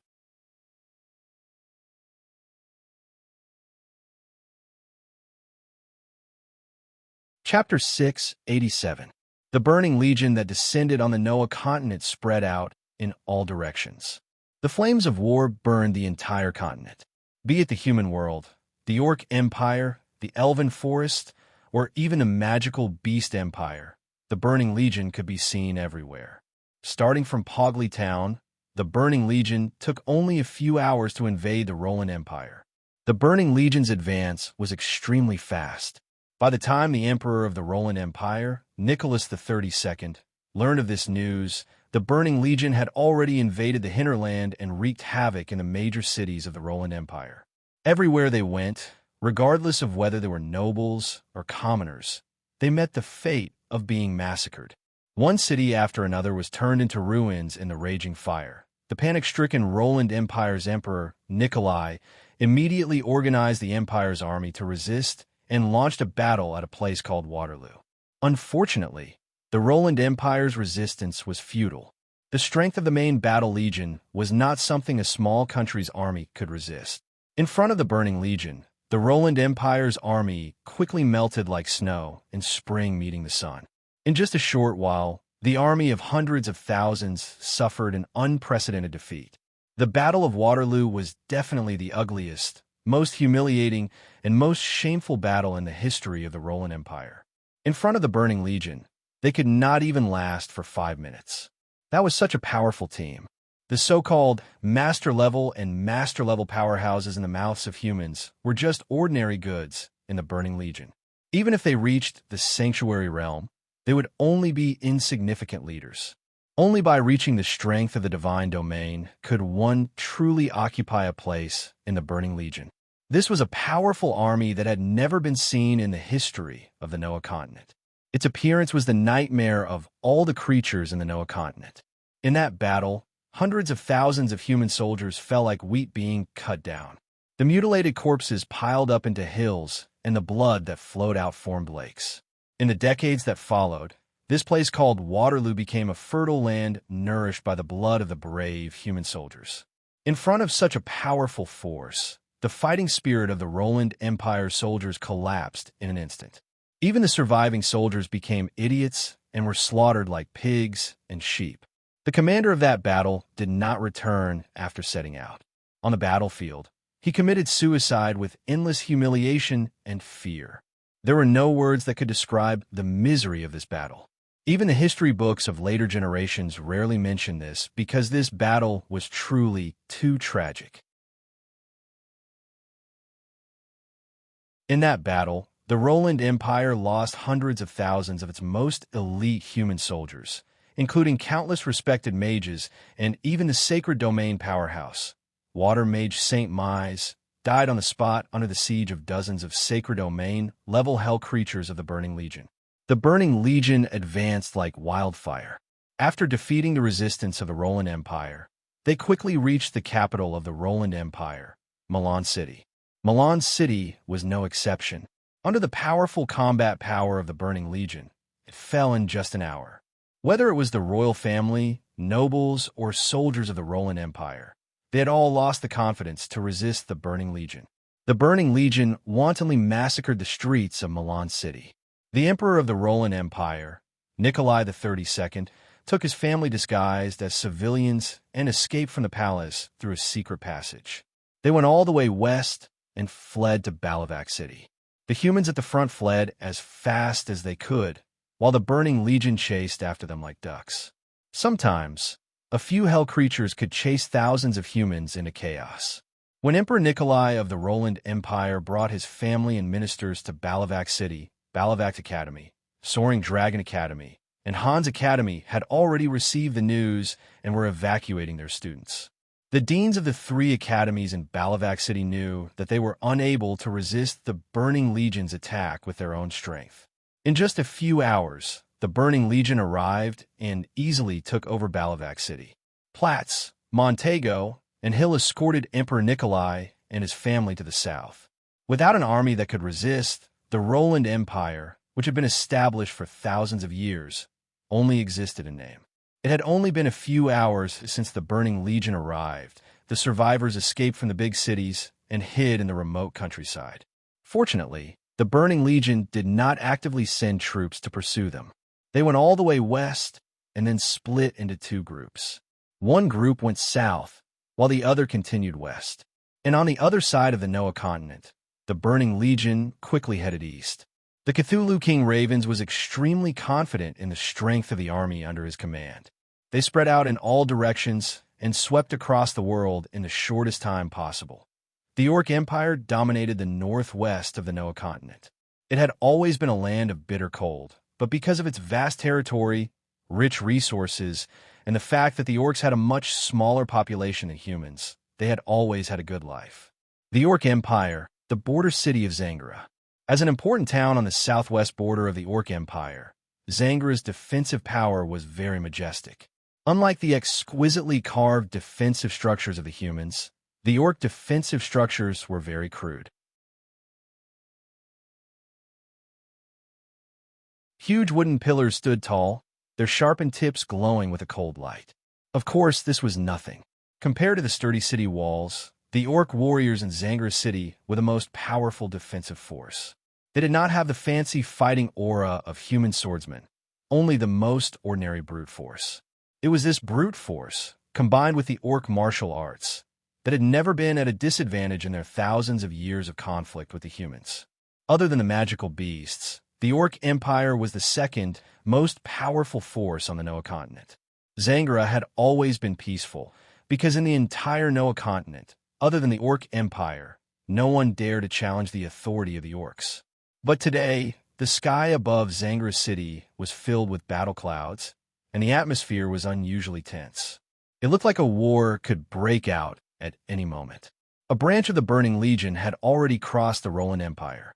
They did not stop within the Roland Empire, but after a round of destruction, they came to the border of the Orc Empire. At this moment, the orc warriors rushed to the top of the city wall with weapons in hand. They were fully armed, and their expressions were serious. Pairs of ferocious eyes stared unwaveringly into the distance.